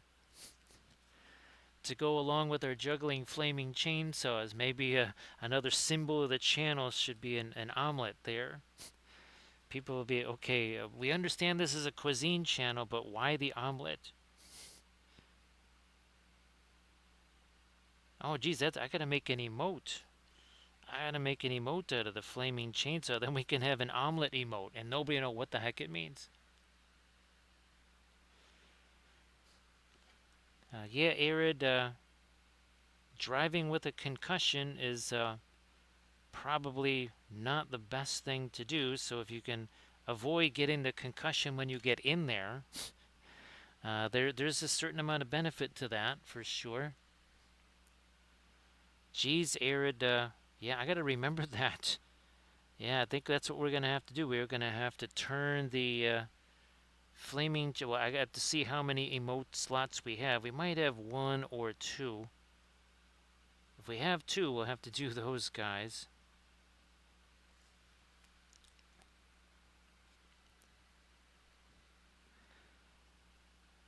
Yes, indeed. When life gives you Easter eggs, promptly make a delicious omelet out of them.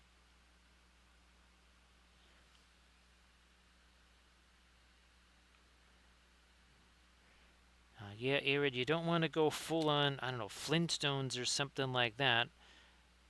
Where was it the Brontosaurus had to have the head through the roof or something like that? Yeah, that's actually Grand Oracle. Apparently, I think it was the Heinkel 111. It had that all glass canopy thing, right? And the nose of it. And I guess there was no heating there. So the windows, all of those that windows would freeze up, and obviously you couldn't see out them.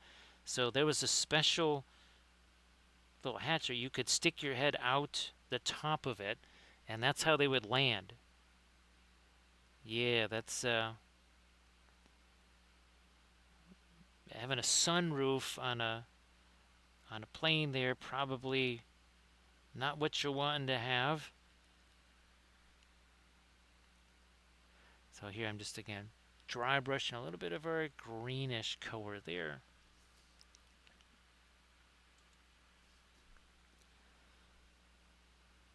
Maybe that was more than we wanted, so I'm going to get some of my later stuff and push that down in there too.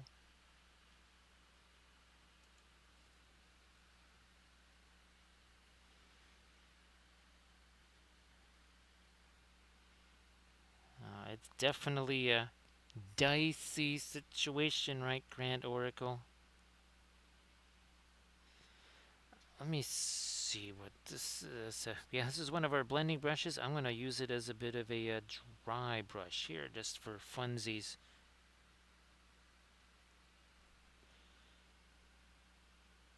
Yep, using as a micro filbert brush right here, because reasons.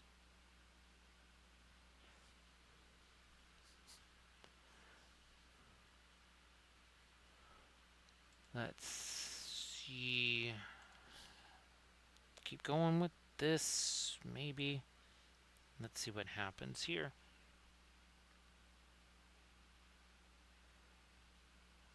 Fine. Now down here on this little, well, sort of rock pile type thing, this is where I have to consider. Is this where I kind of go a little bit stronger, maybe with the flock and foliage here? Maybe not too much, because we are going to have all the water around here too.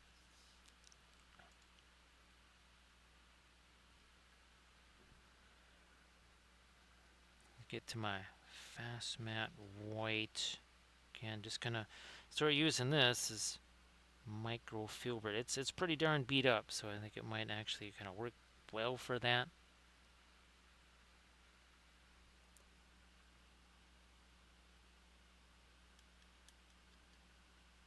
Fine, I need a little more of that down here.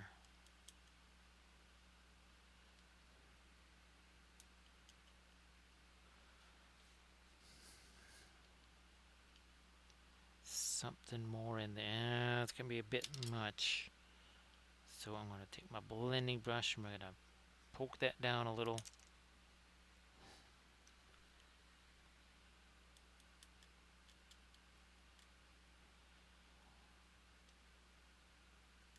And let's see. Well, of course, perfection is the enemy of completion, as we might say.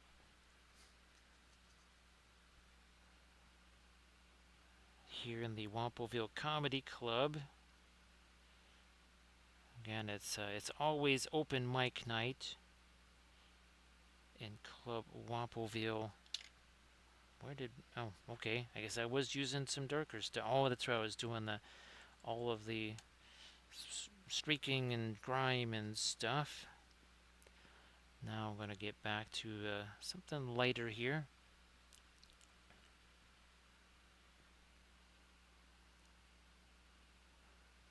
Also under there.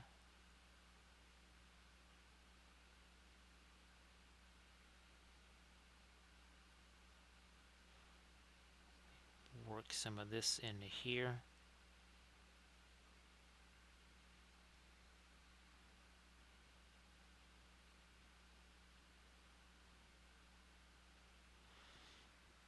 Just take my blending brush to this.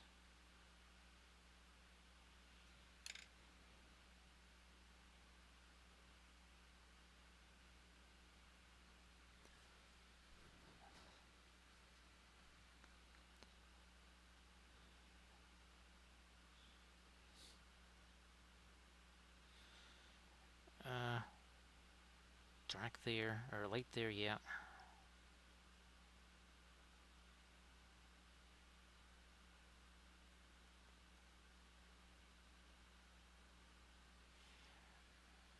Sure, I like the light on his sleeve. I might go back to the other. Whoops, wait a minute. This right here, I just saw that. Realized that that should probably catch a little more, some kind of light here.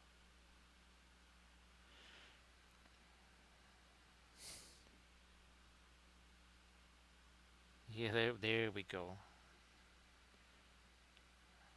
I'm not sure how much more we wanted this. Probably the limit here, what I want to do with that.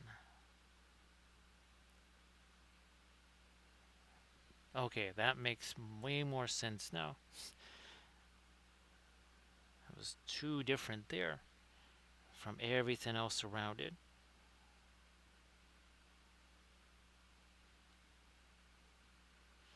Okay, alright, we got that now. Let's some cracks there, some cracks there. Do we want to try and lighten this up? Sure. Here, let me get back into this stuff. Not too much thinner. It's one of those things you start to, the more you work with the oils, the more familiar you get with consistencies. Where I say, all right, I need something that has a little bit of flow to it, but geez, I don't want it to be a pin line wash. Keep in mind, with the oil paints, every color has a different consistency to it. It's not going to be like the acrylics. Hey there, Landrast. So Landrast, do you think it's out of the theaters, period, or do you think it's just they're like preemptively kicking it out of theaters? And I guess what did you see tonight? Oh, and did you see Nosferatu? That's it. Yes, I think you were going to see that. Again, my memory ain't great, but I think that's it. So yeah, geez, that's right. You were supposed to, I think, go see Nosferatu. And there was other folks I knew that they were kind of looking. Oh, okay. Well, I guess how was that?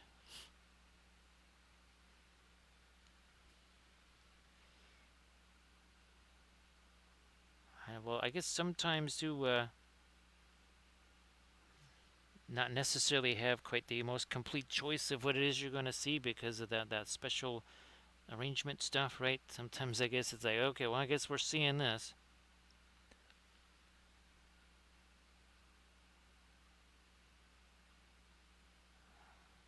Sure. Let me throw a little more light on the side of that there.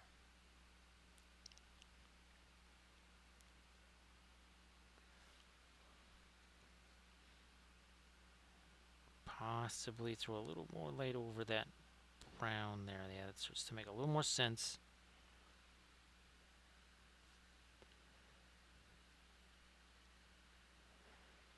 Ah, okay, well, that makes. I guess that one is doing pretty well. And of course, I think that kind of happens, right, with movies. If you have one that's really killing it, it could also, other ones that are, say, maybe not so fantabulous, those are going to be, those are going to suffer a little bit.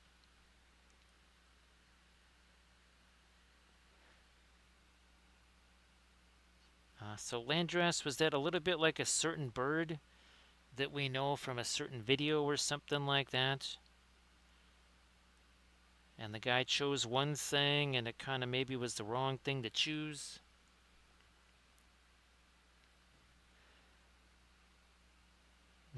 From what you're saying, it sounds like he got treated that way. That's for sure by the movie there.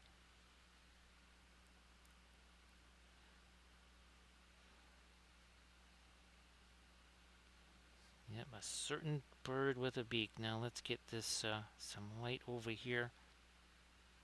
Yep.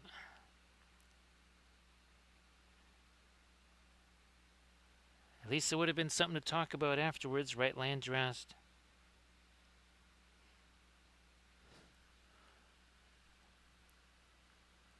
I guess that's what we'll have to do for. Will that be our secret code for bad movies? Well, we went and saw The Beak. Or I would have rather seen The Beak. That'll be our special code for bad movies. As we try working some of these cracks down over here.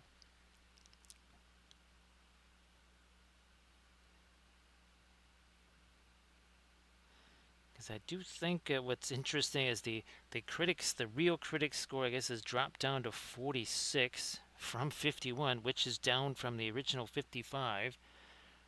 Even the audience score has gone down. I think I saw 82.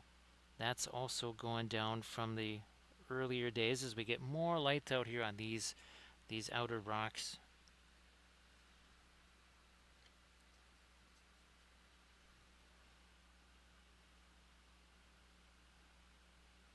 Yep, let's do this.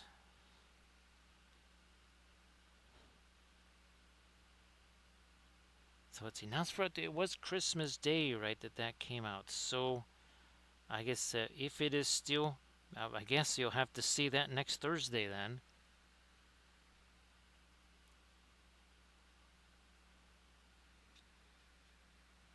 Let me roll this out. I guess now with it being Christmas and all that kind of stuff, will there probably won't be an RPG session this Saturday.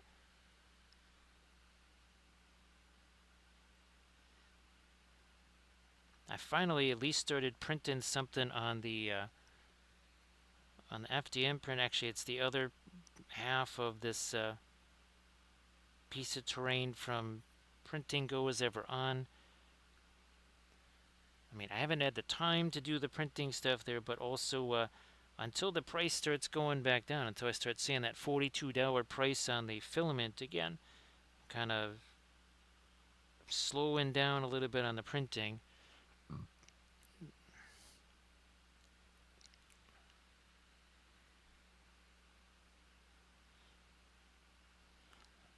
Okay, that's what was the game that you guys were playing there? And what's the one? Oh, it's Trench Crusade. Apparently, that's what everybody likes. That's what everybody's big into right now. It seems like they're way bigger into that than MESBG. Oh, there are some cracks over here that we can do. There's a couple, and they're even sculpted in there. I'm not just manufacturing those.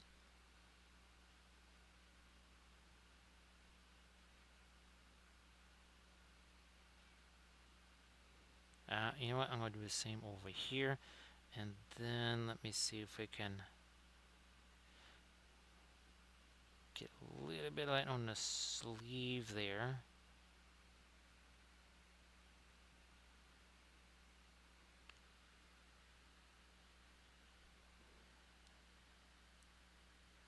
Okay.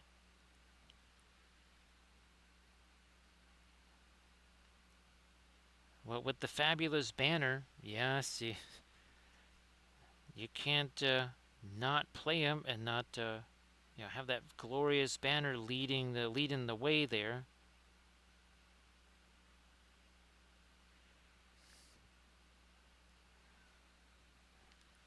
Yeah, it's just like a hippogriff. There you go.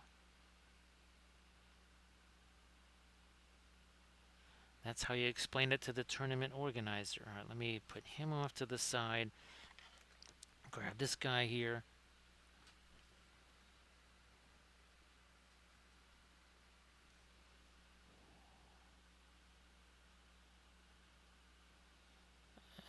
No, we're gonna leave that one part of his beard alone there.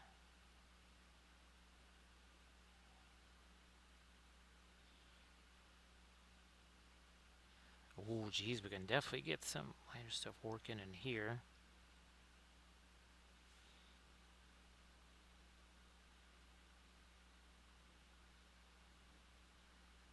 Definitely get some more light in this thing. Also here, we had only just started. Oh, I think maybe there's a raid when we were fooling around with that.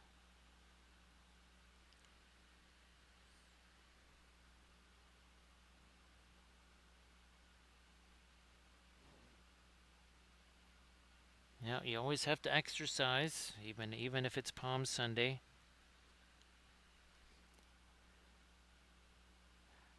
So we want is yeah. Let's throw a little bit more light on the top of that ear. Also, there is another crack over there. Oh, geez, this. See if we can put something in there. Maybe that was a little more than we wanted. No problemo, because I gotta get this dark on that anyhows, and that will cut down on it this way. There you go. Bam.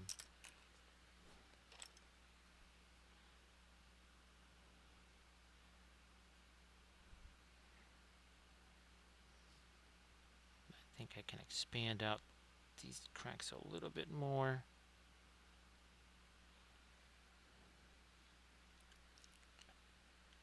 Hey there, Jet. Nice to see ya. Well, Jet, hopefully Christmas was a good one. Hopefully you didn't catch anything weird or anything like that, because there seemed to be a few folks that also maybe got a little bit of the ickies or something like that too, from all the holiday gatherings. Have a bunch of people and all smushed together there.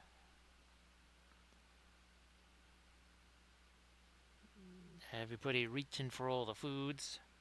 And hopefully there was yummy food as well. I'm going to have me some yummy food after the stream. Think we'll have to have ourselves some Christmas leftovers.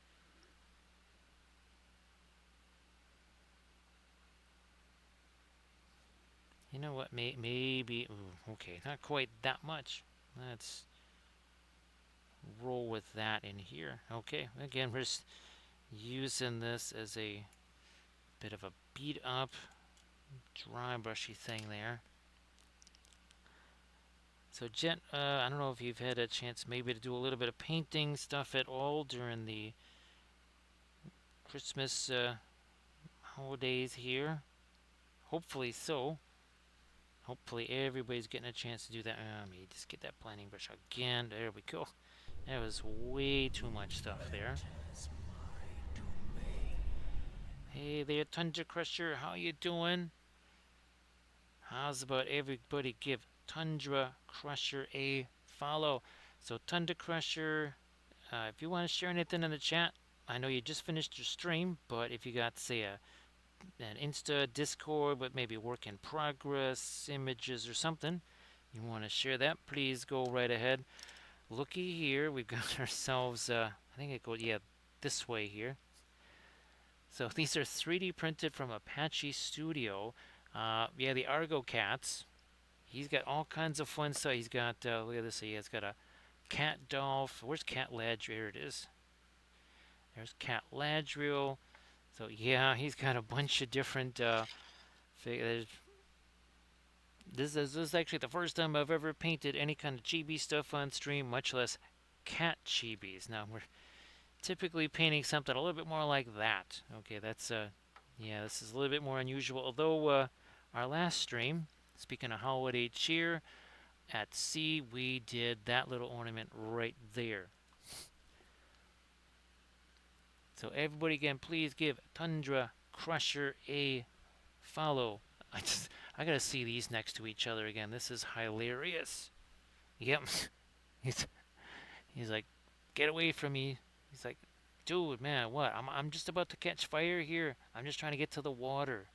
I got a mummy on top of me too. It's like that's a very dangerous situation.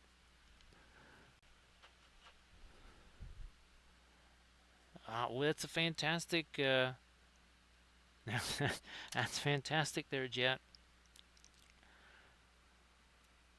So, well, there's again lots of different things that we end up painting on stream, whether they are Necron ships or Hobbit holes, or even 1/1800 scale ships. You never know what, well, what it might just be. Let's see, a D6 painting adventure every stream. Thanks so much, Tundra. Appreciate that. And again, Tundra, if you want to share anything on the instas there, please go ahead. I mean, unless you want to skedaddle off to the photo booth and snag some pictures of what you were working on tonight or this morning. I really should say this morning because it is morning here. It's 3:39 in the morning, but it's still the morning. Wow, it's 3:39. I'm thinking it was 2:39. Now the stream started a little bit later than originally intended. There we go. A little bit more of our dark right there. Where'd my other brush go? There you're hiding. Hey there, real brush guy. Merry Christmas. Merry Christmas. Of course, well, I think we'll probably be seeing you again before New Year's. especially since we got our New Year's Eve stream coming up. Also, give Real Brush Guy a follow, and of course, Real Brush Guy. I know you got stuff you can share in that chat. Please go ahead and do that. So, Real Brush Guy, you'll get a kick out of this, given what you had to butt up against there for so long. So the phone for months was not backing up any images like it had for years. I'm like, what is going on with this phone? I couldn't even get it to do it manually, much less automatically. Short version is somehow it got turned off of the just the regular house network here, right? And while it was on Wi-Fi, it was not on the network Wi-Fi. So therefore, it was not uploading any of those pictures. And when I tried to do it manually, that's when I was getting hit with, oh, you're using all this data. So it just kind of put me in mind of you there, Brush Guy, where it's just this weird mystery to the point where that is one of the reasons why I got that iPad was because I thought the phone was just okay. Phone's just not going to work that way anymore. So I guess I need this thing. And I only found it because I was trying to do something else, and I accidentally ended up turning it back on to the regular network again. I'm like, you got to be kidding me. We're talking back in like all the way back to at least September, if not maybe even August, but definitely since September.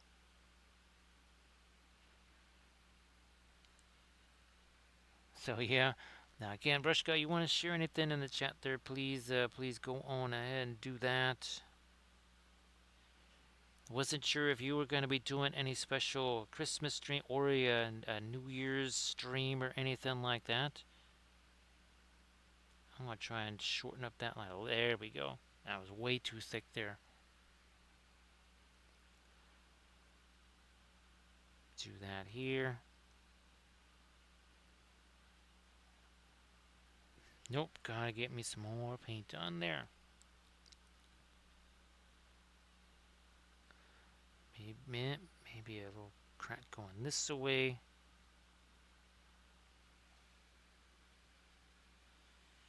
So that's what we can do now, and that's a big focus on that video that I've been telling you guys about. Is I even got down to talking about how long each segment was going to take, so that we can say, all right, look, we've spent 2 something hours doing this much. Now, this is all kind of setup work. Now here, even on this one, we're starting to get into kind of the finer detail things, right? And that was the same thing we were talking about on that video. Getting to this stage was a heck of a lot faster than just doing painstaking, one little layer here, another little layer here, and then another little layer. No, we're not doing little layers. We're going strong. We're going like this. We're going like so. And then we're taking ourselves a blending brush of some kind and then doing that. Hashtag no layers.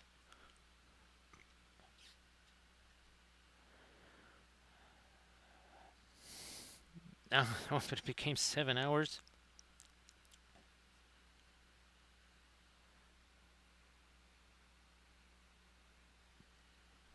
So yeah, Tundra, if you got Insta link that you want to share in the chat so folks can go check that out, that'd be fantastic. Alrighty, we're gonna do something here with this. And again, everybody also please give the Real Brush Guy a follow.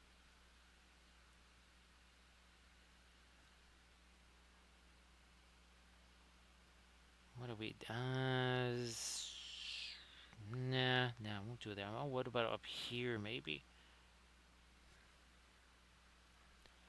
What about maybe right there? Okay, so Tundra, you just want to post your Insta link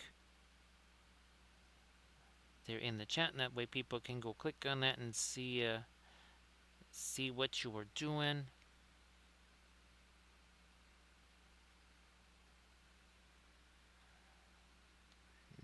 just going to cover those things. There we go. Okay. And again, once this here is completed, then we're going to do stuff like the water effects. So everybody check out the Insta link there, the Tundra Crusher shared. And then, of course, please give Tundra Crusher a follow here, but then maybe also a little follow on the Instas. So, Tundra, I hope that your Christmas has been fantastic, of course. Is that not? Nope. I'm going to get me a little bit more of this. Kind of makes it a bit more neutral.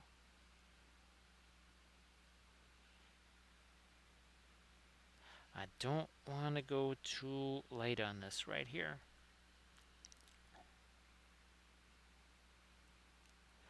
That's good there, Tundra Crusher. Sometimes it doesn't have to be a world beater or something like that. Sometimes if it just, yeah, that was kind of nice, kind of relaxing.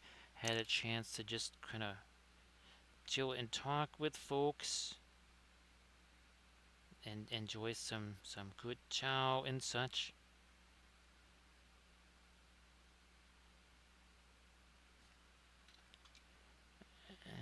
And there we are.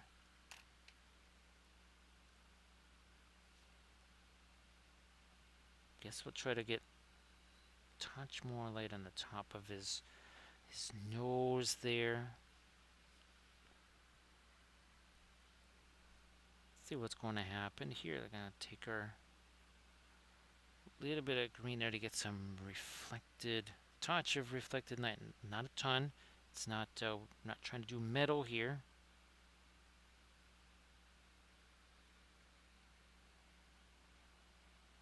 A little more up there. Oh, let me do something here on his hand. So if we get that side a little lighter, then that will just kind of automatically look a bit darker.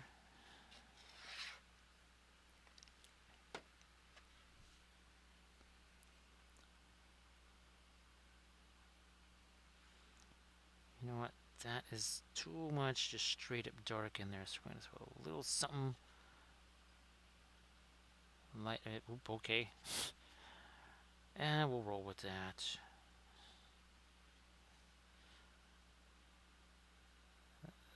Some more light in there too. Alright, that's...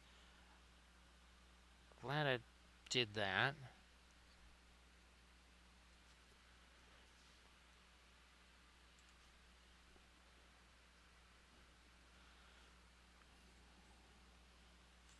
Yes, I'm going to try and get me a little more of that light right in here. Can't do much more there.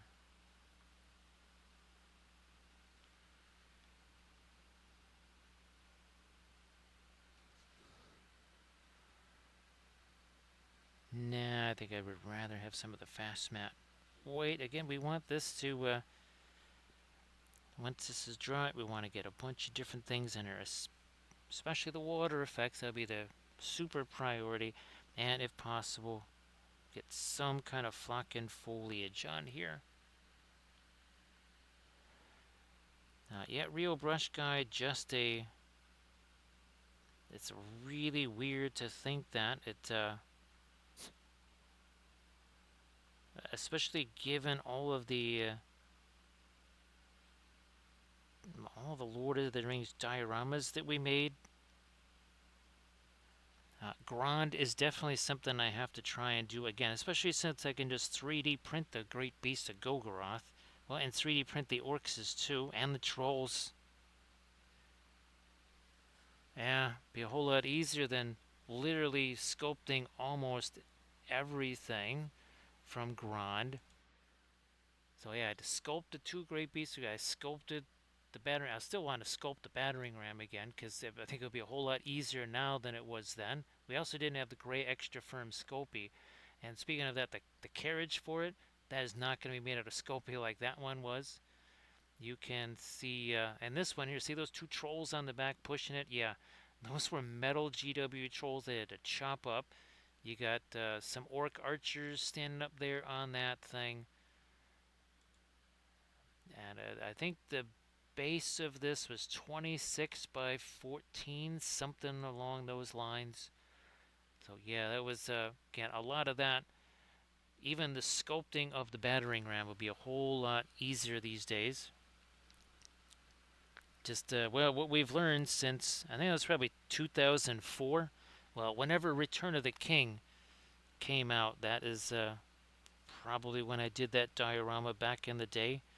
Especially since we've been, well, 3D printing every environment of Middle Earth, we'll certainly need to have Grand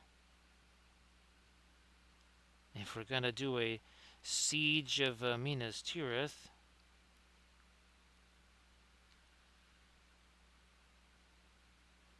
We'll need to for sure have Grand out there. So still pretty much rocking and rolling with the fast matte white. So maybe try and get maybe some little bit of light on the hands there.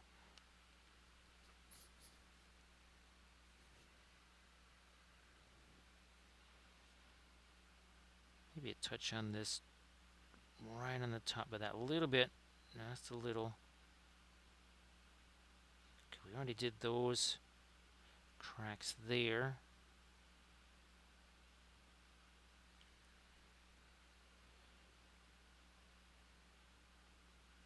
And then we'll roll with some of this right here.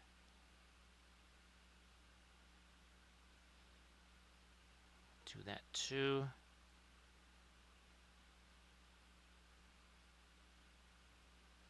Yeah.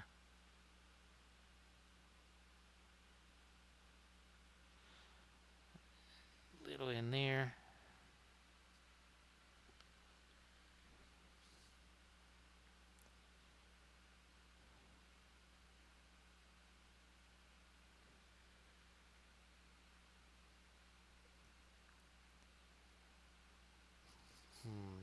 We'll do something on that too. So we still kind of have a bit of that sky blue going there. That's nice. I was hoping not to lose that. Again, we have that here. Where's our Argonaut? Here, let's, do we pass by that? There it is. So you can see we've got the tans, we've got the blues, right? So we're trying to do the same thing now with our Argo kitties here.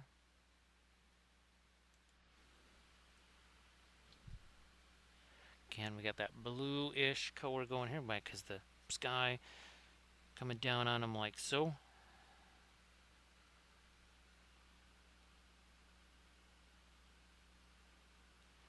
Catching a few more of these lighter edges.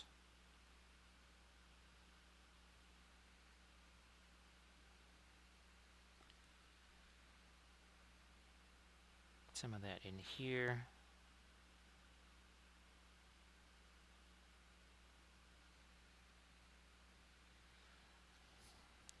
A few more of our lighter edges.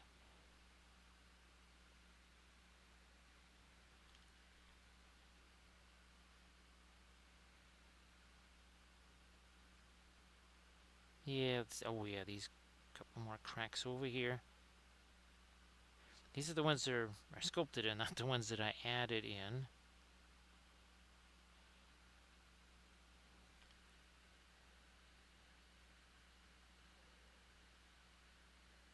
Oh, that's fantastic there, Tundra Crusher. I think probably the last, yeah, but probably some Smurf Marines. Probably the last Imperial stuff that we did, although we did have some fun with these. This was our own little chapter that we made up. We've even done some vehicles. Or actually, we'll do some more vehicles in that color scheme right there. Like this one that we did, based on that.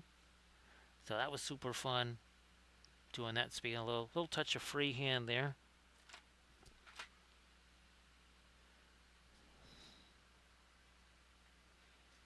Still working with some of this very light stuff here. I'm going to try and get some of that crack in the eye here without drawing too much attention to it.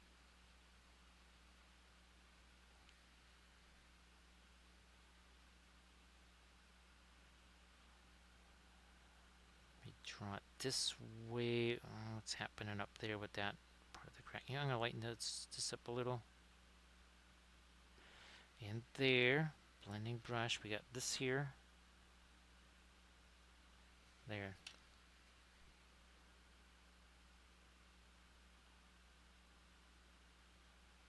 Ah, here we are. Fine, we'll lighten that up too. So, again, trying to make this have a little more depth, a little bit rounder. We need to get some of that also in there.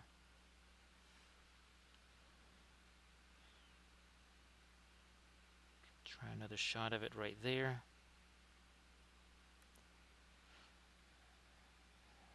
And again, we've got all these little streaks coming down off of this. What about that thing there? It's all funky. Take some of our asphaltum and yep, I like that better. Where's that again? Here's some of the asphaltum. That coming down over the top of this, then down here. Okay, we got that going.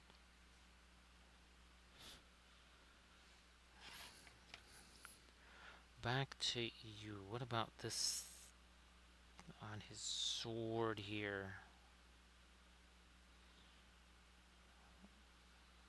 Also, maybe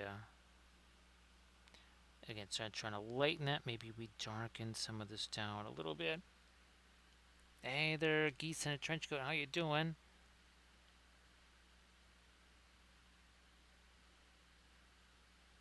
So 3 geese. One of the and I've done this with the acrylics, done it with the oils. Now in the acrylics, they actually have a. Oh, do I have it here? Yes, I do. Looky here. Look at that. So in acrylics, and a few different companies make this. So it's metal medium. Essentially, it's iridescent pearl white. That's what you do with the oils. So you take this, you can mix it with a darker color. So you mix this, say, with a darker red or a darker blue or a darker green. Essentially, not only do you get a metallic green, but the more of this you put in there, the lighter it gets. So yeah, that is how. Unfortunately, I don't have the. Can I reach the figure there? Can't quite. Oh, I can reach it. Here it is. Closer to me than I thought. Now, we did this again with the oils, but all of that is metallic there. But you see that red, that is also a metallic red. So where we have see the reflections there, right, on all of the armor, that is all done. That's all metallic too. See, here you got that red right there. That is actually red metallic because we took that essentially iridescent pearl white and we comboed that with, again, with a darker color. It doesn't work with any lighter colors that have white in there.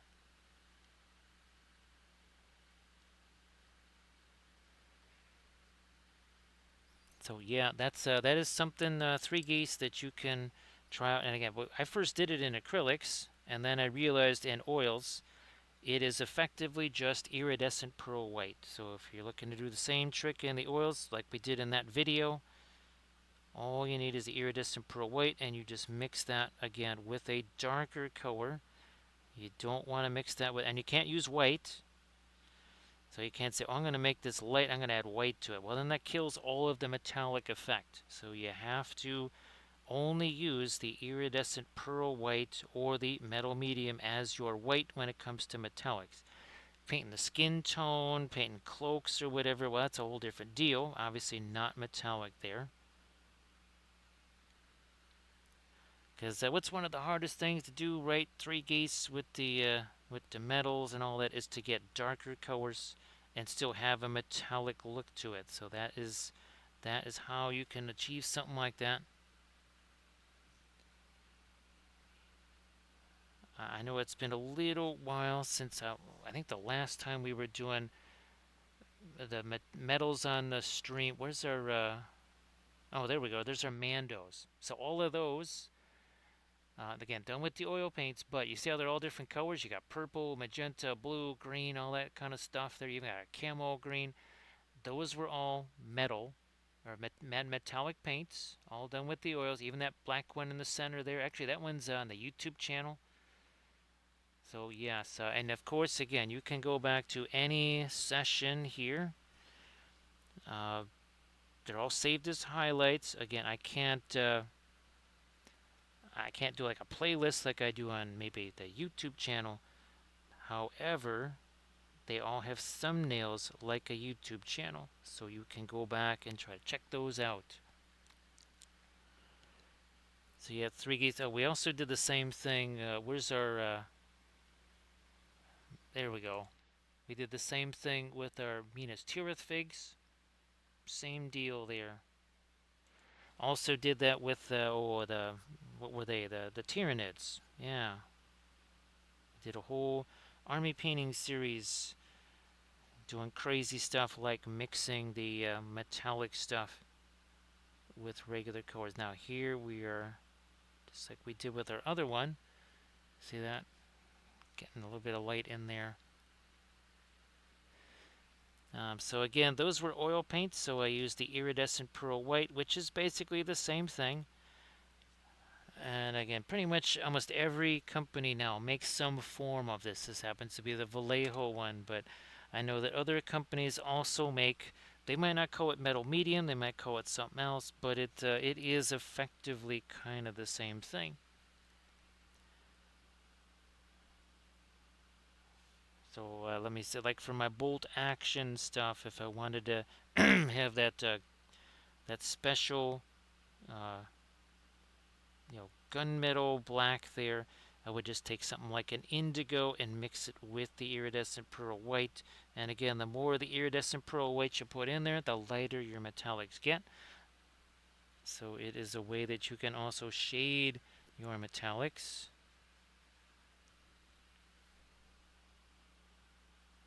Let me throw some of this on here. A little different coloration than the bluish stuff right there. Where's my here it is.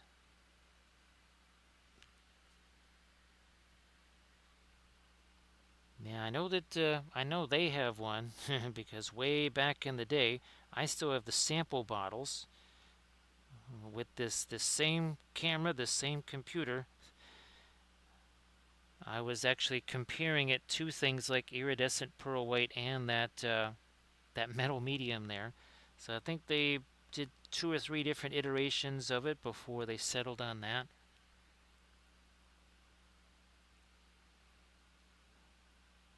I'm pretty sure that Reaper Miniatures has one.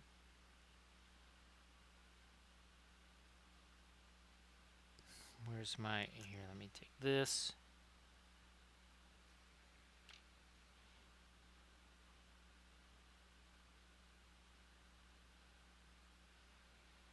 Let me throw this down here again. Blending brush.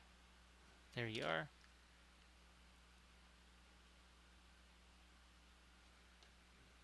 Now I don't know if they call it metal medium. Uh, I think if I don't know if GW still makes what mithril silver or something, but that is effectively iridescent pearl white, so that could also work too. So again, with the oil paints, geez, I hope I didn't just bury it in here, but here it is. Yeah, there it is, iridescent pearl white. I wonder if it actually has a pigment number. No, it doesn't. It's just mica flakes.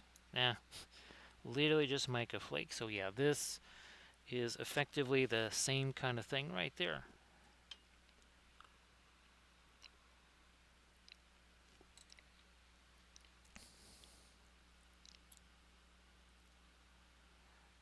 Can I? Let me. Yeah. Let me grab a little more of this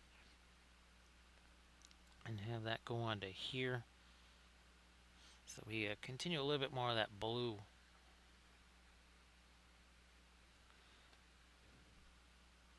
Now, geez, spoon handle. I keep forgetting to have at least a couple of those. The Tyranids that I did with the interference colors and the iridescent pearl white and such. I gotta definitely have to grab those. Also here, let me just get rid of some of this here, because that's going to get all over the place. There we go. That is going to get on me and then start getting on everything else.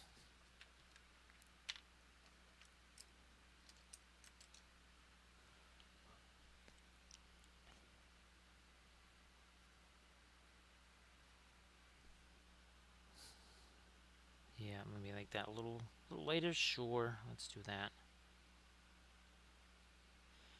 You know what? I might even think about doing this.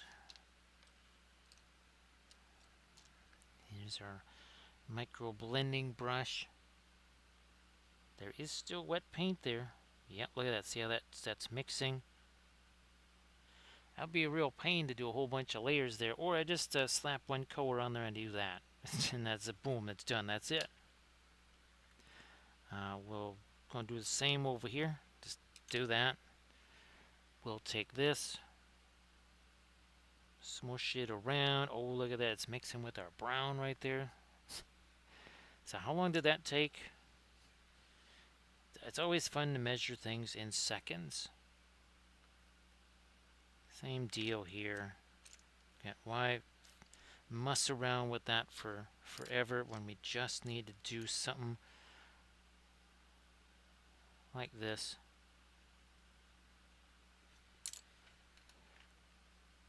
Again. And then this again. Enough said.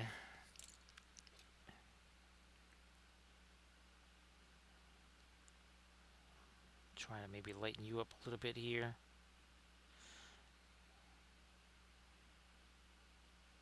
So again, I'm going to try and get their other kitties on some bases here. We'll keep it pretty darn simple. Not going to do anything too fancy with that.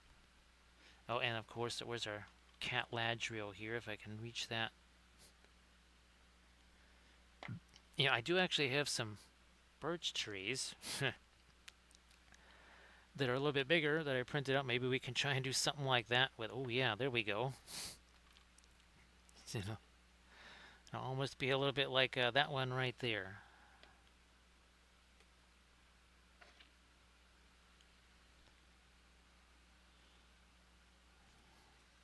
Does this have, I don't know, it might be a little too light with the light blue, but we're going to try it anyways on some of these surfaces. Also, blending brush. There. Hey there, Git. How you doing? Good morning. I'm pretty sure that you're getting up and not still awake. Merry Christmas and all that. Everybody, please get Painterly, get a file. Of course, Git, you want to share anything in the chat? Please go ahead. Everybody, please get Painterly, get a follow.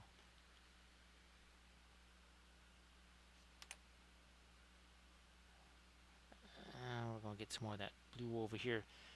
So Painterly, I'm pretty sure that I shared the link to was it Apache Studios with Blades there, because Blades did the Lord of the Rings Muppets, right? Yeah, the Lord of the Rings Muppets. This is kind of along those same lines, right?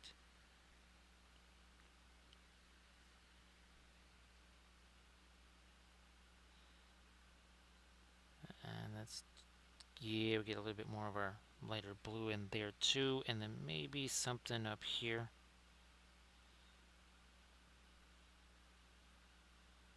A little something over there.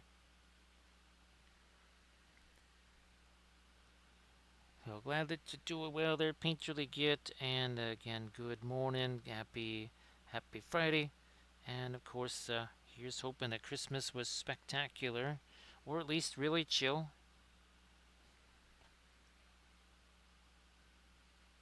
A little bit more of my lighter blue there, sure. So Celia there, Spoon Handle. Thanks so much for being here. Everybody, please give Spoon Handle a follow, and well, Spoon, you'll be streaming on Saturday, right?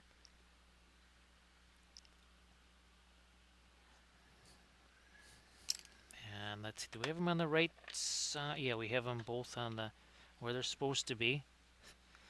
So there we go. So now they perfectly match our two reference pictures. There you go. That's exactly what they're supposed to look like.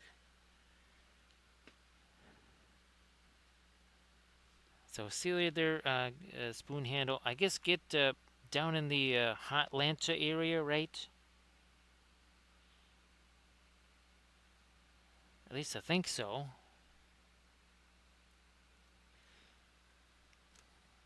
Let's do this. Getting a little bit more of our dark. I'm going to separate this too.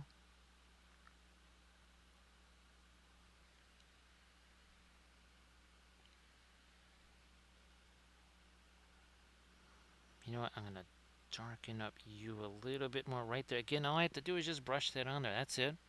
That's all I did. We needed a little separation there. Happened pretty easy. Same deal here. Same deal. That is a little too hard of an edge. We just soften that up really easily.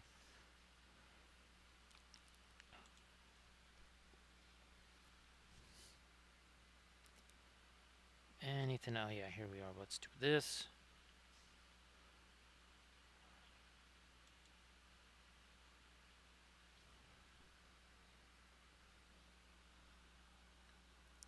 Darken this up a little.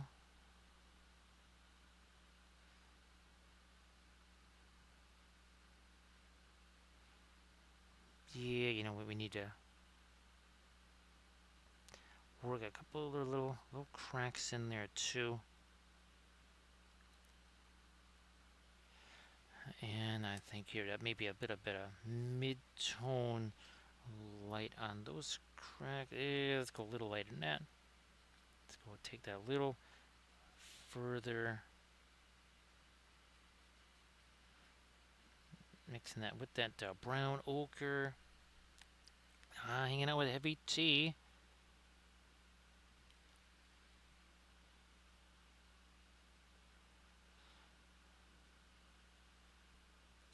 Down this way, sure.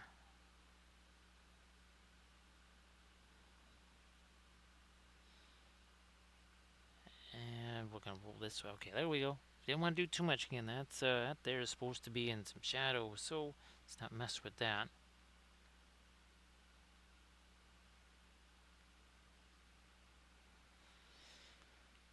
Might try to lighten you up a touch more here. Let me get over to this light over here.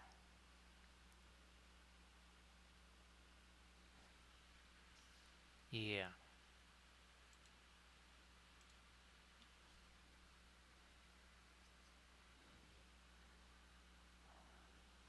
A little bit more of my lighter stuff right in there too. And what's happened back here with this little, with the rocks here? Guess we'll make these a little bit lighter. What about down here? I think maybe the other one I might have lightened up those rocks much more. So let's see if we can lighten these guys up a bit.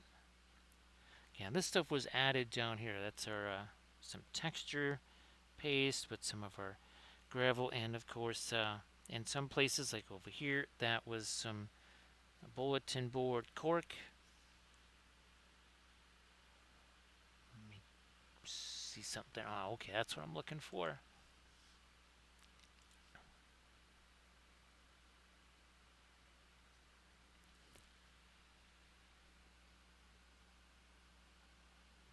Let's throw some of this out here.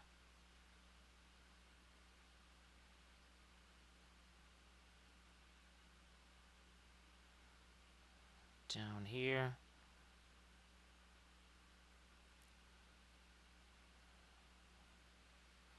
What about here?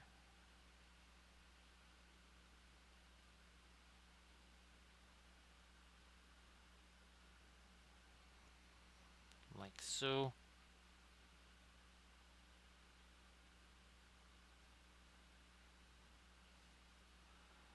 A little more in here.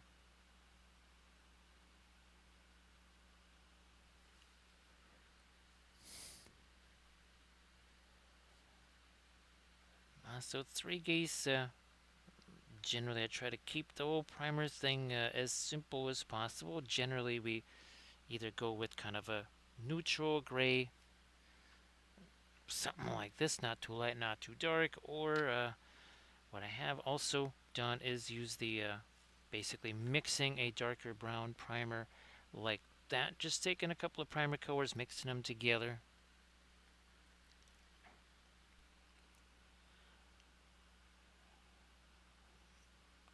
That's all in shadow. I don't want to do too much light there. Let's just kind of leave that area alone in there. Same over here, some shadow there.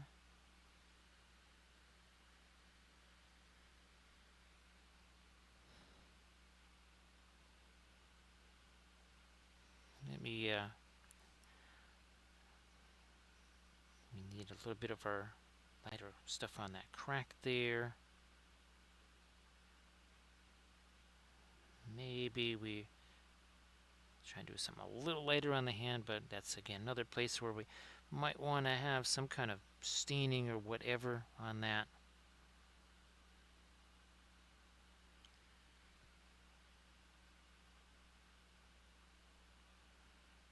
As we lighten that up a little.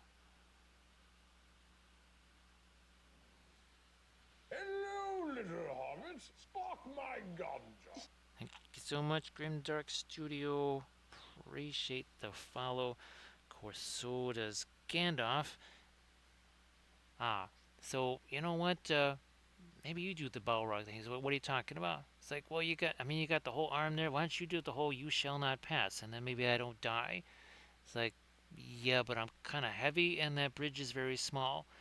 It's like, well, minor details. What's going to happen on our big Gandalf 6 here? We had a 5 on the last time. There we go. Solid, safe roll. That's a 3. That'll work. Did mention pipeweed there. So Grimdark, these are 3D printed from Apache Studios. There you go. I think he calls them the Argocats. And he also, I don't know if he has, all 9 of the Fellowship or whatever, but he does have Catdoff. He does have Cat Ladriel. I think he's got a bunch more, if I remember right. Again, that's a little bit different than what we were painting on the last stream, which was this right here. So yeah, this was really fun. Painterly Get, this was that painting that I did when I was 13. And of course, I was able to show a little bit of color theory thing, because as you see the sails on that foremast there, well, those are not all with the same blue like they should be here. Grimdark, actually, you can go check out. I don't really remember if he had a Sauron or not. Let me. It's hard for me to look there, but I think it might be one of his sets of files. Not super sure. Let me see if we've got. Okay, there it is. So he definitely has hobbitses. Sam Whisker, and he has Pawpin and Mary Purr. Let's see, he has Gimleon. Actually, Legolas is a Siamese. I don't know what kind of cat Boromir is. Oh, it looks like Gollum is like a one of those kind of your hairless type cats.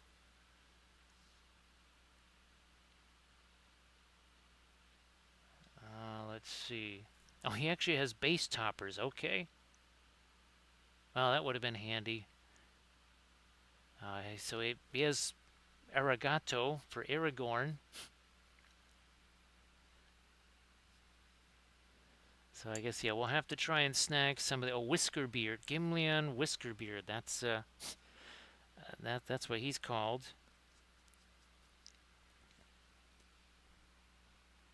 So thanks Grimdark Studio for the follow. Now I'm trying to figure out what kind of a cat a Balrog might be. I'm not so sure.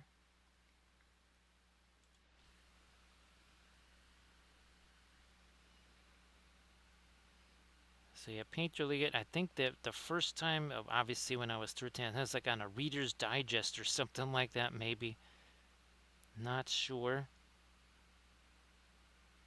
And painted that, and then finally got a chance to paint it again after all these years. So thanks, appreciate it there, Paint Really Good.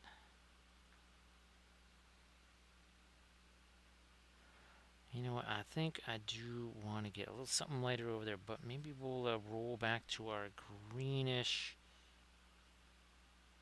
color there. Don't want that getting too light.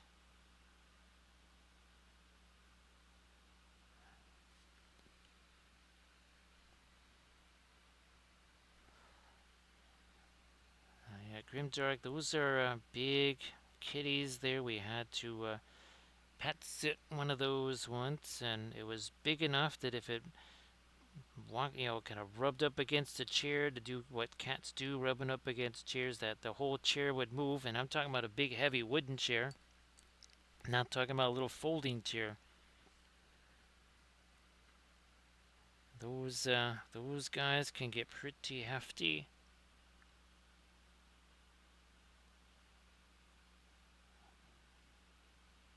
Any more? Let's add a little more light to this edge over here.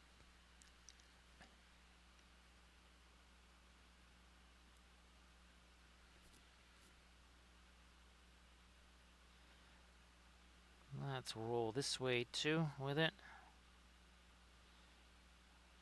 Touch more of our light onto this thing here.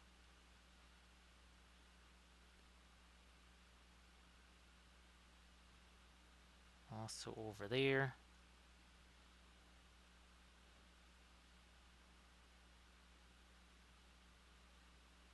Yep, there we are.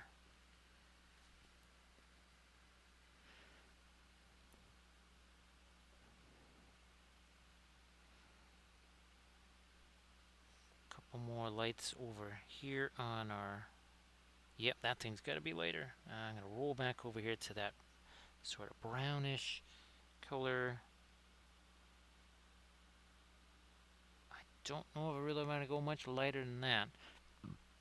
Now you can see we're trying to change, of course. I mean, we got literally red, green, blue, all kinds of stuff. You can see it even better when we do film noir. Sure, there's lots of shading there. Let me see if I can find another area where you could read. Okay, yeah, here. So watch what happens when the color returns. All of a sudden, what do you see? See, there's some reddish colors in there, some green, some turquoise.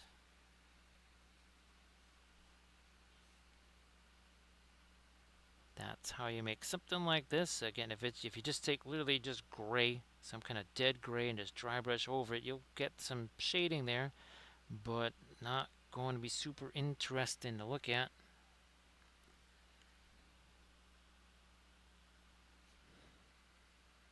Try and make this a little lighter here too. Yeah, alright, good enough. Yeah, see, some of these we already did make those reasonably light. Maybe this one I'll hit again. Also, the inside of that.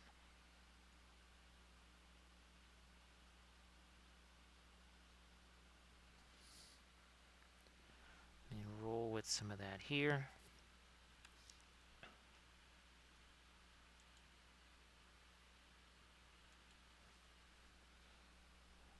You know what? I can get a little light over this way too.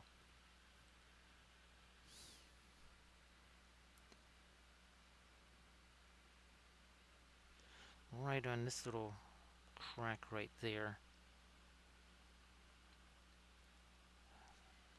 Let me try again. Let me get a little bit of the Mars red on this.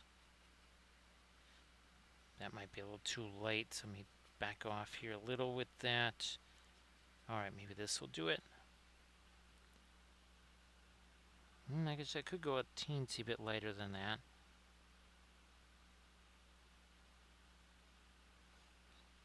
Work some of that here. So again, you see it's changing all the time there.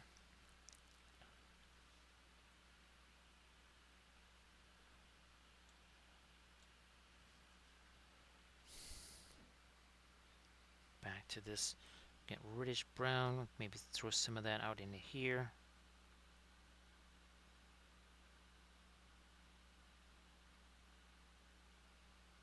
Also there.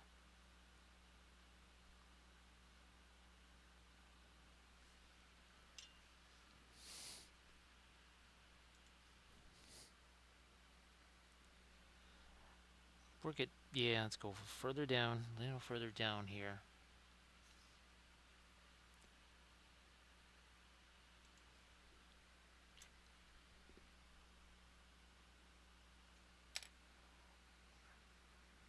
Let me see if I can put some of this down in the rocks there.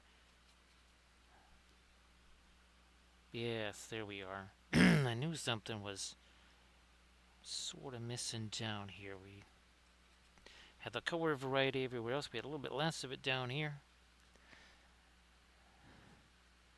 So see you later there, Arid. Again, glad you had yourself a great Christmas. And of course, again, everybody please get Arid Wife a follow so that you can catch your, let's see, Saturday, 7 p.m. Pacific time.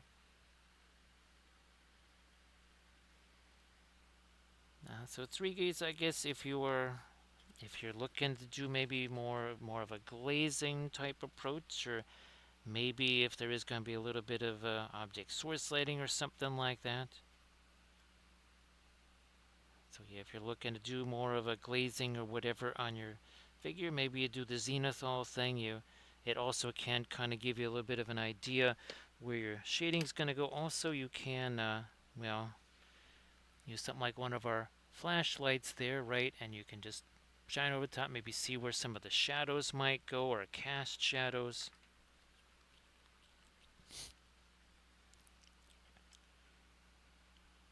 I mean, it's all kind of a little personal preference, maybe. You know what? Oof, okay, so more of that stuff than I was necessarily looking for. There we go.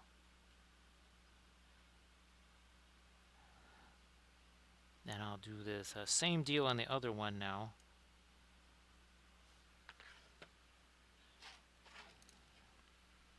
And let's move you back over this way. So these are just on some very simple wooden plaques. That's all. Just TPO wooden plaques.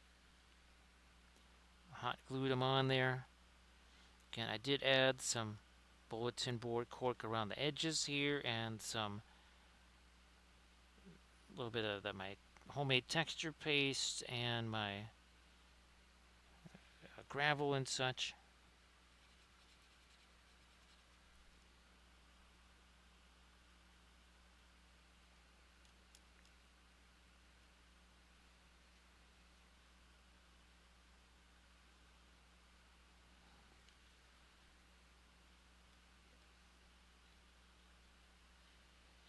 Okay.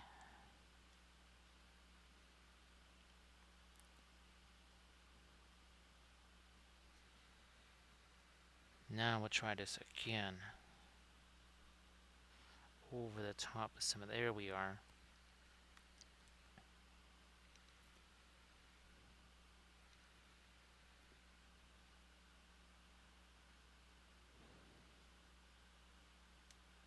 Rolling like so. That's better.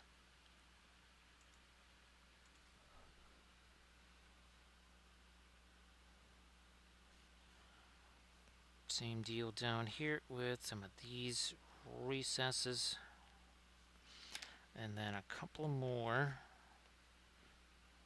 light highlights on these rocks now that we got. Again, just was trying to get a little more color down there. And of course this, I might even just try to mess around with some of our, well, it's there, are not blackest black. That'll go on there. And you'll see a big old difference. Right, will give us a chance to see, okay, what is a really, really, really dark look like next to some of our grays here.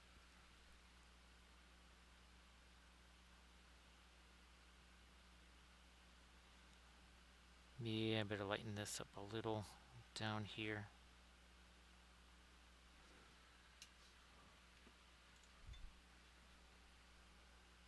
Not too much there. Nope, not gonna fool around with that. Hey there, Symes, how you doing? Merry Christmas and such. Hope that you had a blast. So, Symes, this is a little bit different, and that we've never ever painted any chibi stuff, much less chibi Lord of the Rings cats. And again, we will try to get these prepped up here for tomorrow. So great to see you, of course.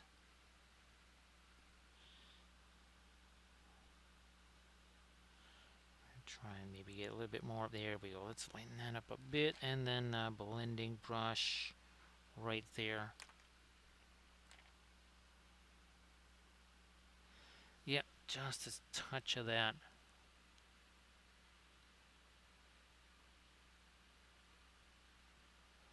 Let me see here. Sticking with this lighter stuff.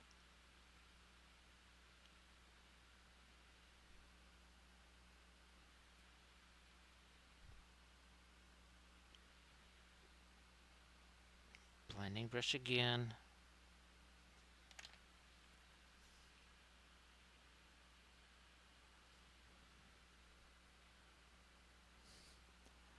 Taking some of our, yeah, let's go with our lighter stuff there.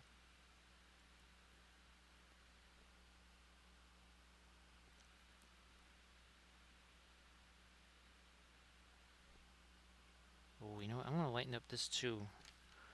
Going to lighten up this too. We will take our blending brush to that. This is another thing that needs to get lighter right over here. There's that blending brush again. Take some of that away. Well, Symes, you could also just use the oils maybe for, say, on the horses or the cloaks. Maybe just certain parts where you think they will make things a bit easier. And of course, Symes, if it doesn't quite work, also too, Symes, you can remember you want to do the things like the color charts with the oils, right? You get a real chance to see what, not just what the colors look like, but how they handle. And of course, where's, oh, here we go. You could also do some practice figs there, Simon. You know, just maybe some bones figures or other figures that you have, and maybe just do like a value study or something like that. So you can always start simpler. Yeah, start simpler, and then kind of complexify, as we like to say, from there. And again, maybe all you do is you're doing some of the cloaks or some of the horses, or you're using more of the oils to start with, and then maybe kind of finishing things off with the acrylics. Those are, it's all options on the table. Yeah, it doesn't have to be a zero-sum game. Do whatever is really the most comfortable thing for you.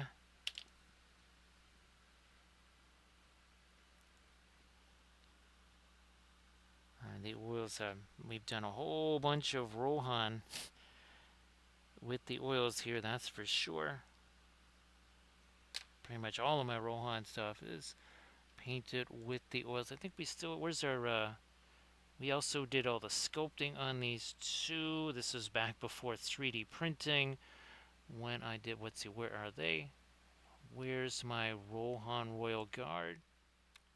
So we basically took the old plastic miniatures and we did all kinds of sculpting on those things. Gave them new helmets, new cloaks, and all that stuff, new banners.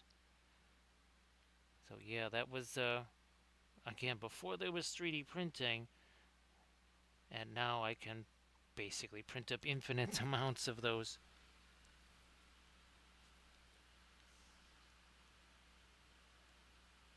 So let me see here. Let's get rid of that.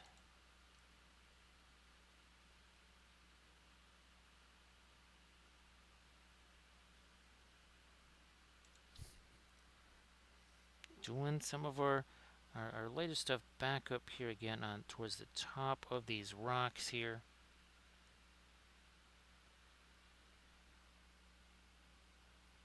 Blending brush again.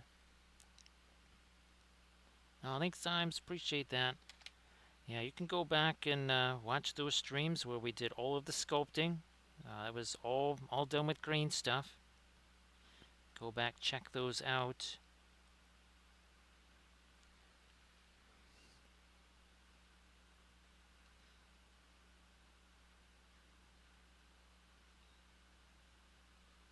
And there we go.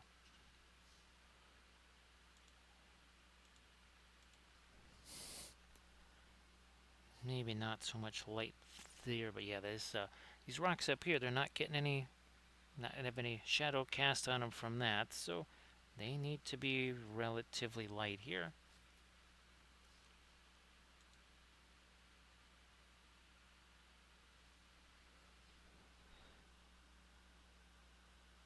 What about let's yeah, there's a little bit of a crack right there. Let's see if we can make that lighter. Ooh, there's too much thinner on that brush, so let's get rid of some of that.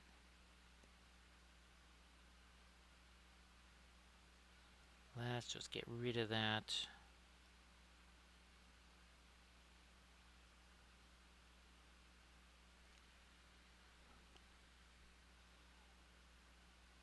More of our light right there, and then a little more here.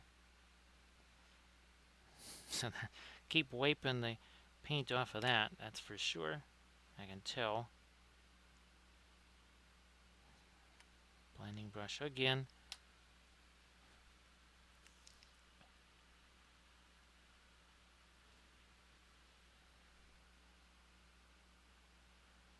Anything more? Yeah, let's do that a little bit lighter here too. Again, not too much thinner.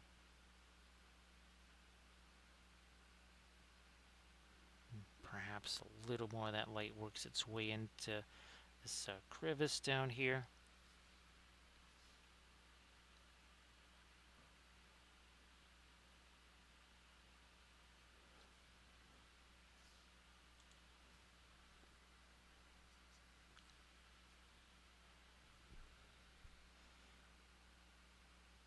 Catching some more light on that edge. What about up here?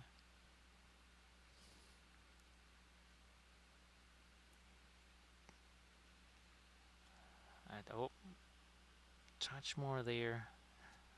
Let's grab this guy here. Hey there, Gladys, how you doing? Merry Christmas.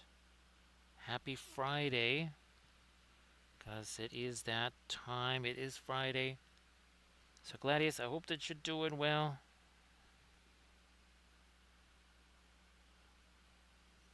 This is definitely not something I ever thought I would be painting at all, much less on stream, but doing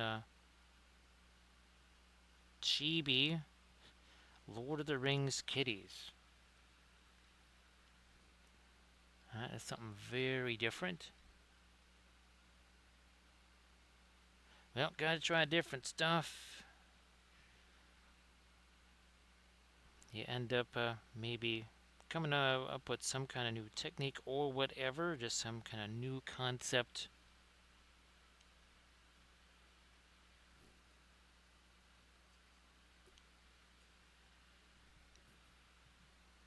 As we lighten up this over here.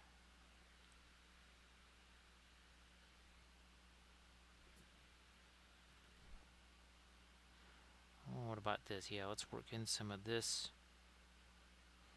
light here along this edge for sure.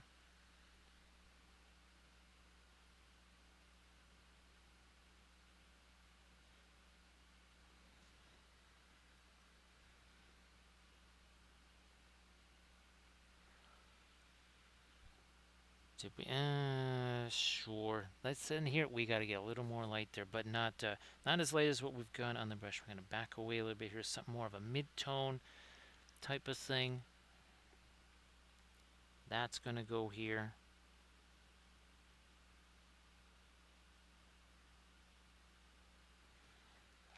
Blending brush.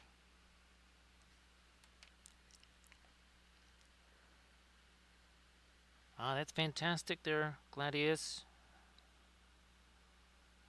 Now, Yes, I was remember trying to use the AI to come up with a color scheme for Eldar, except it kept showing me Space Marines every time I wanted to do an Eldar. So this was some Howling Banshees that we did. It was the first time I ever used these sharp crystals. Those are from Make It Epic Basing. Yeah, these guys were really fun to do. So hopefully you can create yourself. I mean, obviously Eldar, you can do all kinds of wild stuff, right? With the color schemes on them.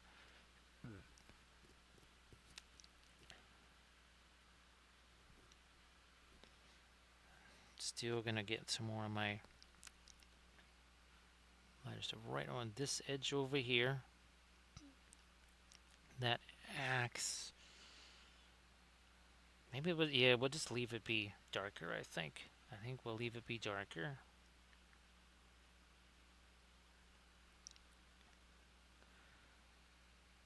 I think there. Let me see if I've got my other. I'll use this one. I will use this so that we can. Yeah, there's some of these cracks here, these really small ones. I want to get first. I got to deposit some of the excess paint somewhere else. Now I think we got it. Yep.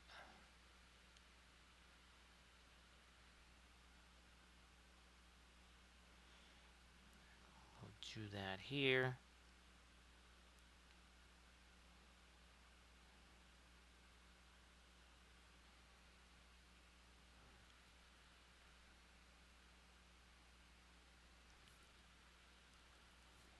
Let me see what we got here. More of the darker cracks there.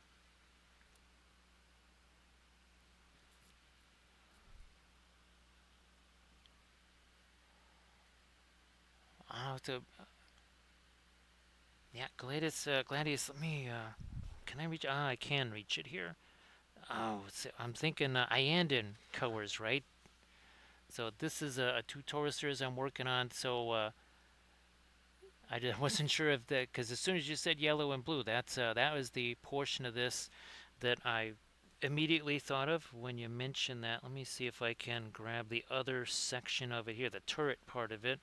So yeah, that's again that same. Uh, this was super fun, especially doing this with the oils here. But yeah, I don't know if that is. I think that was kind of an ultramarine blue. Yeah.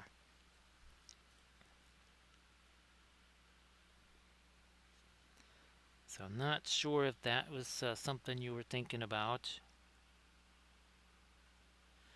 Again, that is a new tutorial series that I've got going on the Patreon page. And that was the result of episode 1. I'll probably be actually filming episode 2 uh, potentially Sunday or at least next Tuesday.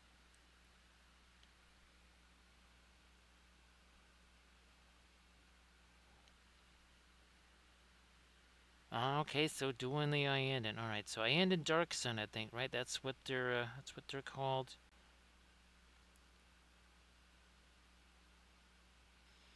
Or at least that was the name of one of the colors, I think, if I recall from GW. Ooh, you know what? Let me do that. And we got our blending brush here.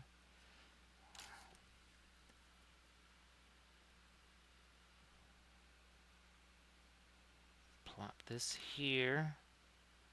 Again with that blending brush. Where did you go? There you are.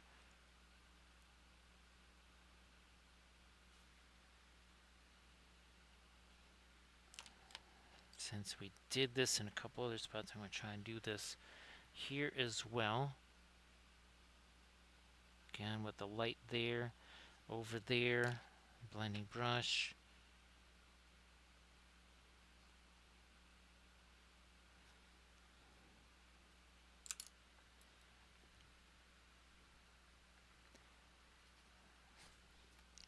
Put some more of this dark back up here. Ooh, that's got a whole bunch of thinner. Let's get rid of some of that. Okay.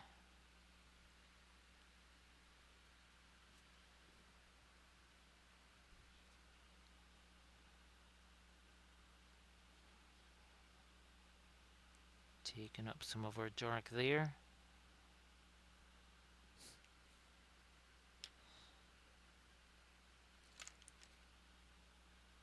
Blending brush over there and there.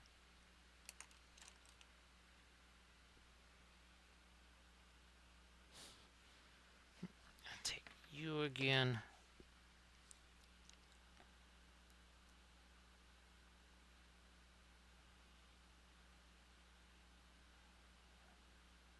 Crack that goes down there.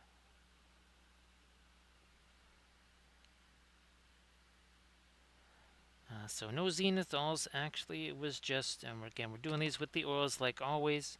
It was, I just made my own primer color. I took the black Stynylrez and the terracotta Stynylrez, mixed them together, did that, and then we just did well, obviously with the oils, it's dry brushing, but you're also mixing the entire time. Then we also did some of the little darker glaze things. Then we started going back into midtones. So don't really do the zenithal thing. Actually, here we got that's yeah, it was about that color right there. Again, it's the same color we used on this. This was also done with the oil paints there.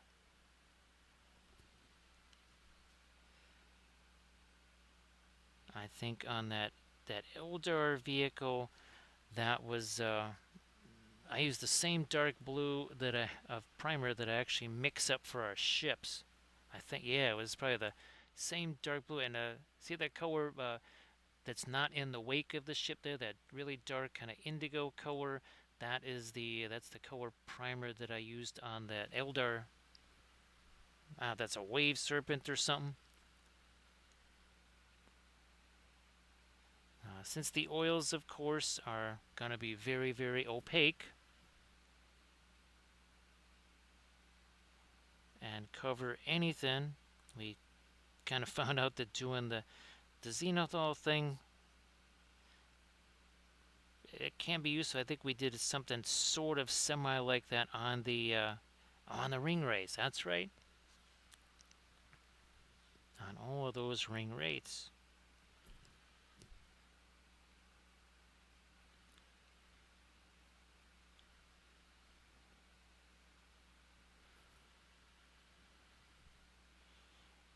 You know what? I'm going to try and take a little bit of this dark color here, and let's see if I can get that down here. Kind of missed out on some of our darks down there. Actually, I need to maybe take some of this greenish color or something, because we only have our initial dry brush stuff there. So let me try some of this here, and that's gonna be too late. And I can tell right away that'll be too light. So Gladius Film Noir has been really interesting on these. Oh, wait till you see this. You're gonna really get a kick out of this here. So right there we've got basically kind of a yellowish, a brownish color. Then you got the teal color here. Same deal. You got some of the yellow there. Here, let's show this side. And when you take it all away, and we'll do a cut. We'll do the other one too. Look at that. I mean, you got the shading, yeah, but boy, oh boy, that's you lose a whole bunch, right?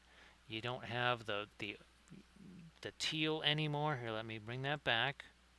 Look, you can start to see it now. You can see more and more and more. There you go. Now let's take this one, and I think was it this side here where you can here we go. Yeah. Again, you got the teals, you got the greens. Take it all away. Yeah, you got your shading there. But boy, oh boy, you do lose a whole bunch of interest when you do that.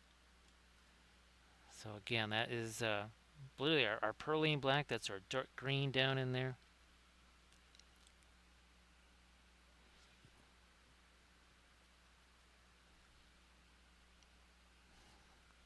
Now here, that's actually got a little bit more thinner and intentional. There's still some of this that's kind of harkening back to our initial dry brush type stuff.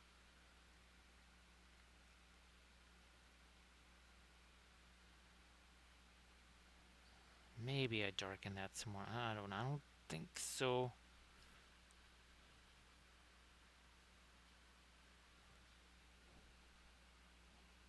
Sure, I'll put a little more light there.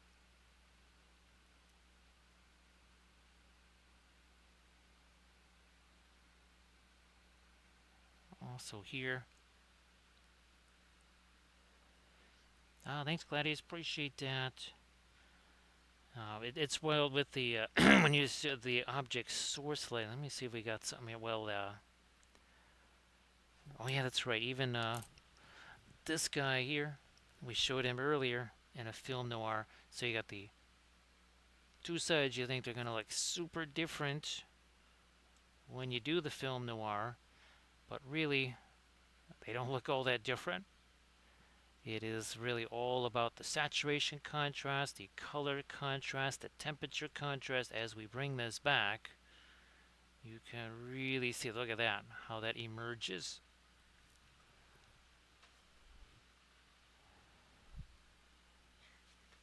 Move you back over this way, and again, we're going to do the water effects over the top of this when this is all dry and ready to go,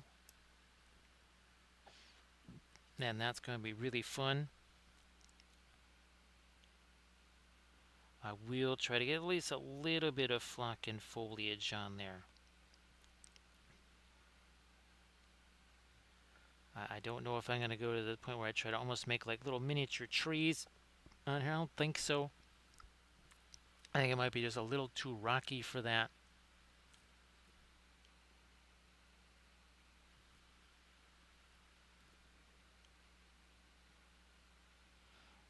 Oh yeah, here we can catching a few more of these rocks here.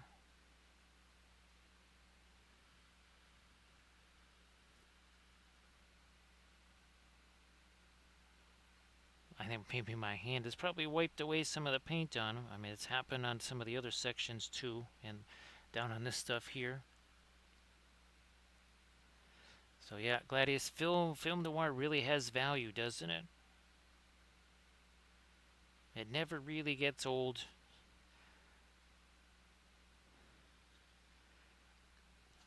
I mean, especially with well, and even that one. I think you've seen me show that before, right? That Bretonian enchantress, fey enchantress there with all the wild colors and the cloak and everything.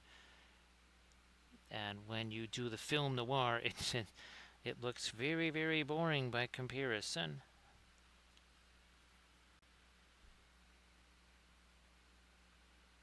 Have we got? Yeah, fine. I'll make that a little lighter down there too.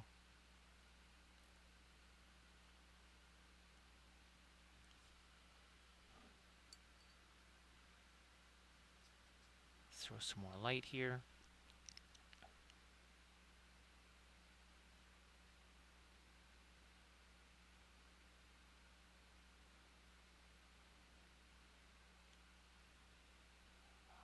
How we're doing this.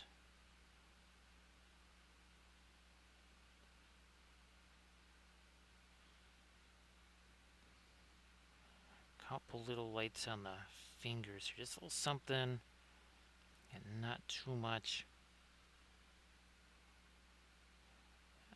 I wonder if that works out. Now I'm going to take a little bit of our blending brush here.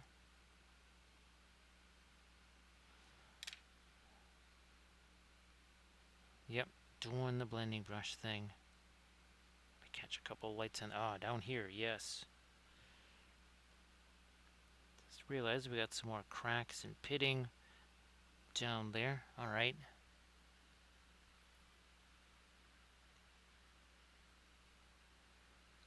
All right, we'll see you later, Git. Thank you so much for being here again. Merry Christmas, and if I don't get to see it in this stream before New Year, Happy New Year as well. Take care of yourself. And again, Paint Really Git, you want to share anything in the chat, please go ahead. Of course, it was great to hang out on the Council of Miniature Painters. I guess the next one is, well, in January sometime. Nah, that's going to be too dark. Let's back away from that a little.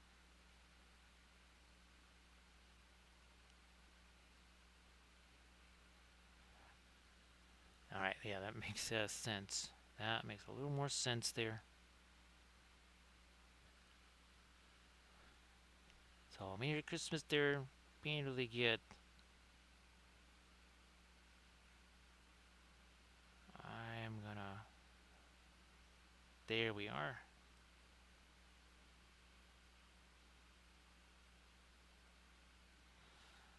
Is that too dark? Is it? No, I don't think so.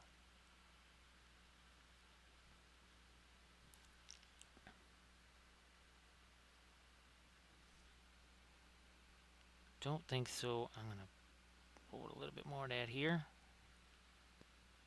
As of January 19th. Again, the Council of Miniature Painters. If you follow Monster Den Minis, Monster Den every month. I'll have a special guest, and a bunch of painters are there in the voice Discord, answering lots of questions.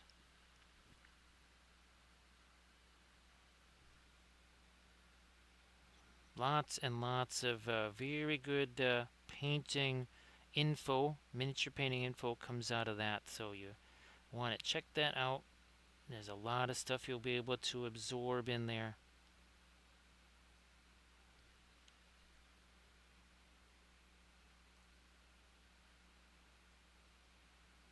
Can we work it? Yeah, a little bit more of our lighter rock color down over here, right along that edge.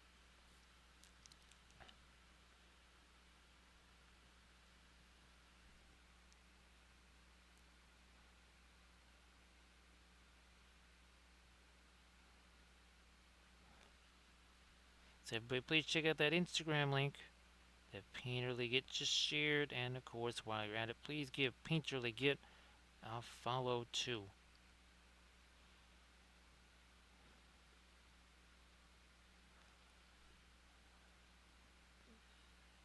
Fine, I'll put a little bit more of my lighter stuff down on this part of the rock here.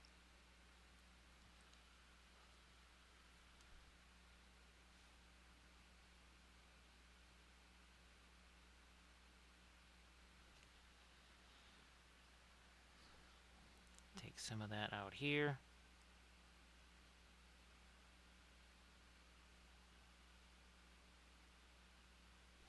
Blending brush.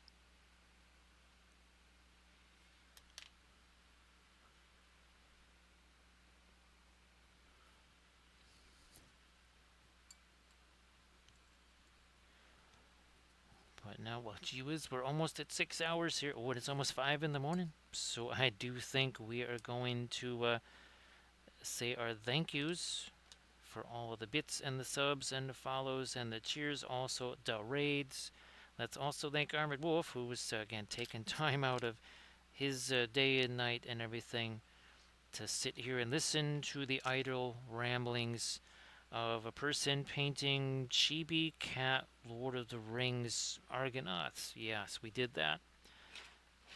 I think they go in this pattern right here, and there they are. Again, these are 3D printed from Apache Studio. Apache Studio, very fun. I do want to say thanks to everybody, and thanks Armored Wolf. Appreciate that. And well, we're gonna try and get these again prepped. I don't know if we'll do one each stream on Saturday and Sunday. Probably something like or Friday, Saturday. I think we'll do like one of these in each of our next couple of streams there. So I'm gonna do a little raid Ola this way. I think this is somebody I haven't tried to raid before. So let's see how this goes. Again, had a blast painting these.